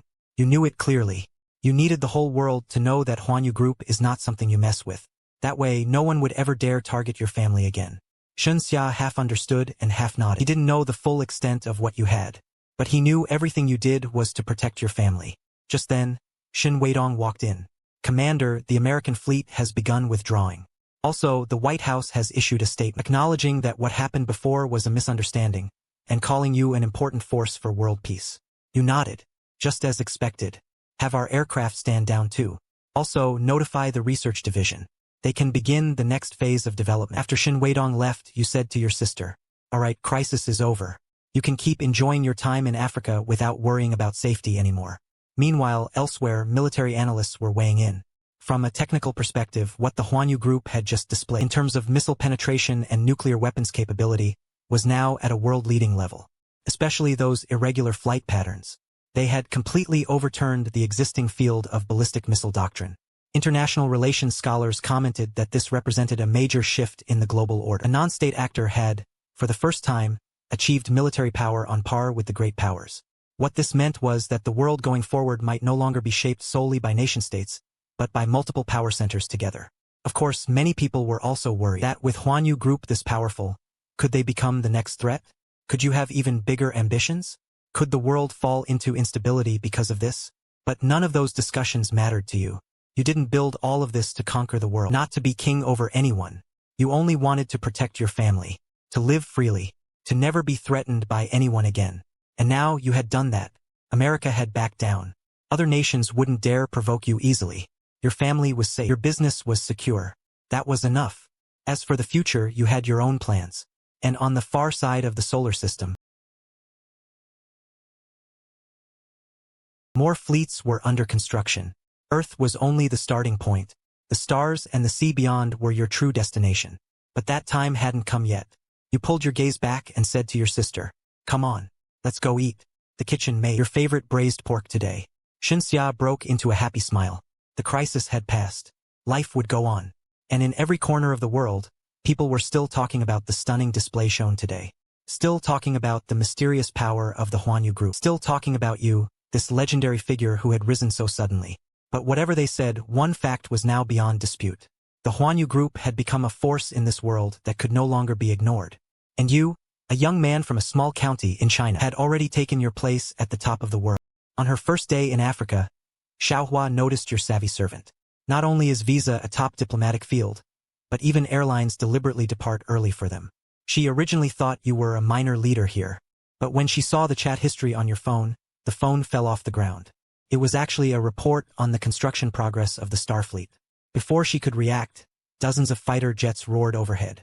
You pat her head to clear her mind. Since you're here, let me show you my true asset. In late July, in Africa, the sun is so intense it seems to melt the earth. But inside your Huanyu Group base, there's an advanced temperature control system. Keeping the room at a pleasant 24-degree angle, You are sitting at the main seat in the Manor's reception hall. Opposite you is a guest from afar, the Deputy Minister of the Long Kingdom Security Department and his team. In your eyes, this Deputy Minister is a spirited elder. Although his hair was gray, his eyes were sharp as an eagle's. Today he wore a dark suit, sat upright, and exuded the typical aura of a soldier. The accompanying team members were all dressed formally, including technical staff. There were diplomats and security experts. What greeted you was a serious and expectant expression on everyone's face. The Deputy Minister spoke, his voice steady and powerful. Mr. Shin, thank you for taking the time out of your busy schedule to meet with us. I am the Deputy Minister of the Ministry of State Security, here on behalf of Longwa. You are sweating a little, your attitude neither humble nor arrogant. Deputy Minister, you're too polite. Please have a seat. You've had a hard journey. Both sides sat down, and the staff served refreshments. The atmosphere seemed relaxed. But you know in your heart, everyone here knows how much weight this meeting carries. The Vice Minister started the topic with careful and sincere wording. Mr. Shun is young and accomplished, and his overseas achievements are truly admirable. The country is proud to have overseas Longwa people like you. You smiled but didn't accept the compliment. I was just doing what I wanted. Vice Minister, this trip was probably not just for a few polite words. The Vice Minister was not surprised. He nodded and said, Indeed, we came this time to discuss cooperation possibilities with Mr. Shun and Huanyu Group. Cooperation. You picked up your teacup and gently blew on it. What exactly do you mean? The mining expert beside the Deputy Minister spoke. First is the resource development of Heizhou. China's economic development requires abundant mineral resources, and Heizhou is one of the most resource-rich regions. Huanyu Group has been deeply rooted here for 2 years, possessing strong strength and influence. If you can cooperate, that's fine. Before the other party could finish, you agreed. You noticed someone on the team showing a surprised expression, seemingly surprised by your straightforward agreement. The Deputy Minister asked, Mr. Shun, aren't you going to hear the specific terms? You put down your teacup. No need to ask, which region do you want minerals, or what kind of mine? The minister pondered for a moment and frankly said, We have demand for minerals all over Black Island, but most importantly, stability. As for the safe supply channels, as for the exact location, Mr. Shin, where do you think is suitable? You laughed. In Heizhou, as long as I want, anywhere is suitable. You said this calmly, but the dominance contained in it made everyone's hearts flutter. You mean the Vice Minister is tentatively asking? I mean that the Vice Minister can designate any black state country, any mining area, and Huanyu Group to ensure mining rights, transportation safety, and stable supply. If anyone dares to cause trouble, you didn't finish your sentence, but you're sure everyone understands what you mean. If anyone dares to cause trouble, the fate of those people from Yanbei will be an example. The Deputy Minister said, Mr. Shun is very confident in Huanyu Group's strength. You correct yourself not to have confidence, but to the fact that in Heizhou, sometimes force is more effective than any other method. Reasoning, negotiating cooperation, signing agreements, these are certainly important, but without force as a backing. Everything is empty talk. This statement is blunt and harsh, but it is the reality of Heizhou. The Vice Minister exchanged a glance with the team. So, we hope to establish mineral cooperation projects in multiple countries in Heizhou with Huanyu Group. The governments of these countries have good relations with Huanyu Group, mining rights, transportation routes, and security guarantees. These are not issues.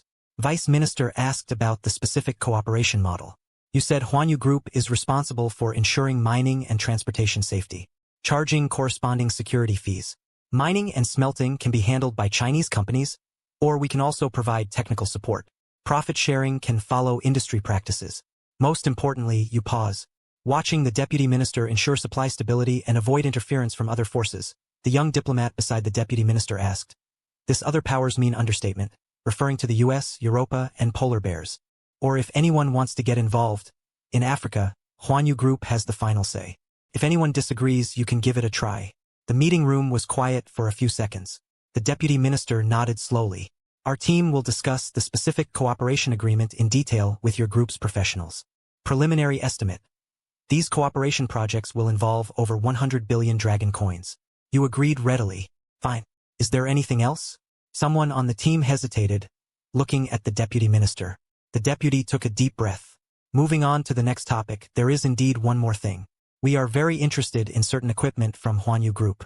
A coal weapon and equipment unit. The Deputy Minister admitted, yes, especially strategic bombers.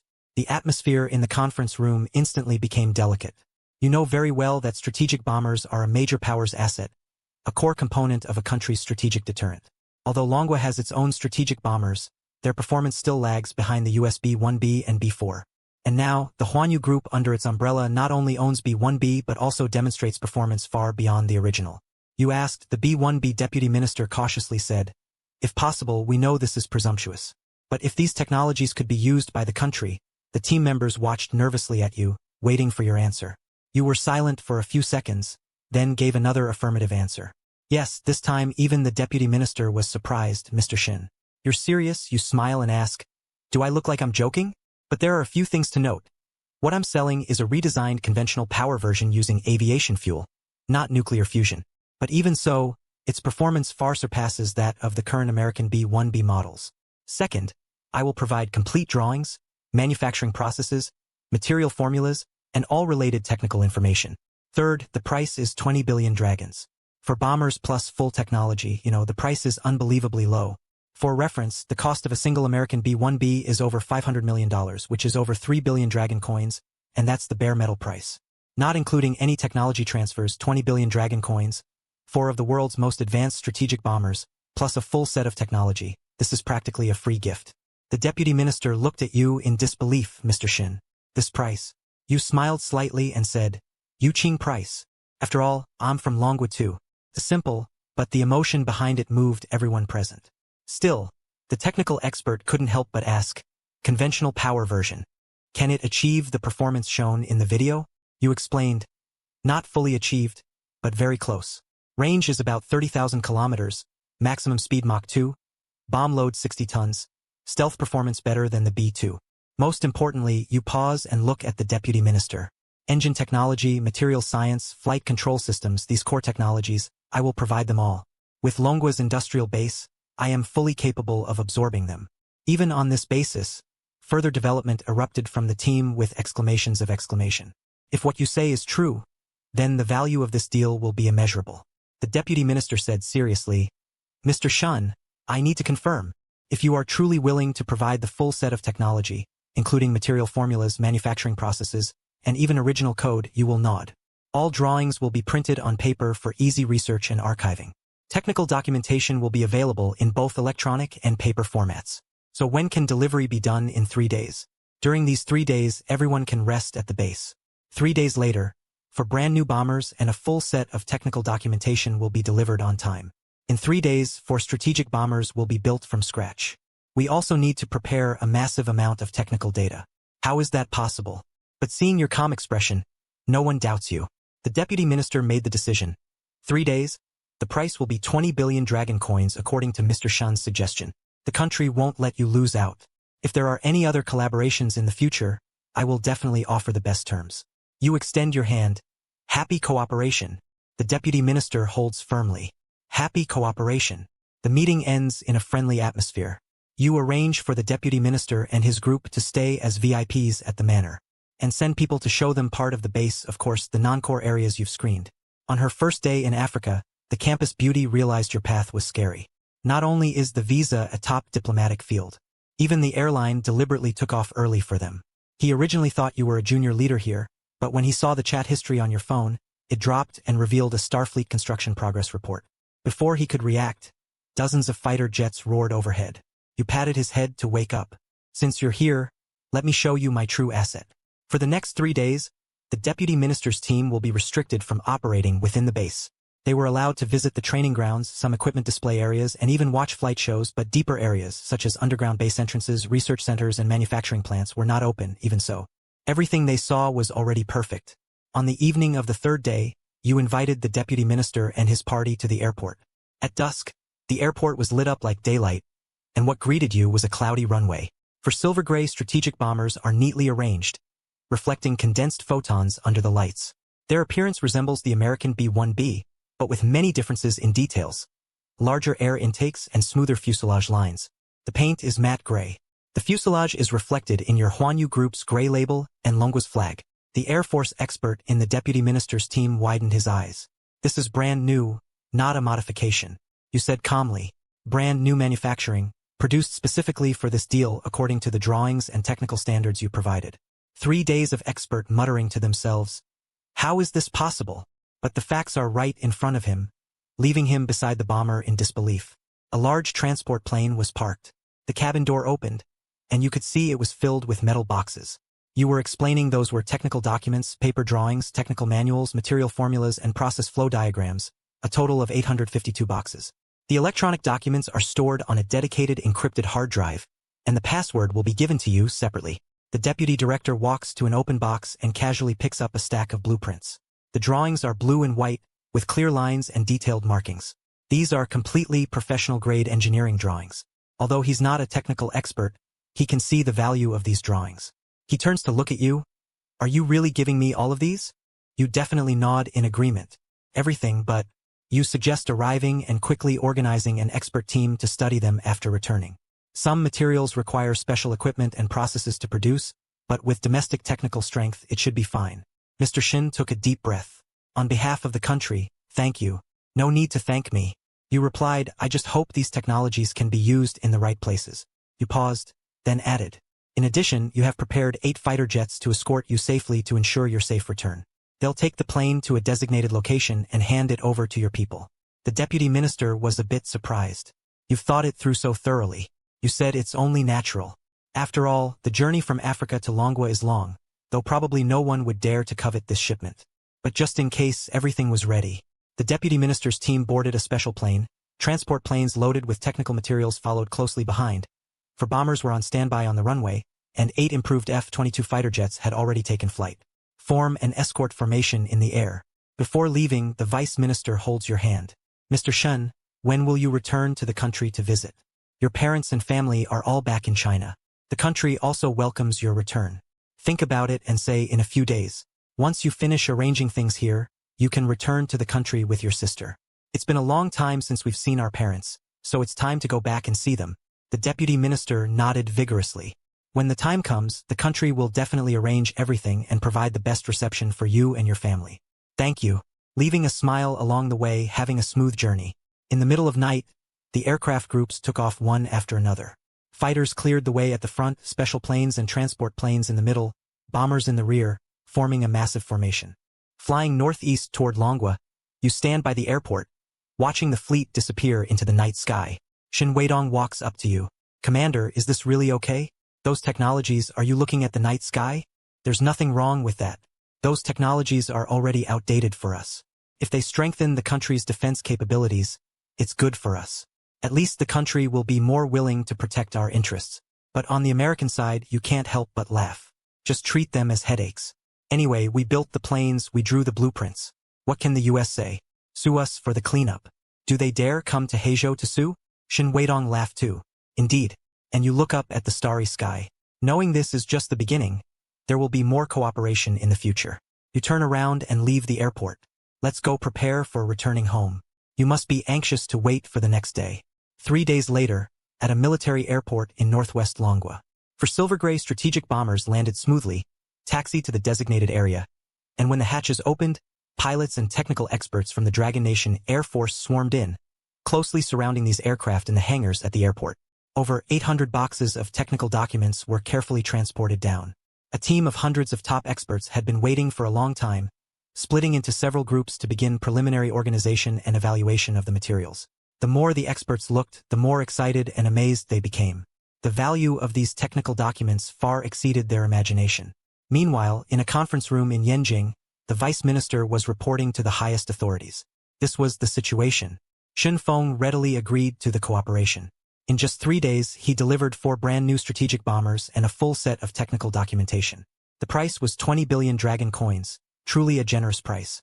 The leaders on the screen all wore serious expressions. A leader asked about the results of the technical data assessment, noting that the preliminary assessment had been completed. The deputy minister said the expert group concluded that these technologies are real, complete, and advanced, especially in material science and engine technology. At least 50 years ahead of us. The sound of breathing echoed in the conference room. Another leader asked Shin Feng what his conditions were. The vice minister shook his head, saying there were no conditions. He simply said, I hope these technologies can be used in the right places. Also, in a few days, he will return to China with his sister to visit their parents. Leader Chun Yin, what do you think of this person? The vice minister honestly said, I can't see through him. He possesses strength and skills we cannot understand. But at the same time, he shows deep affection for his family and a sense of identity with the country. He doesn't seem politically ambitious, but more like someone who wants a peaceful life but is forced to wield too much power. His attitude toward the country is, at least for now, friendly. This collaboration is proof of this, and he has clearly stated that he is from Longwa. I believe that as long as we do not threaten his family or interfere with his career, and he is willing to maintain good relations with the country, the leaders will make the final decision, so we will maintain this relationship. During his return home, he gave the highest level of hospitality, but not excessively to avoid causing his displeasure. At the same time, he strengthened the protection of his family, not surveillance but real protection. Understood. Half a month later. Morning in Africa. The runway at the base airport shimmers with pale golden light under the morning sun.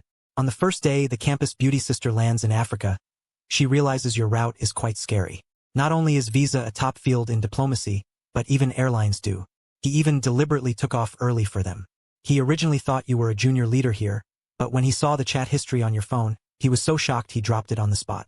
It was actually a progress report on the construction of the Starfleet.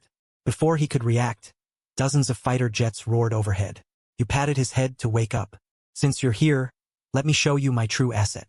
On the airport tarmac, a sleekly styled, massive private jet was quietly parked. Its size far exceeds that of typical road planes, with a length of over 80 meters and a wingspan close to 70 meters.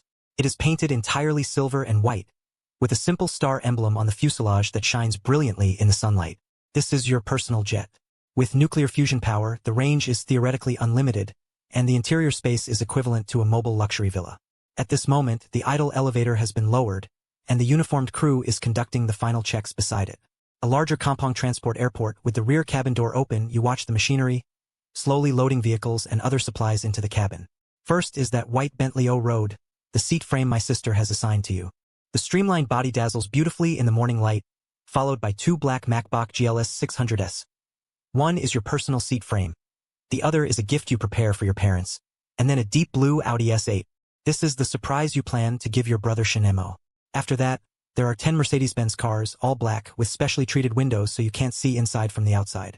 These are the seats of your 36-person personal guard team. Finally, some wooden crates filled with wine, cigars, and other gifts gathered from around the world. Next to the transport plane, 36 fully armed guards lined up neatly, dressed in plain clothes. Black tactical pants, gray polo shirts, tactical vests. Everyone was equipped with rifles and pistols. These weapons were specially permitted by the Dragon Kingdom to be brought into the country. Shin Weidong stood at the front of the line to report to you. Commander, all supplies are loaded. The guard team is ready. All base affairs have been arranged. Shin Moyen is in charge of the underground base. I'm in charge of the surface manor and external liaisons. You nod. While I'm not here, the base is on level 2 alert. If anyone dares to cause trouble, kill them without mercy. Shin Weidong replied. Understood. Pat him on the shoulder. Good. The base is yours. Shin Weidong stood at attention and saluted. Guaranteed to complete the mission. On the other side, Shen Xia, her 3 roommates, and Lin Xiaoyu had already boarded the private jet. The girls excitedly looked around in the cabin, exclaiming in amazement. Lin Xiaoxiao stood in the spacious center of the cabin. She exclaimed, "Oh my God! This plane is bigger than my home." Looking around at the luxurious decor, leather sofas, marble coffee tables, artworks on the walls, and even a small bar counter, Zhang Yu pushed open a door. Look here, inside is a fully equipped gym, and there's even a gym on the plane. Li Xiu walked into a room with a large bed and floor-to-ceiling windows overlooking the scenery below. This was so luxurious. Shin Xia pulled Lin Xiaoyu around the cabin. Sister Xiaoyu, look at this. This is a massage chair my brother specially had someone prepare. He said long-haul flights would be very comfortable. Lin Xiaoyu's face had already regained its color, though there was still some shadow deep in her eyes. But overall, she looked much better. She looked at Shin Xia with gratitude. Thank you, and thank you, your brother. Shin Xia smiled. We're all good friends. Why say all this? At that moment, the captain's announcement sounded, his voice gentle and magnetic. Ladies, the plane is about to take off. Please fasten your seatbelts. And you did one last check to make sure everything was ready. You're a bit nervous. Excited again. I haven't seen my parents in ages. And that silly kid is still around. Then the cabin door slowly closed. Outside the window, 8 improved Jufu Type 2 fighters had already taken off, forming an escort formation in the air. The captain's voice rang out again. Commander, all planes are ready. You calmly gave the order for takeoff. The engine started, emitting a deep and powerful roar. The four-person plane taxied slowly, speeding up and higher. Finally, it lightly left the runway and soared into the blue sky, with transport planes close behind. 8 fighters split into 2 groups. 4 cleared the way ahead, 4 escorted twice. The large group adjusted its course over the flying vessel. Flying toward the Dragon Nation, inside the cabin, you peer through the window at the base gradually receding below. The land you cultivated for 2 years has now become a force center that cannot be ignored. And now you must go home. The flight was incredibly smooth. The fusion-powered plane had almost no vibrations and noise was kept to a minimum. The girls were initially a bit excited but soon immersed in a comfortable flight experience. You sit by the window watching the clouds sweep by. Your thoughts drift back to the scene 2 years ago when you left. Back then, you were still a fresh college graduate, full of confusion about the future. Who would have thought that 2 years later, you'll come back like this? Shinxia sat down next to you. Bro, what are you thinking? You turned to your sister and said, thinking, time flies so fast. Do you remember when I left? You were still in high school, crying and refusing to let me go. Shinxia blushed. No way, I didn't cry. I didn't cry. Then who was holding onto my suitcase and wouldn't let go? Saying they wanted to go to Heizhou with me? Shinxia defended herself, saying, I'm just worried about you. Who knows how things will be in Heizhou? You chuckled softly and asked, now I understand. Shinxia whispered, got it, bro. You've really changed a lot. Huh? You used to be amazing, but you still felt like an ordinary person. Now, you hesitated for a moment. Now you feel like a superhero in a movie, or the leader of some mysterious organization. You were silent for a few seconds. Xia, you think this kind of brother, okay? Shinxia didn't hesitate. Of course, you protected us. What has become of Siyu's cousin? Who protected Siyu? You're still my brother. That's enough. Are you not thinking about it in your heart? She reached out and ruffled her sister's hair, softly saying, silly girl. Shinxia suddenly thought of something. But bro, isn't the show going back a bit too grand this time? There's a private jet, a security team, and luxury cars. Will your parents be scared? Admit it calmly. It's definitely scared, but some things must be gradually adapted to. I can't let them worry about me anymore. That was Shinxia nodding. For the past 2 years, every time Mom called, she secretly wiped away tears. Dad didn't say anything, but I knew he was so worried he couldn't sleep. You looked at your sister and said, so this time when we go back, I want them to know that their son is not only safe but also living a good life. I want them to be proud of me. Shinxia said softly, they've always been proud of you. Even if you're just an ordinary office worker, they're proud of you. You smiled and said nothing, clearly knowing in your heart that your sister was right. Parents' love is truly unconditional. But you still want to give your parents a better life. No more worrying about money. No more working from dawn to dusk running that little convenience store and enjoying your later years. That's part of the meaning of your hard work. The flight lasted about 10 hours. As the plane began to descend, the scene outside the window had already transformed into the land of Longguiyu province. Green farmland, winding rivers, villages and towns of Xinluoqi, all in sight. The captain's announcement sounded. Ladies and gentlemen, we're about to arrive at Shenyang-Mingdo Airport. Please fasten your seatbelts and put away the small table. Shinxia and her roommates excitedly gathered by the window. Is that Shenyang? It looks so big. My home is right there. Finally back, the plane lands smoothly. As the cabin door slowly opens, a carefully prepared scene unfolds before your eyes. On the first day Sister Xiaohua lands in Africa, she realizes your path must be scary too. Not only is visa a top-tier diplomatic field, even the airline deliberately took off early for them. She originally thought you were a junior leader here, but when she saw the chat records on your phone, the phone dropped from the scene. It was actually a report on the construction progress of the Starfleet. Before she could react, dozens of fighter jets roared overhead. You touched her head, saying, since you're here, let me show you my true asset. On the dedicated tarmac at the Mindong airport, several rows of people were already waiting. There were local officials in suits, airport staff in uniform, and several people with unique personalities. You could tell at a glance that they were reception teams sent by the Ministry of State Security. Next to the tarmac, a red carpet stretched from the stairs all the way to the terminal. On both sides stood a team member, dressed neatly in uniform with a solemn expression. Shinxia quietly asked behind you, bro, you arranged this formation in advance.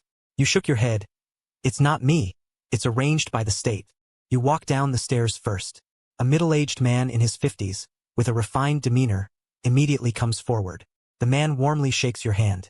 Mr. Shun, Welcome back to China. I am Director of the Special Affairs Department of the Ministry of State Security.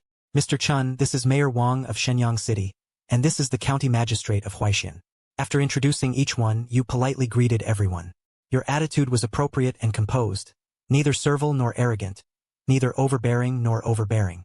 You could tell that. The officials present all nodded silently, as if they were confident in their hearts. This young man was indeed extraordinary. At the same time, the transport plane landed, the rear cabin door opened, and the vehicle slowly drove out. 2 black Macbach, 1 blue Audi F8, and 10 black Mercedes Giants lined up on the tarmac, and a breathing sound came from all around. I thought, this Bentley Continental is worth 5 or 6 million. The Macbach GLS 600 costs 2 to 3 million each, and all 10 Giants are top spec, each costing 2 million. The fleet together is worth 30 to 40 million. Notice the airport staff and passengers watching from afar. Everyone took out their phones to take photos in this direction. Soon, these photos and videos about you started circulating on social media. After a brief exchange with the reception team, you politely declined the city government's invitation. Thank you all for your kindness. But I've been away from home for 2 years and want to go back to see my parents as soon as possible and meet again another day. Mayor Wang quickly said, I understand. I understand. Mr. Shun's filial piety is commendable. We've already arranged everything. From the airport to Huaixin, there will be police cars guiding you all the way. Make sure you and your family are safe. You nod in thanks. Sorry for the trouble. At this moment, Shin Xiao's roommates and Lin Xiaoyu came over to say goodbye. Lin Xiaoxia, brother Shinfeng were heading home first. Thank you for bringing us back. Zhang Yu smiled at you and said, yes, the journey was truly amazing. I'll never forget it for the rest of my life. Li Xiyu held Lin Xiaoyu's hand and said, my cousin said that once he fully recovers, she will definitely visit to thank him. You gently reminded him. Be careful on the way and sometimes contact at any time. Then, guided by staff, other girls head to the regular terminal to transfer flights home.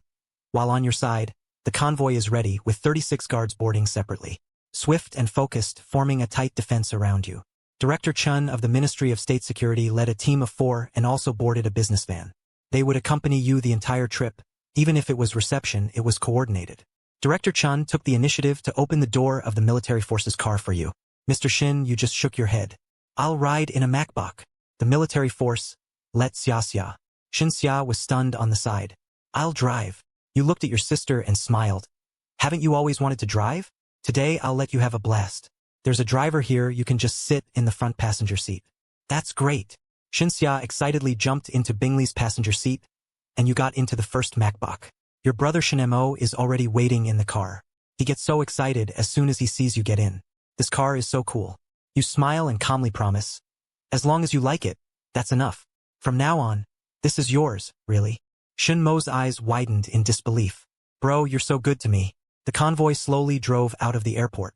Through the window, you saw 2 police motorcycles guiding the way, and 2 police cars escorting behind. In the middle is the luxury convoy you brought back, and finally, 2 police cars are pressing down. The entire convoy stretches nearly 100 meters, with the grand procession at the entrance to the highway in history. All lanes have been cleared in advance, specially opened for your journey. Traffic police are stationed at every exit along the way, ensuring your journey home is smooth and unobstructed.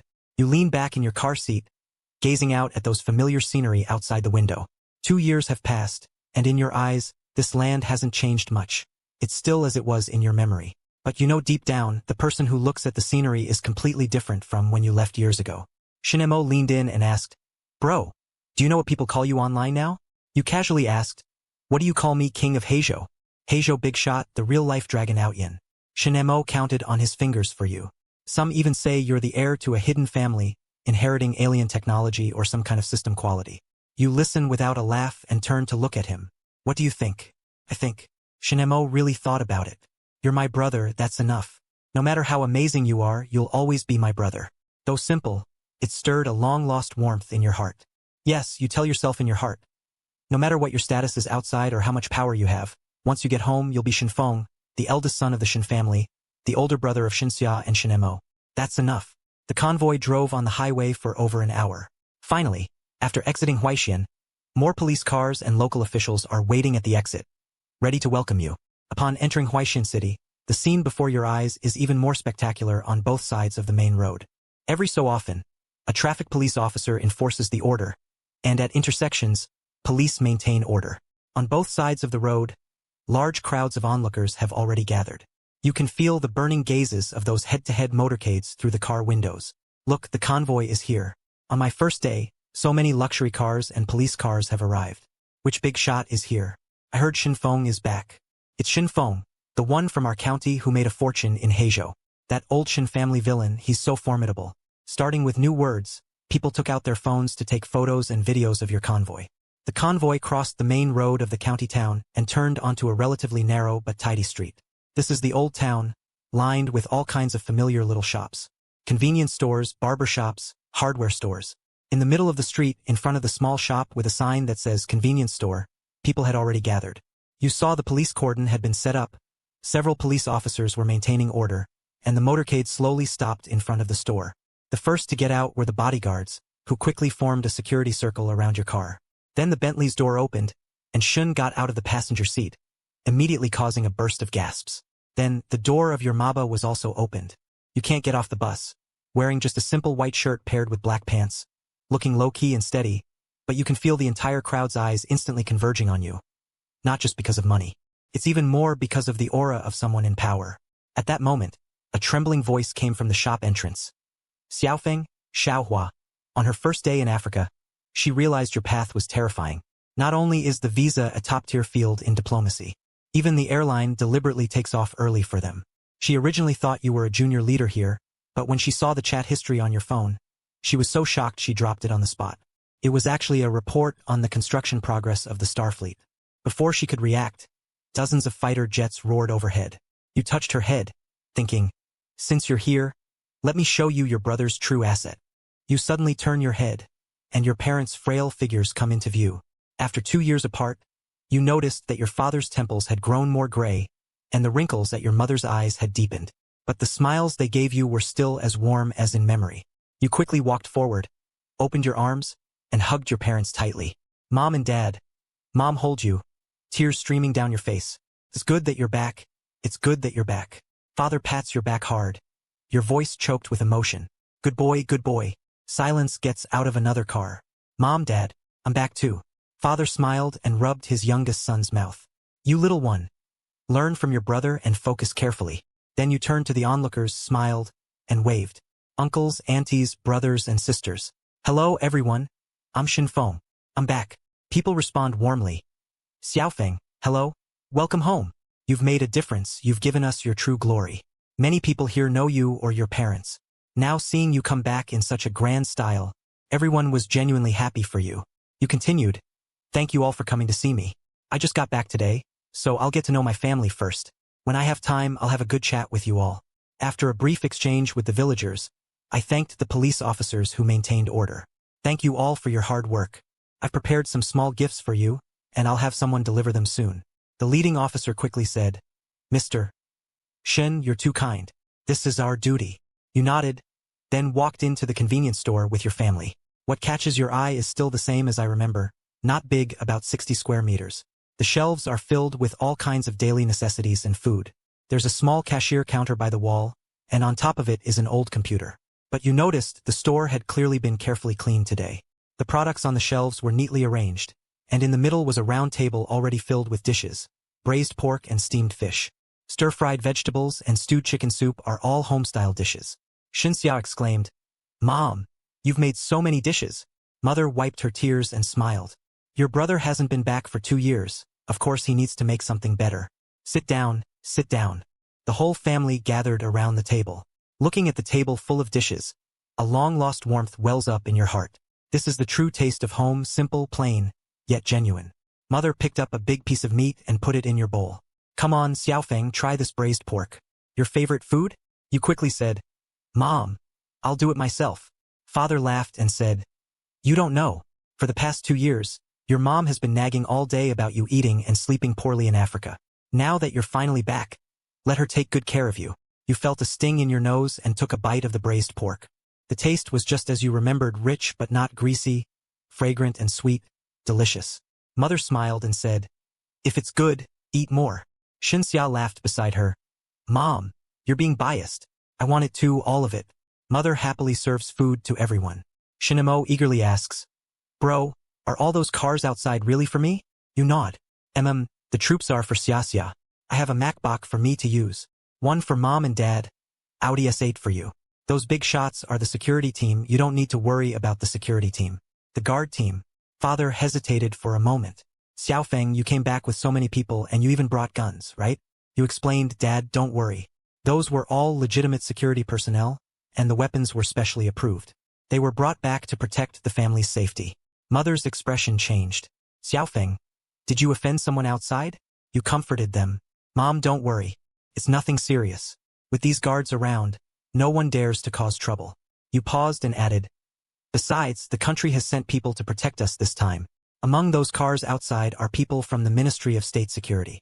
Father was surprised. The government had sent people. You nod in confirmation. Some of the things I've done in Heizhou are helpful to the country, so the country values our safety highly.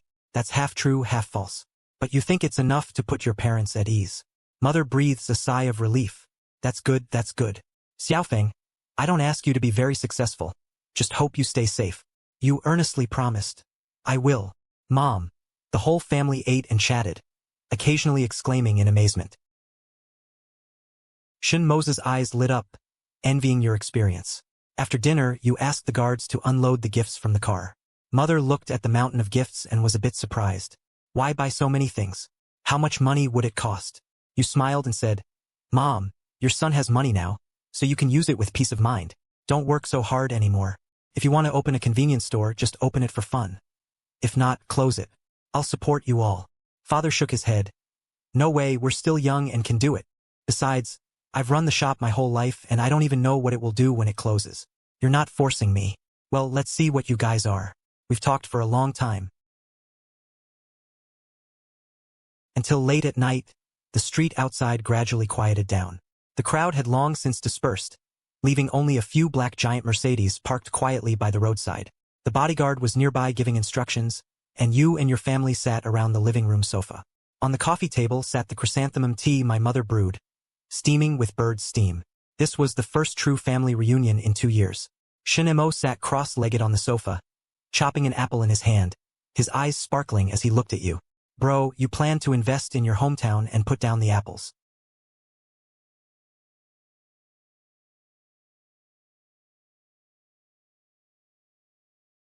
Seriously brighten your expression, then make sure you're serious. Then he scratches his head. Bro, I'm not trying to discourage you, but here, White Line, Shenyang, even the whole Yu province, and the words high-tech are all about. It doesn't seem quite related. Ask him why. Look, Shin Mo counts on his fingers. Poor infrastructure, we're far from the coast, logistics costs are high, transportation is inconvenient, and second, there's no industrial foundation. There aren't many traditional industries, let alone high-tech industries. Third, and most importantly, there's no talent. You quietly listen to what your brother says, you understand all this. Population outflow, backward industries, and lack of educational resources. These are all realities. Shin Mo continued. And then there's the high-tech industry. Right now, Longbo and Mibwa are locked in a fierce battle over chips, completely choked off. We can't even build a 28-nanometer lithography machine. Not to mention 7 nanometers or 5 nanometers, and the materials, the gap in basic materials is huge. New energy vehicles' batteries, range, and safety are all issues. He smiled wryly and said, Bro, it's not that I don't believe it, but high-tech is such a thing. Money alone isn't enough. It needs top talent, a complete industrial chain, decades of technological accumulation. We have nothing here. After hearing your brother's words, gently set down your teacup. You're right. Under traditional thinking, this place really isn't suitable for developing high technology. You interrupt him, but that's the traditional approach. Silently, you forgot something. I, Shin Feng, never follow the traditional route. The campus beauty's first day landing in Africa. He realized your approach was scary. Not only is visa a top diplomatic field, but even airlines deliberately take off early for them. He originally thought you were a minor leader here, but when he saw the chat history on your phone, the phone dropped off the spot, revealing a report on the construction progress of Starfleet. Before he could react, dozens of fighter jets roared overhead. You stroked his head, saying, Since you're here, let me show you my true asset. You stand up and say, No talent, but I have. I have the best scientists, the top engineers. I have as much as I want. You say there's no technology, but I have technology. Chips, materials, energy. Artificial intelligence, whatever technology you want, I have it, and it's the most advanced. You say you don't have an industrial foundation, But that's fine. I can build a complete industrial chain from scratch. You see, I have no shortage of it. So, all the problems you worry about aren't really my problems. Silence opened his mouth, wanting to say something, but found nothing to say. Yeah, you've already shown too many incredible abilities. Overnight, you transferred special forces from Africa to make annual bonuses. Having unstoppable intercontinental missiles and nuclear weapons, how could you say you want to do high-tech? What's impossible? Shinemo couldn't help but ask. But bro, even if you have talent, technology, and money, why do you have to do it here? In Gentlemen, in Shanghai, in Yanjing, isn't it easier? Those places already have foundations. You said it simply because this is hometown, because I don't want the young people of my hometown to always have a background for survival. People look at you with strange eyes, because I want world-class high-tech to be born here. You walk back to the sofa and sit down, your tone calm but firm. Silently, you're right. Since our hometown lacks a good university. So we build high-tech enterprises, we run them, create world-class job opportunities so young people don't have to go out and can find good jobs right at home. Silence was moved by your words. He has heard such grand statements before, but when you say them, they feel completely different. It's not empty slogans, but plans about to be realized. Silently asks in confusion, which field do you want to start in? You pause for a moment, then say chips, starting with chips. Chips, chips. Silence's eyes widened. Do you know how complex the chip industry is? Design, manufacturing, packaging. Testing, just one lithography machine alone has blocked so many companies. You nodded, I know, but I also know why we're choked off. It's not because we're working hard, not because we're not working hard, but because we're just getting started. Few accumulations and being blocked by patents and technical barriers. Shinemo not only asked in confusion, so how can we break through? You smiled slightly and said, with a brand new technological route, the basic chip is already close to its physical limit. Everyone is looking for next-generation chip technologies, carbon-based chips, quantum chips, photonic chips. These are the future. You paused, but I have all these future technologies. Silent gasped. Carbon-based chips, quantum chips, these are still technologies in the lab. You claim to have all the technology and you keep talking. It's not just chips. Materials are also key. Superconducting materials, high-strength lightweight alloys, new semiconductor materials. These are the foundation of industry. With good materials, we can make good equipment and products. And then there's new energy batteries. Currently, lithium batteries have low energy density, poor safety, and slow charging. I can make products with energy density 10 times higher, charging 10 times faster, completely non-catching and explosive new batteries, and artificial intelligence, biotechnology, aerospace. Counting each field one by one, the tone calmly says, what to have for dinner tonight? But every word, all represent the most cutting-edge technology in today's world. Shinemo listened in amazement. He felt like he wasn't chatting with you, but listening to lines from a sci-fi movie. He cautiously asked, bro, do you really have all of these?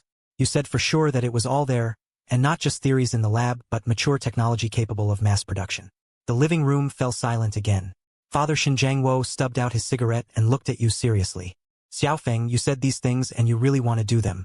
You nodded seriously. You really have to do it. Dad, I'm not acting on impulse. I have a complete plan. Mom asked worriedly. Then how much money will you invest? These sounds expensive. Money isn't the issue.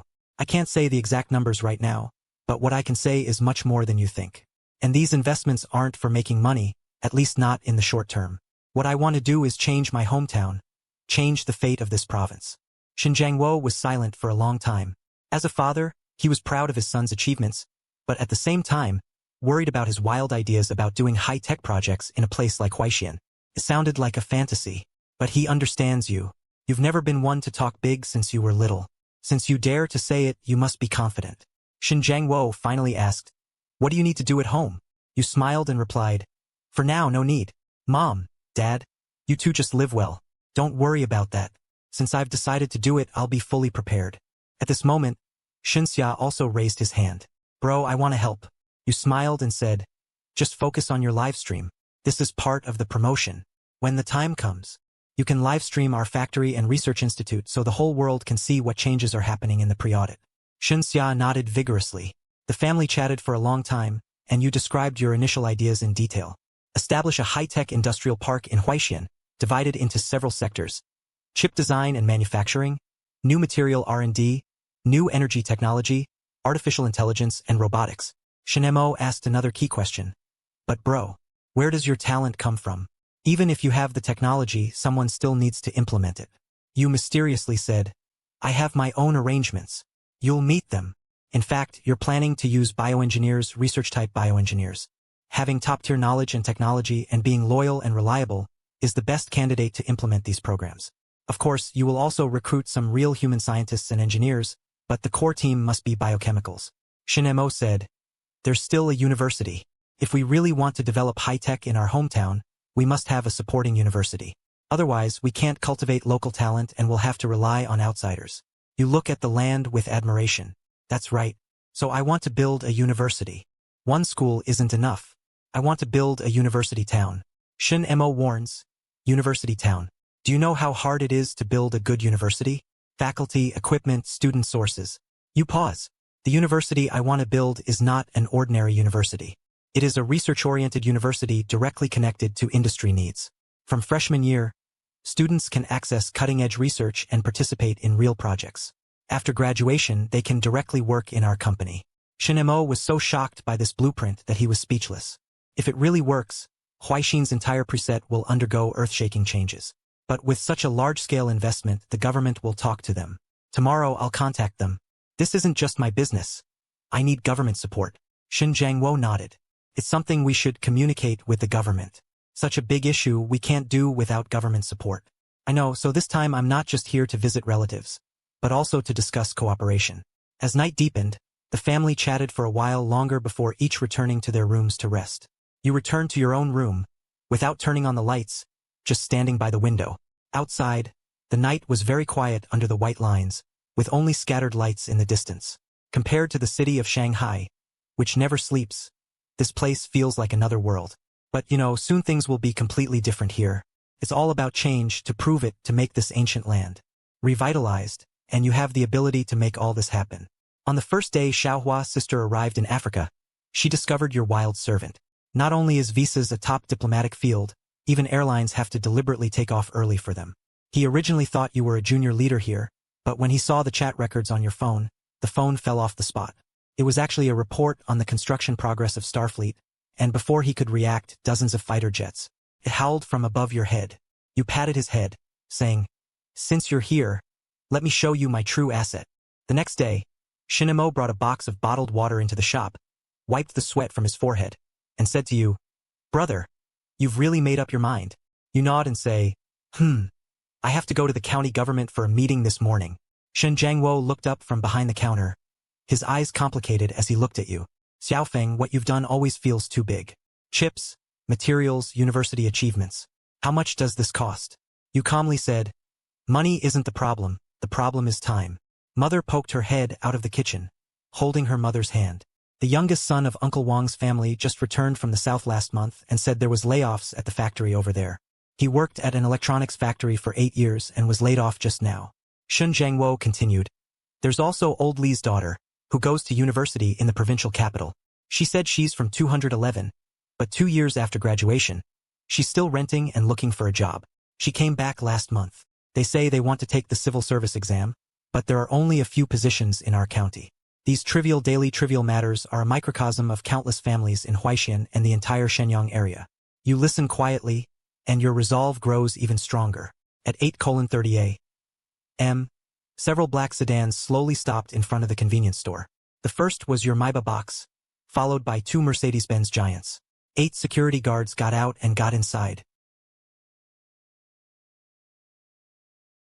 The convoy slowly drove away from the convenience store and headed toward the county government. At exactly 9 in the morning, the government meeting room was already packed with people at the tables.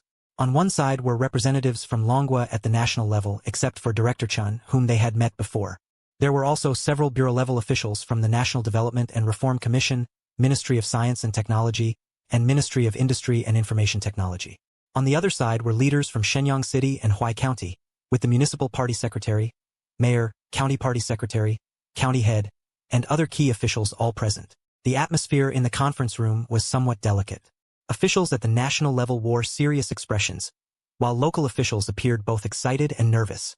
They had been informed yesterday that there was an important meeting today, only knowing that major investments were involved. But when they saw that leaders from national ministries were present in person, only then did he realize this was no ordinary investment promotion. The conference room door was pushed open, and he entered accompanied by 4 security guards. Following behind him were 10 team members, 5 chip experts, and 5 materials specialists. All were biochemical people appearing to be between 30 and 50 years old. They were already smiling and nodding to everyone present. "Hello, leaders. Sorry to keep you waiting." Director Chen stood up first. "Mr. Shin, please have a seat. Let me introduce you. This is Mr. Shen Feng, founder of Huanyu Group." After a round of polite applause, the meeting officially began. A leader from the National Development and Reform Commission came to see Mr. Shen and said, "I heard you are interested in investing in your hometown. Could you talk specifically about your plan? Everyone's eyes are on you." You raise 2 fingers. The main 2 directions are the chip industry, the second is the basic materials industry. A whisper echoed through the conference room. Chips and high-end materials are indeed the most urgent breakthrough areas in the country right now. But can a county really support such a high-tech industry? The director of the Ministry of Science and Technology couldn't help but ask, "Mr. Shen, the chip industry is crucial for talent. Supporting supply chain requirements are extremely high. Huaxian's current infrastructure and talent reserves are probably not a problem. If you interrupt with a firm tone, these are not problems. Huanyu Group has a complete technical system from design and manufacturing to packaging and testing. All proprietary technology. As for talent, we will cultivate it ourselves." Officials from the Ministry of Industry and Information Technology are leaning forward. "Mr. Shen, what is the specific path of chip technology you mentioned?" "Currently, we are mainly catching up on the 28 nanometers to 14 nanometers process. 7 nanometers is still in the PR phase." You calmly said, "It's not a base-based chip. We're developing carbon-based chip technology, which has already achieved mass production.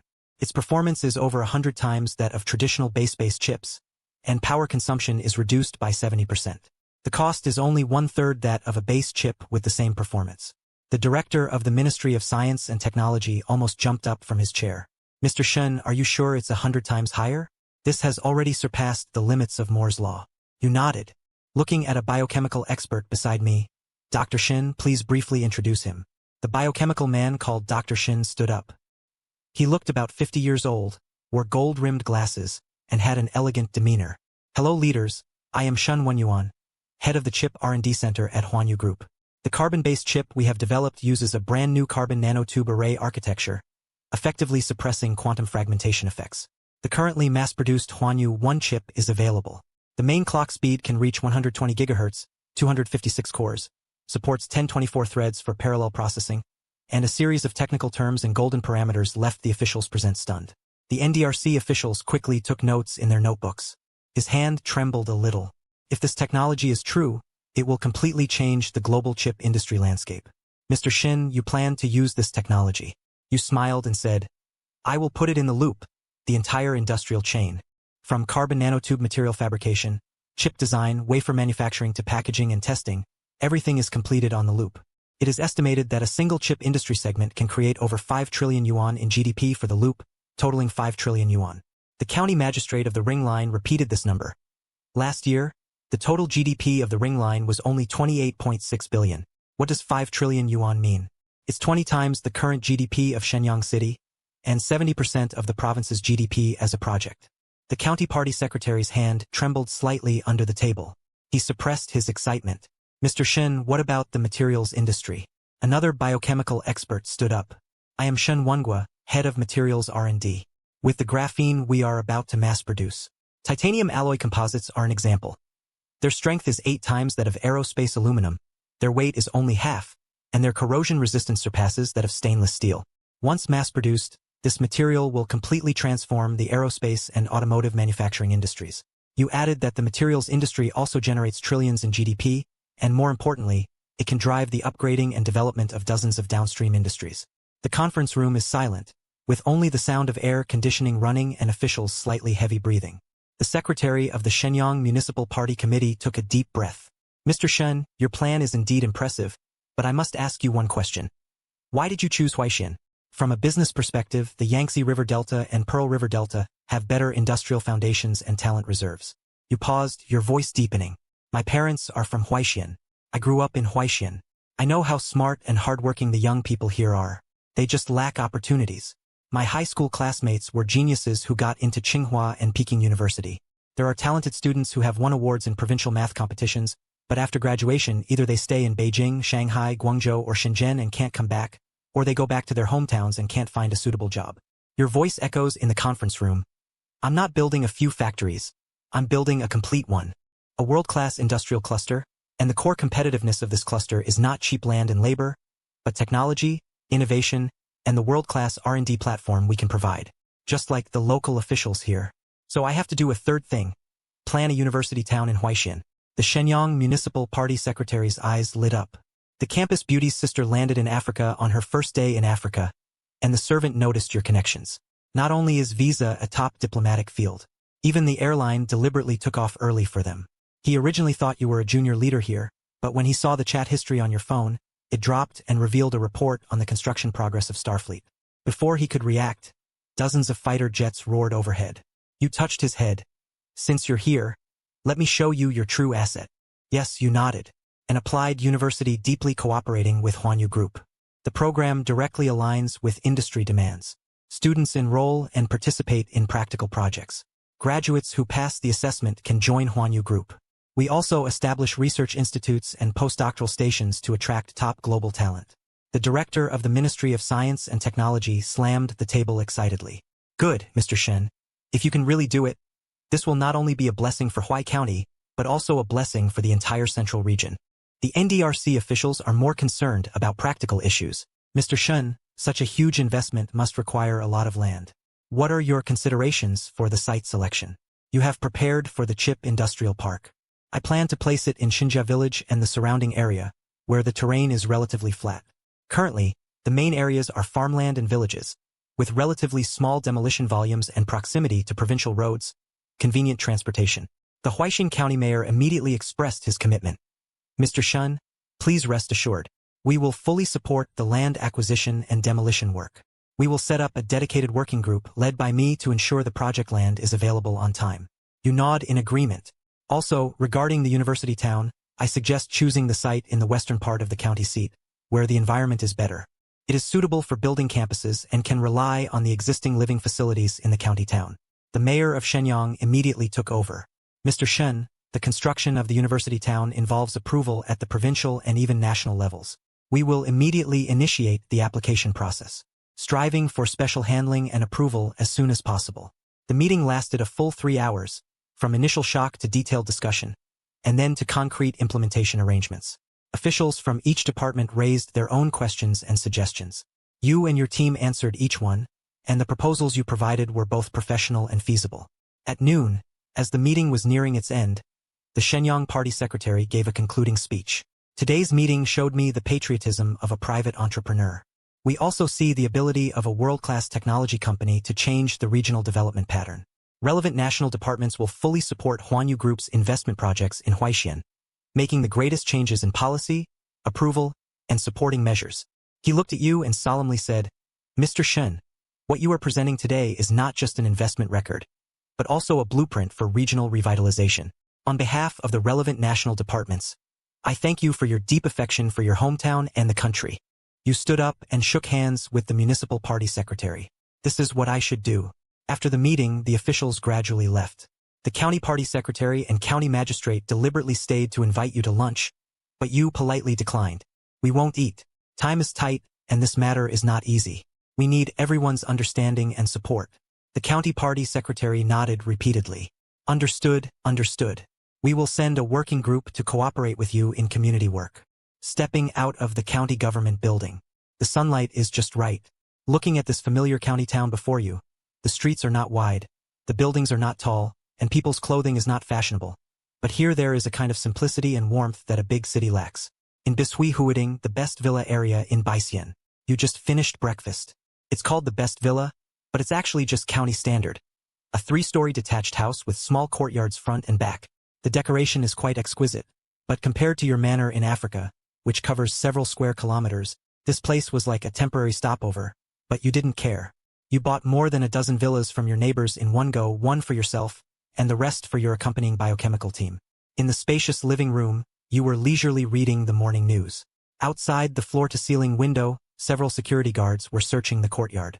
They were dressed in plain clothes, their sharp eyes and upright posture still exuding an unusual aura. Xinxia ran down from upstairs in pink loungewear. His phone is still running his back-end page. Bro, look, my followers have increased by 500,000 again. Now it's over 72 million. You smile and take the phone to check. Not bad, keep it up. Got it.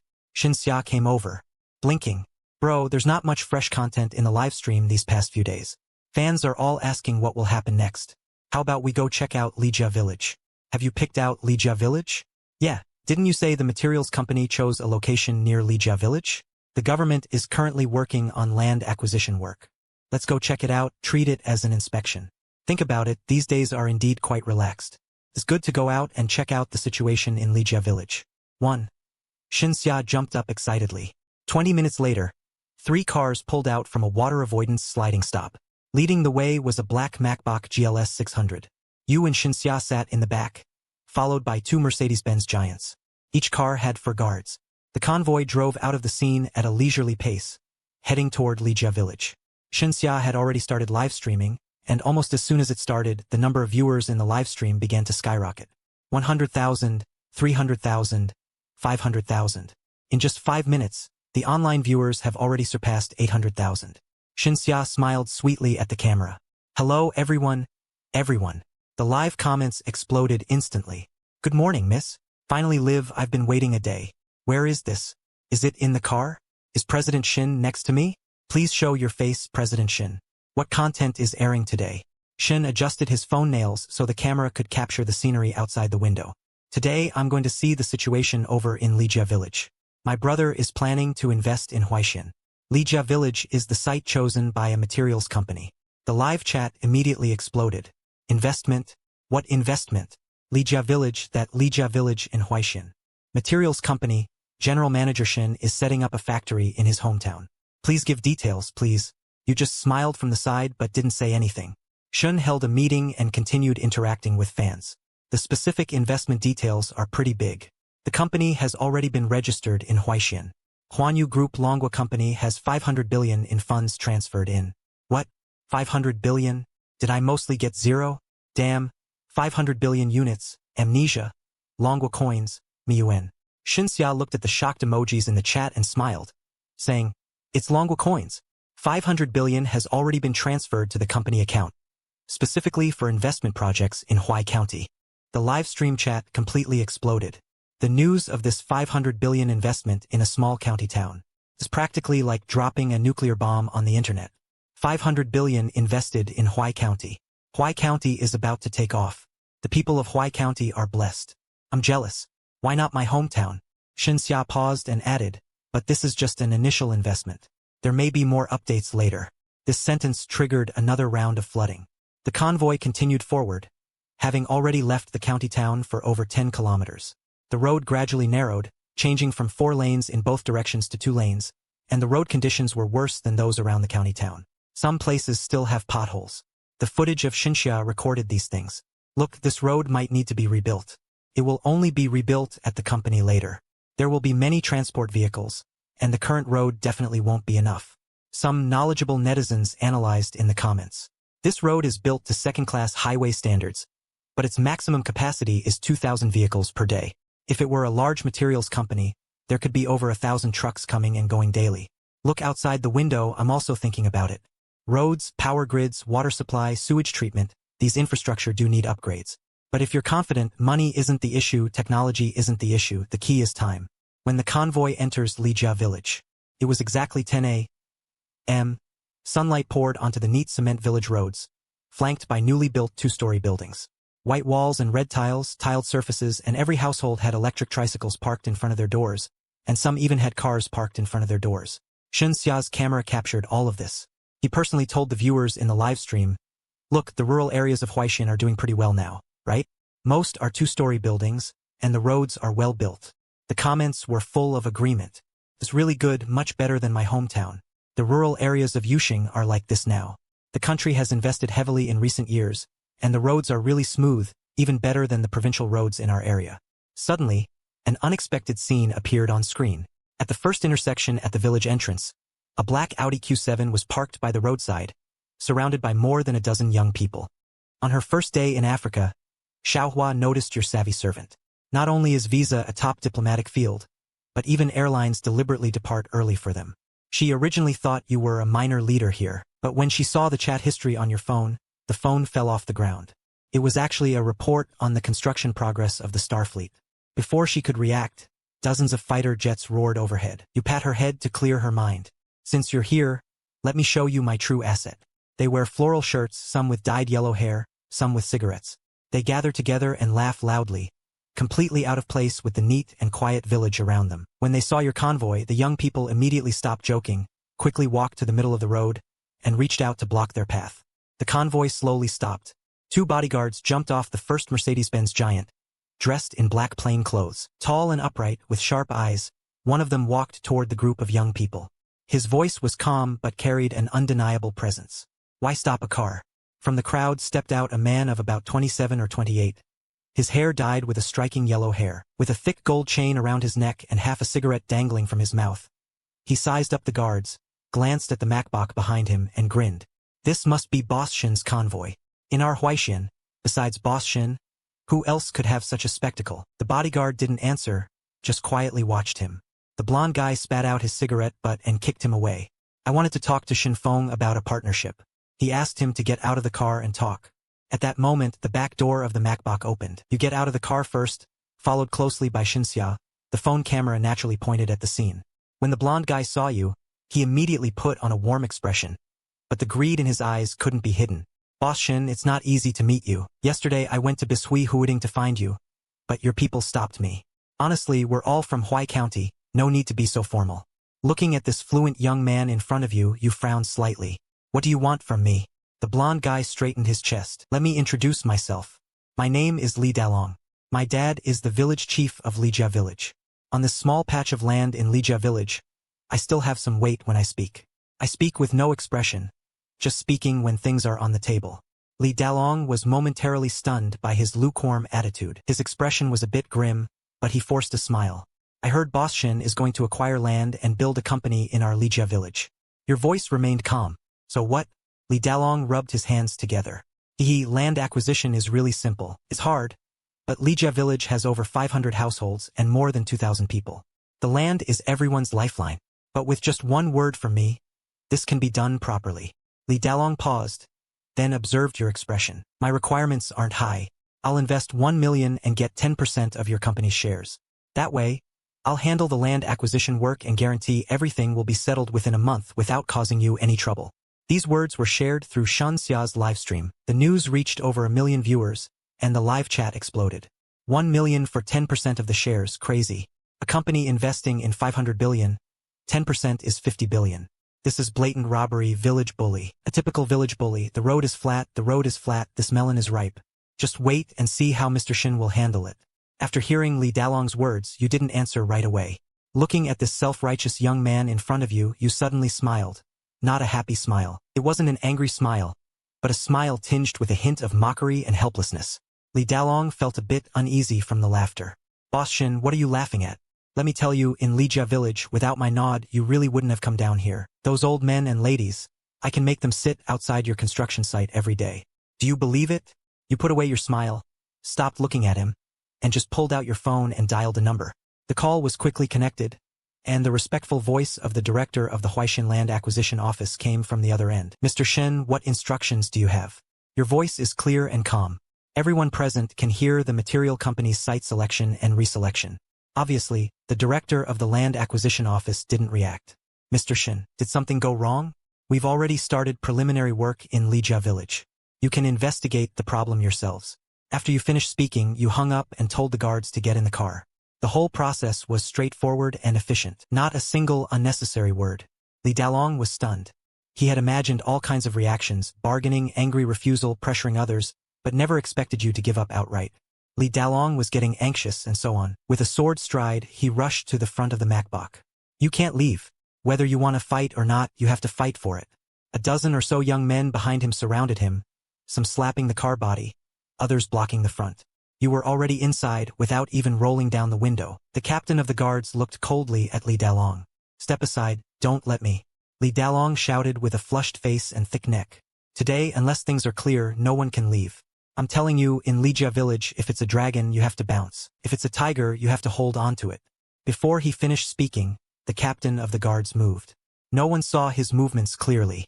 With a muffled bang, Li Dalong was sent flying more than 3 meters backward, crashing heavily onto the concrete floor, gritting his teeth in pain. The young men Li Dalong brought immediately shouted, "Hit people! Shen Feng is hitting people! Help! The outsiders are bullying our Lijia village! Stop them! We can't let them leave!" The shouts echoed throughout the village. Soon, the villagers arrived. The first to come out were a few households by the roadside. Several elderly people and women pushed open the courtyard gate, curiously looking around. Then, more people gathered from all directions, carrying hoes and a middle-aged man who had just returned from the fields. A woman holding a child, a young man resting at home. In just a few minutes, over 100 people had gathered at the intersection. What's going on? Who hit someone? Isn't that Li Dalong? Causing trouble again. Whose cars are these? So impressive. Hearing that it was the big boss's car coming to invest in our village, the villagers were all talking about it. Li Dalong got up from the ground, limped to the front of the crowd, pointed at his convoy, and loudly said, "Villagers, this Shen Feng said he's going to acquire land and build a factory in our village. I tried to fight for our interests, but not only did he refuse, he even started hitting people." Everyone kept their faces calm. The villagers, unaware of the truth, began to stir. Some people looked at the convoy with hostility.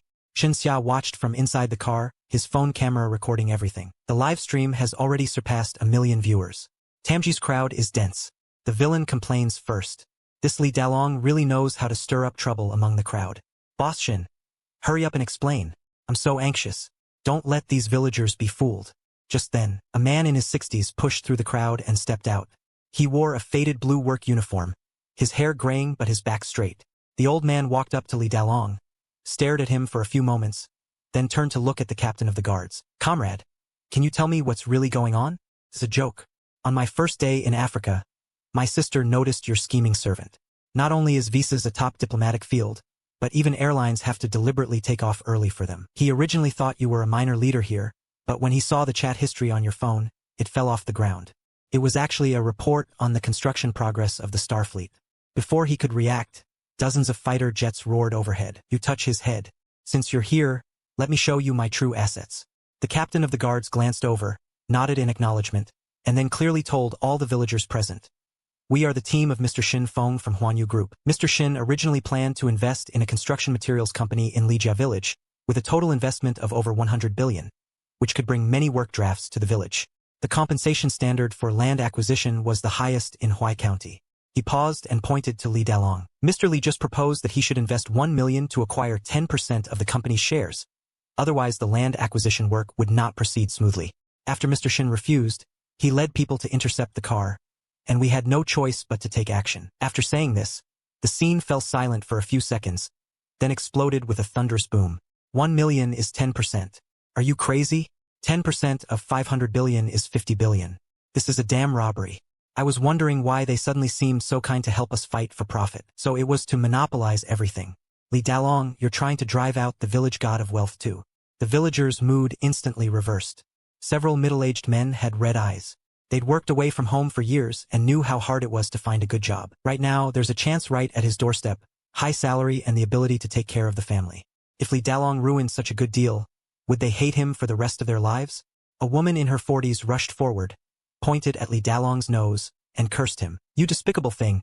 My son graduated from college and was struggling to find a job. Finally, there's an opportunity. Don't mess it up. I'm not done with you. We can't let him ruin our village's good business."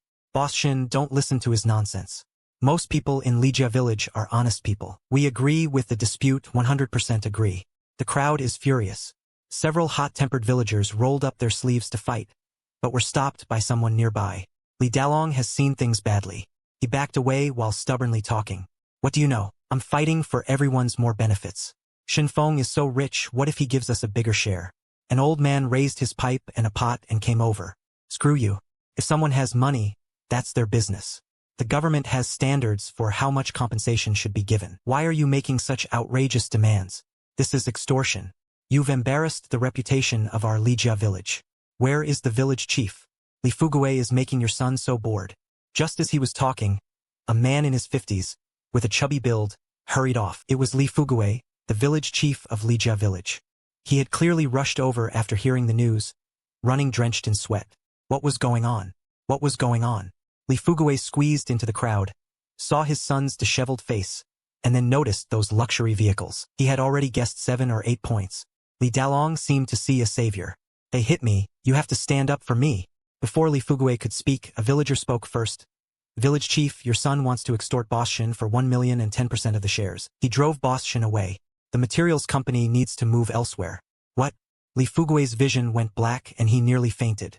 As the village chief, if anyone dares to cause trouble. He was the criminal with authority. He spun around suddenly and slapped his son across the face. You bastard! Who told you to be so bold? The slap was solid, and Li Dalong's face immediately swelled up. Li Dalong covered his face. Unbelievable. You hit me, I'm hitting you. Li Fugui was trembling with anger. Do you know what Boss Shin's investment can bring to our village? Do you know how much the county and city value this project? How dare you extort me? Are you tired of living? He turned to look at your car and bowed deeply. Boss Shin, I'm sorry. This is my son Wu Fong. Please don't take this bastard to heart. All the villagers of Lijia village welcome your investment. We will absolutely cooperate with the land acquisition work. The car window slowly rolled down, revealing your face. You looked at Li Fugui, then glanced at the expectant villagers around you. After a few seconds of silence, you said, Village Chief Li, let the law handle the matter of your young master. As for the materials company, it had already decided to move elsewhere. After speaking, the car window rolled up and the convoy slowly started moving.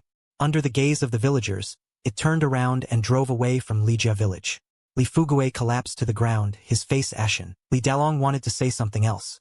Surrounded by several angry villagers, it's all your fault. You troublemaker.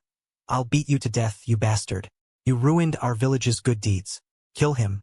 The scene became chaotic until the sound of police sirens came near and far. 3 police cars arrived at the scene, led by the deputy director of Huaixin Public Security Bureau. After getting out of the car, he glanced at the scene and walked straight up to Li Fugui. Li Fugui, your son is suspected of extortion, and the amount is especially huge. Now, according to the law, summon him. Come with us to the bureau and cooperate with the investigation. I didn't have it. Li Fugui wanted to defend himself. If we investigate, we'll know.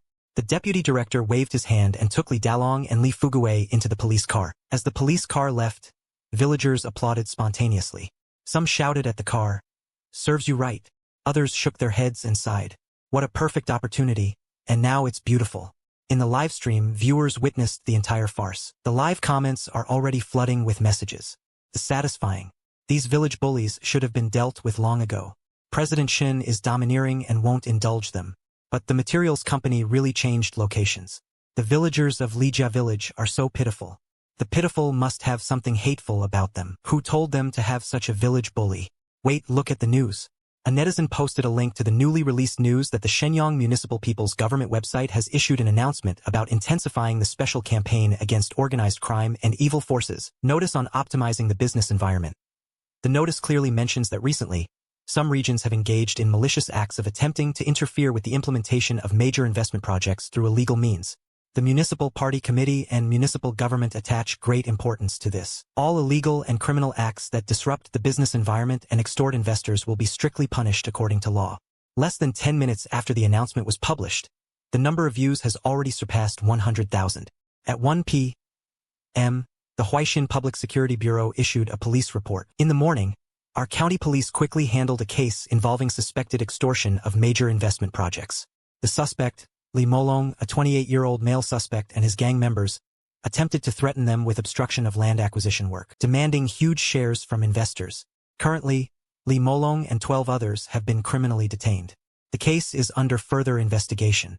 At 3 p.m., the Shenyang Municipal Commission for Discipline Inspection and Supervision issued a notice to the party branch secretary of Lijia Village, Huaixin. Li Fugui, director of the village committee, is suspected of condoning and shielding his son's illegal activities, using his position to seek illegal benefits for his son. He is currently under disciplinary review and supervisory investigation at the Bishui Huiding Villa. You are on the phone.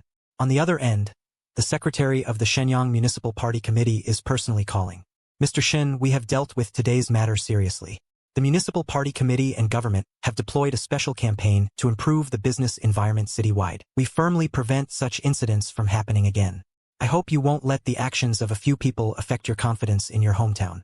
You calmly said, Secretary, rest assured. Your determination to invest in Huaixin will not change. It's just the material company's site selection. It really needs adjustment, the secretary quickly said. Understood, understood. We have already asked the county or district to report the eligible candidate sites. Tomorrow they will be delivered to your office. You can choose freely. The city will fully cooperate.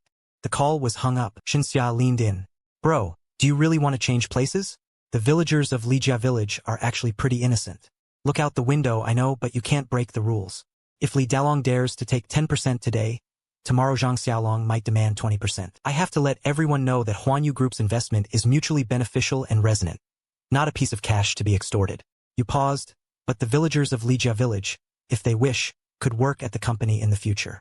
That's a different matter. The next day, the new site selection plan was presented to you. The 5 candidate locations were all villages in Huaixin with convenient transportation and simple local customs. The basic information of each village, land type, and the villager's intention survey were all attached to the data. You carefully flipped through it and finally stopped writing on a village called Yanglu Village. On the very first day the campus beauty girl arrived in Africa, she realized your route was terrifying.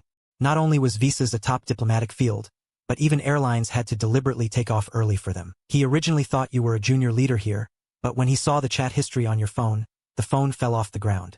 It was actually a report on the construction progress of the Starfleet. Before he could react, dozens of fighter jets were laughing from above. You pat his head to clear your mind. Since you're here, let me show you my true asset. This village is located in the Huaihe Pai area, with rich soil and water, simple local customs, and over 300 households, mainly engaged in planting and breeding. Most importantly, the village party secretary is a veteran with high prestige in the village, and the villagers are highly united. Let's do it here. You sign the document, and the news spread quickly. When the villagers of Yanglu village heard the news, we spontaneously organized and cleaned the village roads spotlessly. A banner warmly welcomed Huanyu Group's investment in Yanglu village at the village entrance. A week later, Li Dalong's case was heard, and the trial found that Li Dalong had long gathered idle members of society to go on a market strike in Lijia village and surrounding areas, extorting money to commit the crime of organizing and leading a mafia-type organization. His act of demanding company shares from Li involved an especially large sum of money. Ultimately, Li Dalong was sentenced to 15 years in prison and fined 5 million yuan. His gang members were sentenced to prison terms ranging from 5 to 10 years. Li Fuguei was also accused of harboring and condoning bribes, and was involved in Yanglu village.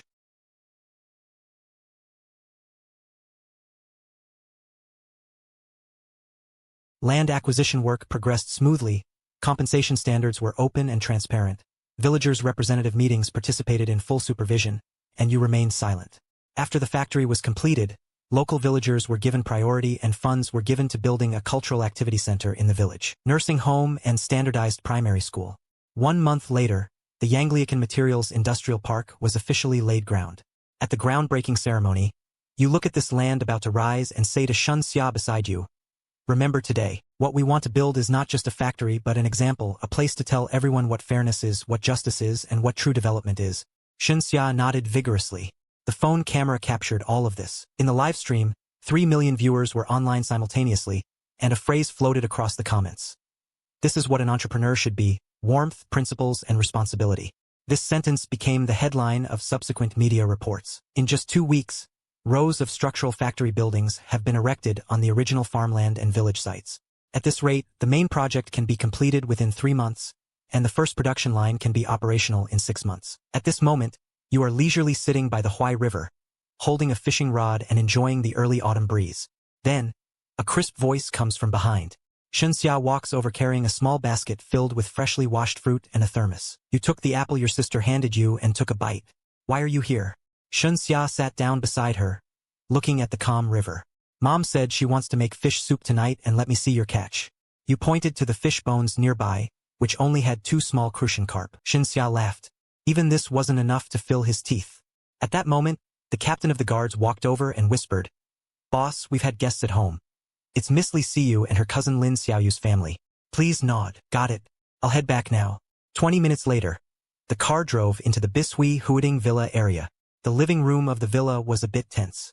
Lin Xiaoyu and his parents sat on the sofa, with Li Siyu keeping him company. Lin Xiaoyu's father was an honest, middle-aged man. Her hands nervously rubbed her knees. Mother's eyes were still a little red, clearly crying before coming. Lin Xiaoyu himself kept his head down, clutching the hem of his clothes tightly. When they saw him come in, the whole family quickly stood up. Mr. Shin, the voice of the Lin family trembled slightly. We came to thank you. Lin's mother was about to kneel, but Xinxia quickly caught her. Auntie, don't do this. Xinxia helped Lin's mother back onto the sofa. You sit across from me, speaking gently. Uncle, Auntie, Xiaoyu, no need to be so formal. Siyu is the next roommate.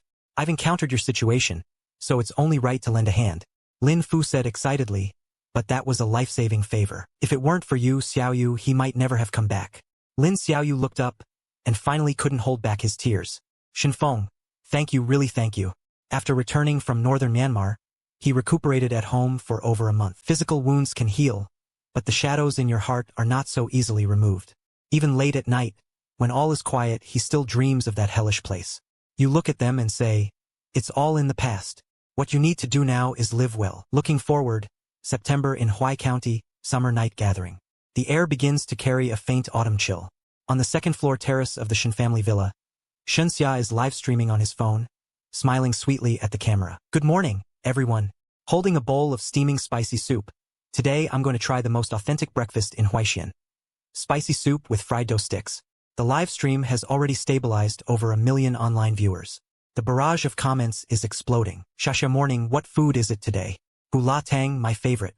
Please give me the address. Next time I go to Huaixin, I must try it. Xia doesn't have to go to school?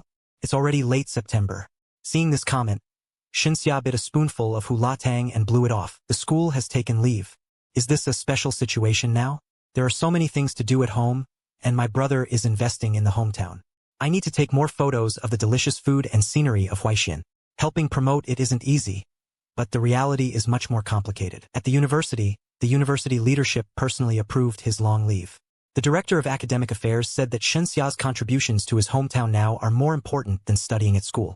He promoted Huai County through a live stream platform, boosting the local economy. This is the best time for society. After breakfast, Xinxia said to the camera, today I'm taking you to see the construction site my brother invested in.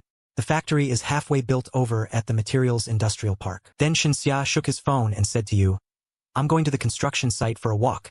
You looked up and said, be careful, and have the security team follow. Got it. Half an hour later, Xinxia's convoy arrived at the Yonglu village construction site. In just 1 month, the scene here has been turned upside down.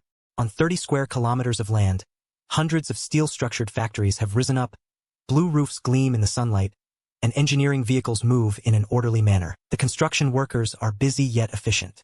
The camera sweeps over this bustling scene, drawing a wave of amazement in the live stream room. The speed is incredible, so many seen in just 1 month. Is this superpower? A 500 billion investment is definitely worth it. Xinxia said to the camera, did you see that? This is Longgua's speed combined with the efficiency of Huanyu Group. While he was busy live streaming the changes in his hometown, his second brother Shinemo was living a completely different life on a motorcycle hundreds of kilometers away. On the first day my sister arrived in Africa, she realized your path was pretty scary. Not only is visa a top diplomatic field, but even airlines deliberately take off early for them. She originally thought you were a minor leader here, but when he saw the chat history on your phone, the phone fell off the ground. It was actually a report on the construction progress of the Starfleet. Before he could react, dozens of fighter jets roared overhead. You stroke his head and lean toward it. Since you're here, let me show you my true asset. VIP private room at a high-end bar on the Bund. Deafening music almost blowing the roof. Silent leaning back on a leather sofa, surrounded by 4 or 5 friends. There were men and women, all rich second-generation heirs they met in Shanghai. In the corner of the private room stood 3 guards, dressed in casual clothes and their eyes always alert. A young man with dyed silver hair raised his glass. Brother M.O., this toast is yours. If it weren't for you, we wouldn't have had the chance to enter this bar's VIP room. Shinemo smiled and clinked glasses with him, downing it all in one go. A month ago, you gave him a card with no limit. He only said, you can go out and have fun. Be careful. So Shinemo began his carefree journey. First stop in Shanghai, second in Hangzhou, and next planned to visit gentleman's Hong Kong Island. A girl in a camisole dress approached, her eyes full of curiosity and admiration. I heard your brother has a private army in Africa. Silent shrugged. Pretty much. I'm not really sure about the details. My brother rarely talks about this. Another guy excitedly said, that's so cool.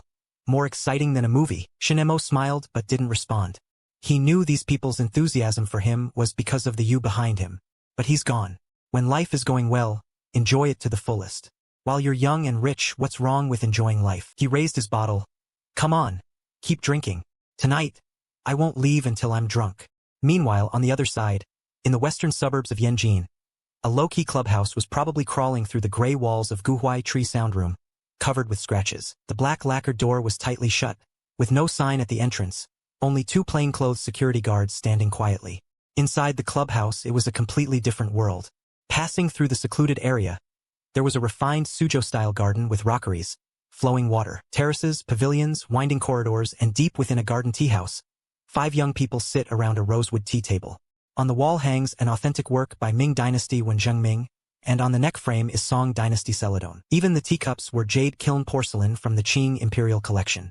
Everyone's expression was somewhat serious, somewhat out of place with the elegant scene. These 5 were about the same age, between 28 and 32, and came from the very top families of the Dragon Kingdom. The names of parents or grandparents often appear in important conference reports. From the day they were born, they are destined to live in circles unimaginable to ordinary people. The young people sitting in the main seats ask, "Brothers, what have you been busy with lately?" He sports a neat short haircut, with well-defined features, yet his eyes always carry a subtle hint of playfulness. In the industry, everyone calls him Chun Shang. The young man sitting across from him takes a sip of tea, thinking, what else can you do? Trying to look good. Playing ball and cars, recently got into capsizing. He built a small yacht in Sanya. The speaker's surname is Lin Shang Lin. His skin is sunburned like a healthy wheat seed, and he wears a string of small leaf finger bracelets on his wrist. That's something his grandfather passed down. Next to him, a young man wearing gold-rimmed glasses laughs. Capsizing, he's pretty good at having fun. I'm recently running a private art museum and collecting works by contemporary artists. If you're interested, go check it out another day. This is Wang Shang, the highest educated martial artist, holding a PhD in art history from Oxford University. But his museum is less a hobby and more a form of investment in the works of contemporary artists after his collection. Prices often multiply several times. Another slightly chubby young man gets a free throw. Forget about art museums, can't understand those abstract things. I'm recently running an esports club, invested some money, and it's quite interesting. Xiao Xiao. Among martial artists, the one from a relatively ordinary family background means the family assets are only a few tens of billions. He has a straightforward personality and dislikes pretentiousness. He prefers down-to-earth things. The last person who remained silent was young Master Zhou. He sat in the seat closest to the window, gazing at the artificial hills and flowing water outside, his fingers tapping lightly on the table, as if pondering something. Chun Xiao looked at him. Zhou Xiao, what are you thinking? Zhou Xiao snapped back to reality and smiled. Nothing much, just thinking, if we keep going like this, it's not a good idea. The tea room fell silent for a moment. This sentence struck a chord with everyone. They had just returned from studying abroad for a few years, from Harvard and Cambridge. They have degrees from Stanford, MIT, and other world-class universities, but after returning home, they find that knowledge seems powerless against the domestic rules. When they first came back, they were still ambitious. They wanted to use the modern business management knowledge they had learned to shine, but were quickly taught by reality. In this circle, network of connections matters more than ability. Family background is the biggest passport, so they start to live freely. Luxury cars, yachts, private jets, top clubs, celebrities and models. Everything ordinary people dream of is within reach for them. At first, it's exciting and fresh, but over time, it gets boring. More importantly, they knew deep down that this kind of carefree lifestyle couldn't last forever. The family needed them to take over, to pioneer new fields, to maintain and expand that vast and complex web of relationships. Lin Xiao sighed. Yeah, it's time to find something formal to do. But what should we do? If only we had been in real estate 10 years earlier, money would have come crashing in. But now, real estate is struggling. We can't handle things like the internet. They really have the technology. What can we compete with others? Technology. Wang Xiao pushed up his glasses. We don't need technology, we just need to invest in companies with technology. He paused, then continued. I heard that the Li family member joined an AI startup last year. He held the title of consultant and took 5% of the shares. This year, the company's valuation multiplied dozens of times. He made hundreds of millions just by lying down. A few comments echoed in the tea room. This kind of thing was common in their circle, so-called hiring consultants. It's just a facade. The real deal is behind the scenes, using family influence to solve problems in policy, approval, and resource for the company. In exchange for shares, the business is protected and they gain wealth. Zhao Xiao said, my old man has arranged for me too. I'll go to a new energy company, also on secondment, and the annual dividend won't be less than that. He held up 2 fingers. Lin Xiao asked 20 million. Zhao Xiao said calmly, 200 million. The tea room fell silent again. Although they were all experienced people, a 200 million annual dividend was still tempting. Chen Xiao slowly took a sip of tea, his gaze sweeping over everyone present. Of course you can do this, but don't you think these are all minor skirmishes? Wang Xiao raised an eyebrow. Small squabbles. What insights does Chen Xiao have? Chen Xiao put down his teacup, leaned forward, and lowered his voice a bit. Have you heard of Huanyu Group? On her first day in Africa, Xiaohua realized your path was scary. Not only is visas a top diplomatic field, even airlines deliberately take off early for them. She originally thought she was just a minor leader here, but when he sees the chat records on your phone, he'll show you my real assets.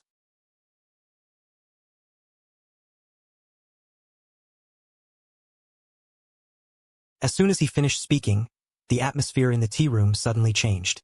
This name had become a hot topic in their circle over the past few months, from the northern Myanmar incident to the Heizhou nuclear test, from the 500 billion investment in Huaixin to probe chip technology. Every move was shocking. Zhou Xiao broke the silence. Of course, he had heard about Xinfeng, 25 years old, from Huaixin, who had bases in Heizhou, private armed forces, and even nuclear weapons, and was now returning to invest in China. What's wrong? Chen Xiao directly tossed out his tablet, the numbers on the screen making everyone breathe. According to reliable sources, his investment in Huaixin was just the tip of the iceberg. He also mastered probe chip technology, which could be mass-produced. Annual revenue will exceed 5 trillion. Net profit 1.5 trillion, 1.5 trillion yuan. What does that mean? Even if you add up Alibaba, Xuanting, Huawei's profits, it's not that much. Wang Xiao's lenses are just reflecting the light.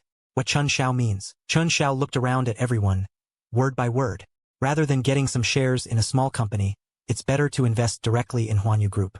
As long as we get a portion of the shares, we'll never have to worry for generations. Zhao Xiao hit the nail on the head. But here's the problem. You invested 500 billion. What do we have to invest? Even if we sell everything, scraping together 1 or 200 billion, what is that in front of him? Yet Chen Xiao just smiled, a meaningful smile. Zhao Xiao, do you think we need money to invest? As soon as he said this, the temperature in the tea room instantly dropped to freezing. No money, so what do you need? The answer was tacit understanding. Young Master Zhou spoke slowly. I heard the higher-ups are very focused on Huanyu Group. Let's do this. Young Master Chen interrupted him directly. The focus above is on technology. As long as the technology remains, does it matter who Huanyu Group belongs to? His voice carries a hint of fanaticism. If he can do it, why can't we? Let's do it, maybe it's better. Plus, our few companies are joining. It represents a portion of Longgua's forces. He's powerful. Would he dare to go up against the whole Longhua? But at this moment, Lin Xiao was still hesitant. But his influence abroad was considerable.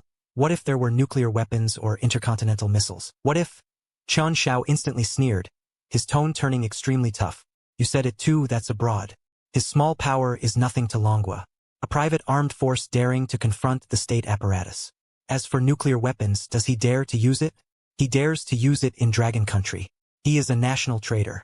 He suddenly stood up, walked to the window, turned his back to everyone, his voice full of confidence in controlling everything. This is Dragon Country, our territory. If it's a dragon, he must hold on to it. If he's a tiger, he must hold on to this principle. He must understand this truth. His words made everyone fall into deep thought. Though domineering, it was not without reason. Here, the power behind them truly represents a lot. Wang Xiao finally asked the most crucial question. What exactly should be done?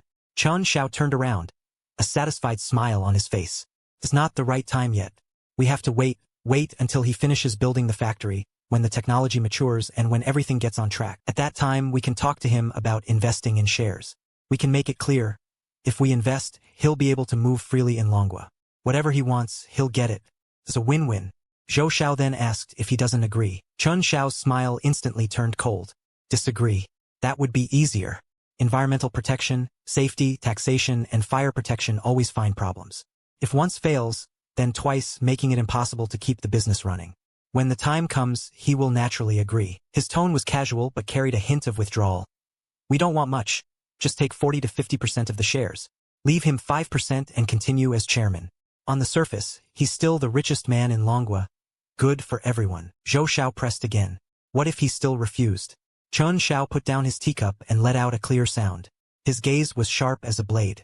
Then let him go in and pick a charge like a blade strike. He could just pick any charge: smuggling, tax evasion, and endangering national security. We always find the right one. When the group is leaderless, we can take over with the support of protecting national industries. Naturally, the air in the tea house freezes completely. Lin Xiao's voice trembles. Isn't this too much? Too much, Chen Xiao sneered. Lin Xiao, this world is survival of the fittest. His skills combined with our resources make the best combination. If he doesn't appreciate his talent, he can't blame us for being ruthless. He looked at everyone. Throw out the final temptation. Think about it. Huanyu Group's profits, even if only 10%, that's 150 billion a year. If we split it evenly, each family would make hundreds of billions a year, and generations wouldn't spend it all. Faced with the lure of immense money, all worries become fragile. Huang Xiao was the first to speak. I agree, but I have to do it cleanly. I agree too. Zhao Xiao kept up with the situation. Lin Xiao hesitated for a few seconds before finally nodding. Zhou Xiao was silent for a long time before finally speaking. His voice was calm and clear. I have only one request. If it really comes to that, leave him a way out. Don't wipe him out completely. Chen Xiao smiled, smiling with utmost pride. Don't worry, we only care about money, not our lives. As long as he knows what's good for him, we can continue to be his wealthy man and enjoy the luxury. Zhou Xiao nodded and said no more, unable to tell anyone, including the elders at home. Everyone tacitly understood that the fewer people who knew about this, the better. Wang Xiao immediately asked, so what should we do next? Chen Xiao spat out a single word, his gaze deep, and he closely watched his every move. Gather all the information and start laying out the layout.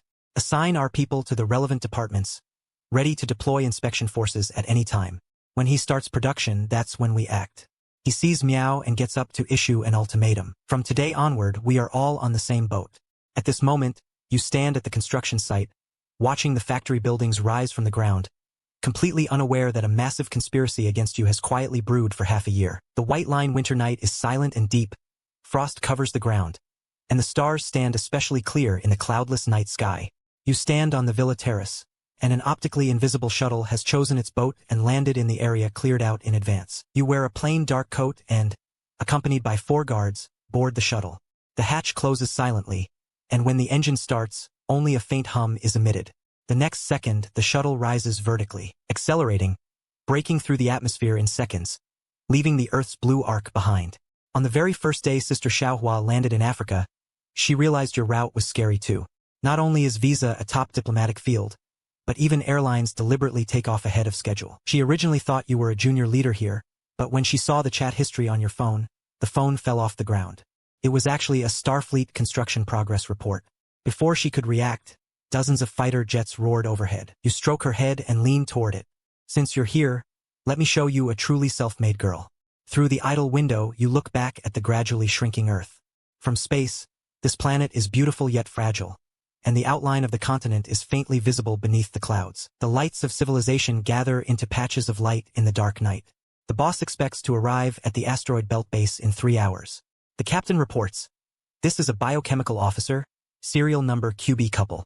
You nod, lean back in your chair, close your eyes, and rest. But inside, it's not calm. 6 months ago, you sent the God War Army to lead the initial construction team to the asteroid belt. At that time, it was just a ray and a blueprint, but now 12 interstellar warships are completed. Each ship is 10 kilometers long. Such shipbuilding speed would be a fantasy for any country on Earth. But Huanyu Group possesses energy matter conversion technology, fully automated internal construction arrays, and tireless biochemical workers. More importantly, the resource-rich asteroid belt is far from Earth's sight.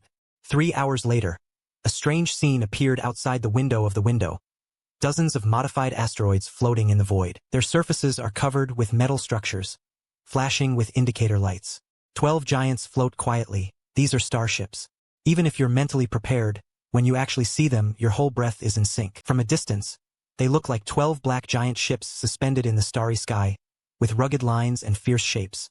Their surfaces are covered with energy-absorbing coatings, barely reflecting any light, as if the universe itself has 12 cracks. But as the shuttle approaches, the sense of proportion begins to collapse. When a warship's crew fills the entire chord window, you first experience what colossal fear means. It's no longer a ship, but a steel wall stretching endlessly, a metal mountain floating in the void, the shuttle before it as tiny as dust. Captain reports, Boss, we are approaching the Huanyu. In your line of sight, An entrance has opened on the side of the warship. The entrance itself was 300 meters wide and 500 meters high, enough to swallow the entire stadium. But inside was a whole different world. On both sides of the entrance passage, countless indicator lights stretched like a galaxy to the edge of the field. The siege vehicles, more precisely siege drones, weave through the passages in an orderly fashion.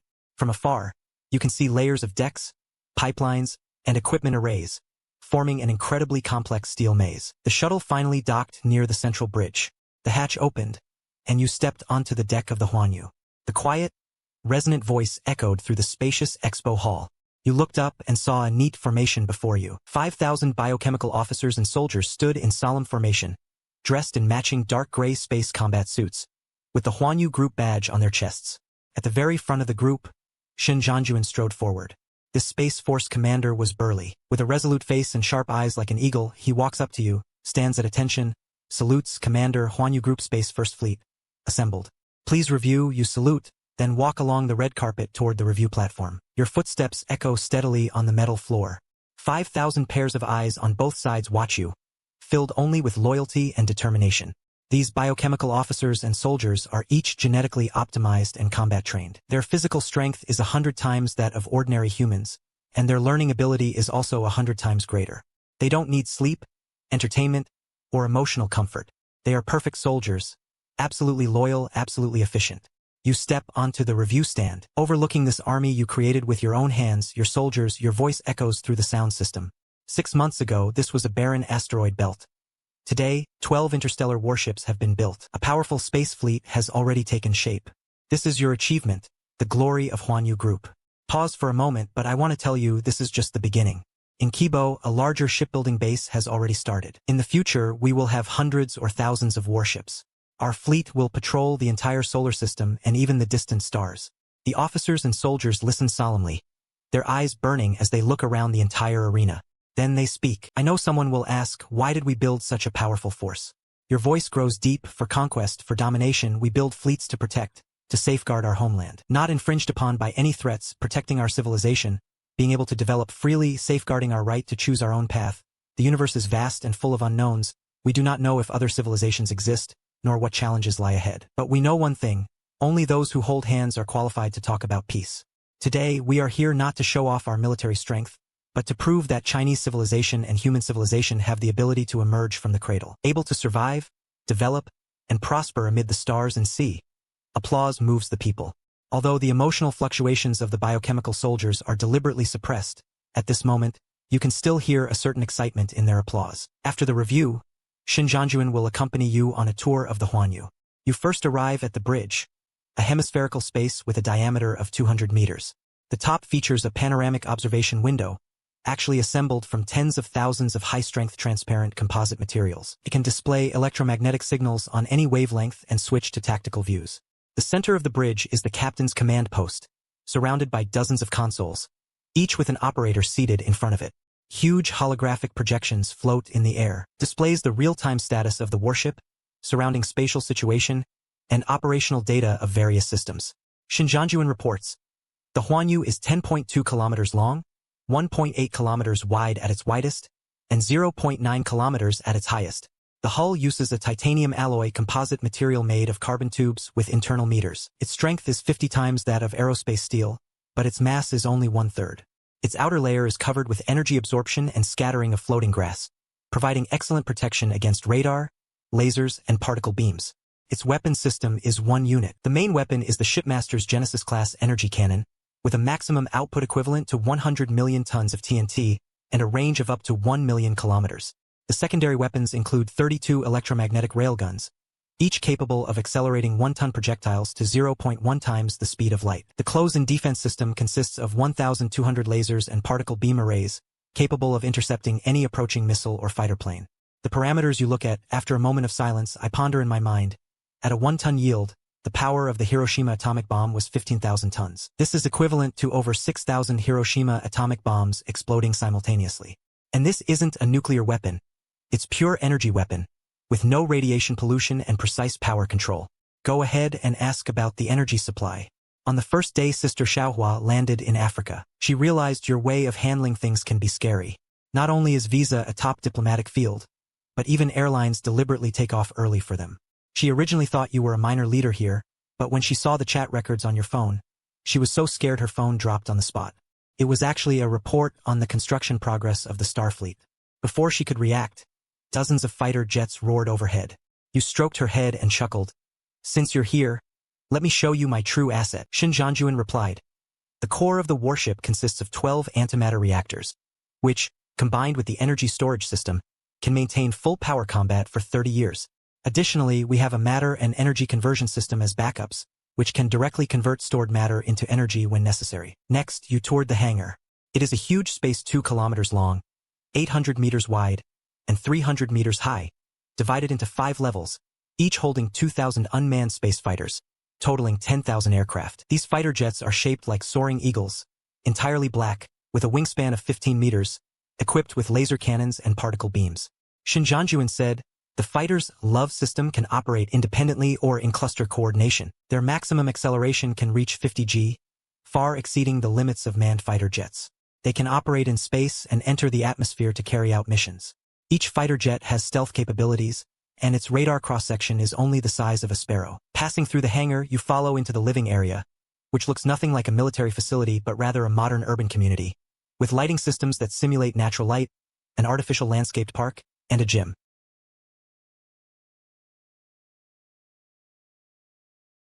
The library, recreation room, and even small farms grow fresh vegetables.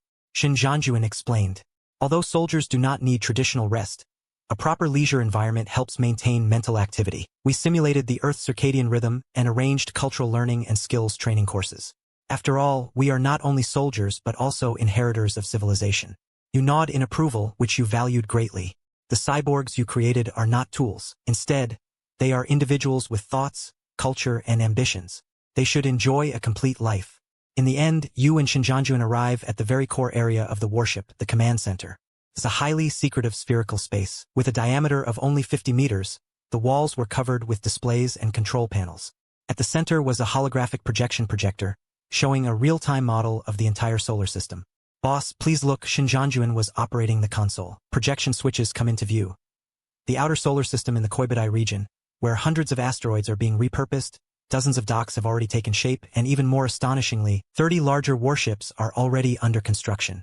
Judging by their outlines, they are at least twice the length of the Huanyu.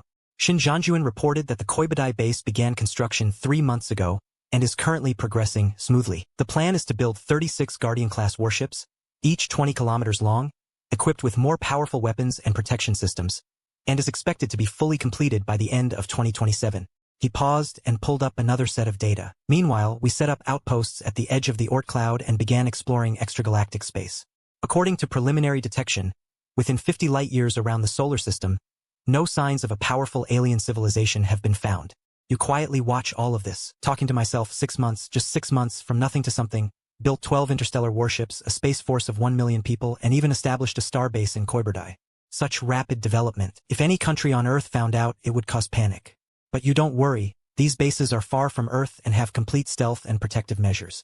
Earth's observation methods simply can't detect them. Shinjanjuan said, Boss, there's something you need to decide. According to the plan, the fleet should conduct a combat drill, but there isn't a suitable target in the solar system. I suggest choosing an asteroid as the target. Test the power of your main weapon. You think about it and shake your head. Don't wait for now.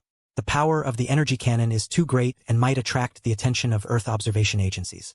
Let's start with regular training. Fleet mobility and fighter jet confrontation. System coordination and combat testing. After Koibudai's fleet is completed, we will go further into space. The inspection lasted 8 hours.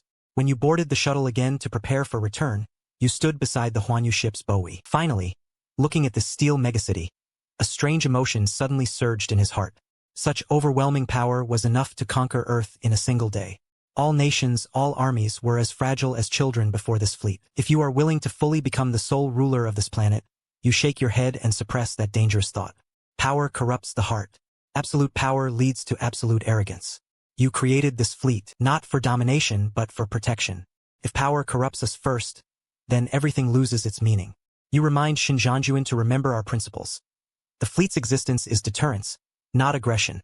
Unless the Earth faces an irresistible external threat, or perhaps someone is trying to interfere with Huanyu Group's development by force. Otherwise, the fleet will never actively intervene in Earth's affairs. Shin Jianjuan stood at attention and replied, "The principles have been written into the core procedures of all officers and soldiers. You board the shuttle. The hatch closes, the engine starts. As the shuttle departs from Huanyu and re-enters the boundless space, you watch through the idle window as the 12 warships gradually shrink in the starry sky, quietly floating there, like sleeping beasts. But when needed, they can awaken at any time, letting out a roar that shakes the stars. On the way back, you keep thinking, with this fleet, many plans can accelerate the chip industry, materials industry and film bases. These ground layouts can advance faster. You no longer have to worry about any external pressure, no longer need to worry about any form of interference. If anyone tries to threaten by force, then sorry. You have an aircraft carrier, I have a starship, you have nuclear bombs, I have a railgun. If you have a problem, tell me the railgun. This isn't danger, just stating facts. Of course, you won't actively show these forces unless absolutely necessary. But his confidence was indeed strong. On January 19th, in Huading Villa District, Bishui, Huaixin, 3 black sedans drove into the Shun family villa parking space. The rear door of the middle Macbach opened, and Shinemo jumped out, dressed all in trendy brands. Wearing sunglasses, Richard Miller's wrist shines in the winter sunlight.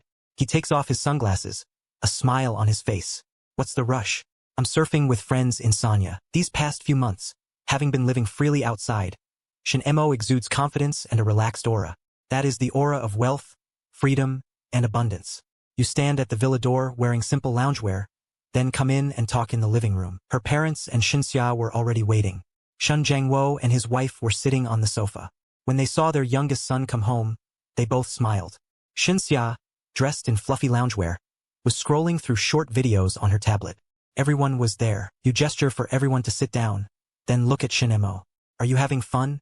Shinemo beams up, happy, so happy. Bro, you have no idea. At the yacht club in Sanya, there's a boss who recognized me and insisted on sending me to search for a yacht. I said no need, he tried all sorts of ways to get close to me. Fine, you dress him up and call you back. He has something important. You clapped your hands. 4 biochemical medical staff in white medical uniforms, calm and composed, walked out of the restroom. Everyone was carrying a silver metal box. Xinxia poked her head out curiously. You didn't answer directly, but looked at your parents. Mom and Dad, do you remember I told you before that I did some things in Africa? Special scientific research? Shin Jiangwo nodded. I remember what kind of high-tech you mentioned. We don't really understand. Anyway, you know your limits. Today's task is one of the results. Open a box containing 5 transparent syringes. The syringe contains nitrogen gold liquid, faintly glowing under the light. This is called gene optimization fluid. The joke is, on my first day in Africa, I realized your path was scary too. Not only is visa a top-tier diplomatic field, even airlines deliberately take off early for them. He originally thought you were a minor leader here, but you patted his head and leaned toward it.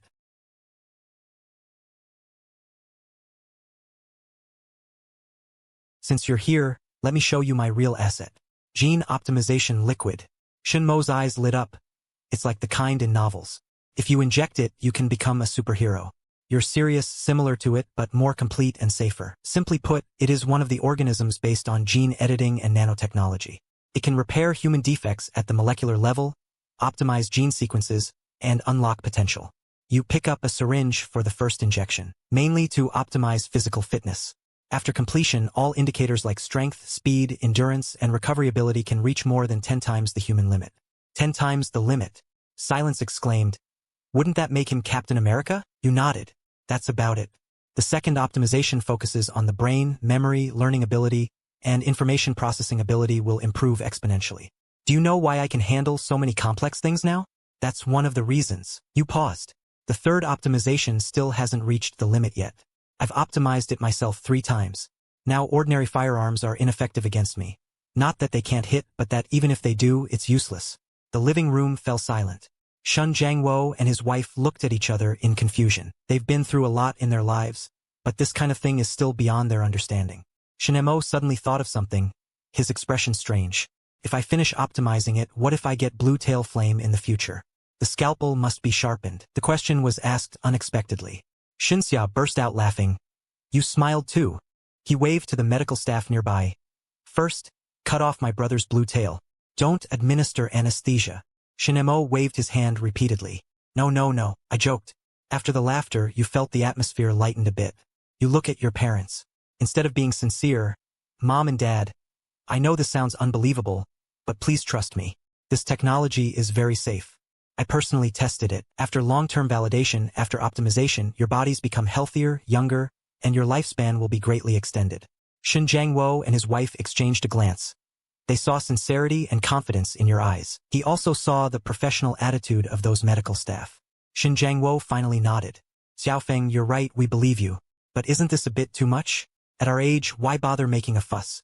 You said, precisely because we are older, we need it even more. I want you to live healthily for a long time.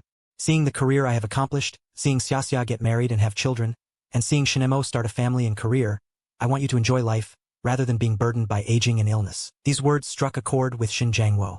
He looked at his wife, then at his 3 children, and finally made up his mind. Then let's try. Shinxia, raise your hand. I want to be even more beautiful. Shinemo refuses to fall behind. I want to become stronger. No, I'm already very strong. I want to become smarter. You smiled, everyone is involved. But let me be clear. The optimization process is not easy. After the first injection, the body will undergo reorganization and severe pain. It lasts about 3 days. The second and third times will help a bit, but it's still uncomfortable. You need to be mentally prepared. Shen Jiangwo puffed out his chest. I'm not afraid of pain. When your mom gave birth to you back then, I heard her outside the delivery room. That's what pain is. What's this pain? Shinemo glared at her husband in displeasure, but his eyes were full of smiles. Preparations began quickly. The medical team transformed the villa's basement into a temporary medical center. Inside, it is equipped with advanced monitoring equipment, a life support system, and 4 independent optimization pods. It looks like a sleep pod from a sci-fi movie. Everyone changes into medical suits and enters the optimization pod. The team leader, medical biochemist Dr. Shin, commands the process. The first optimization takes 72 hours. During this time, we will monitor the entire process to ensure safety. Shen Jiangwo and his wife were a bit nervous, but seeing your encouraging look, they still complied. Shinemo, however, was eager to try. Bro, after optimization, can I dismantle the tank with my bare hands? You're serious about it. In theory, you can, but I don't recommend trying it. The tank is pretty expensive. Sink the last one into the optimization pod, it's healthier. You can live a very, very long time. The cabin belt is fully closed. Pale blue liquid flows out from holes in the cabin wall, slowly filling the cabin. Sinking, you feel your body floating, breathing is maintained through the mask, and then, he saw medical staff connect syringes to the infusion holes inside the cabin. The injection began, and Dr. Shen's voice came through the communicator. A chilling sensation spread from the veins in his arm. At first, nothing special, but after a few minutes, the changes began. At first, there was a slight fever, like the early symptoms of a cold. Then the heat quickly increased. Every cell in his body seemed to be burning, and he gritted his teeth, enduring it, but this is only the prelude. The real pain comes half an hour later. It is a pain that pierces to the bone, tearing every cell, as if countless small knives are slicing, restructuring, and cutting inside me, regrouping. Muscles twitching, bones creaking, blood vessels dilating and contracting. Shinxia couldn't help but speak. He heard his father's suppressed low growl and mother's rapid breathing coming from the nearby cabin. And there is a silent muffled groan. Hold on, your voice comes through, calm and powerful. Feel the pain but don't resist it. This is the body evolving, becoming stronger, sinking down and striving to do as you say. He no longer resists pain. Instead, try to feel it. Feel the muscle fibers reconnecting in a stronger way after a rupture. Feel the bone density increase. Feel the heartbeat being stronger and more powerful. This process is extremely long. Every minute felt like a century. On the monitoring screen, the vital signs of 5 people fluctuated wildly but always remained within safe limits. Dr. Shun and the medical team stayed by their side, ready to respond to emergencies at any moment. You stayed outside the whole time, watching your family through the observation window. On the surface, your eyes seemed calm, but your clenched fists still revealed your nervousness. The first day was the hardest. Shinxia was so pained several times he nearly fainted, but some force pulled him back. He begins to understand what you mean by 10 times the human limit. This level of transformation really comes at a cost. The next day, the pain eases, but a new sensation arises. An itch deep into the marrow, where new cells are growing. The tissue was repairing, making it harder to endure than the pain, because the burlap could not be grasped or relieved. On the third day, changes began to appear. Monitoring data showed that muscle density, bone strength, and cardiopulmonary function in all 5 people were steadily improving. Body temperature gradually returned to normal, vital signs stabilized, and most obviously their appearance. Although separated by the hatch cover and liquid, You could still see the wrinkles on Shin Jangwo and his wife's faces fading and their white hair turning black. You can also see Silent's muscle contours becoming more defined, sunken skin becoming more delicate and smooth. Finally, 72 hours have passed. The liquid inside the optimized cabin is slowly drained, and the hatch opens.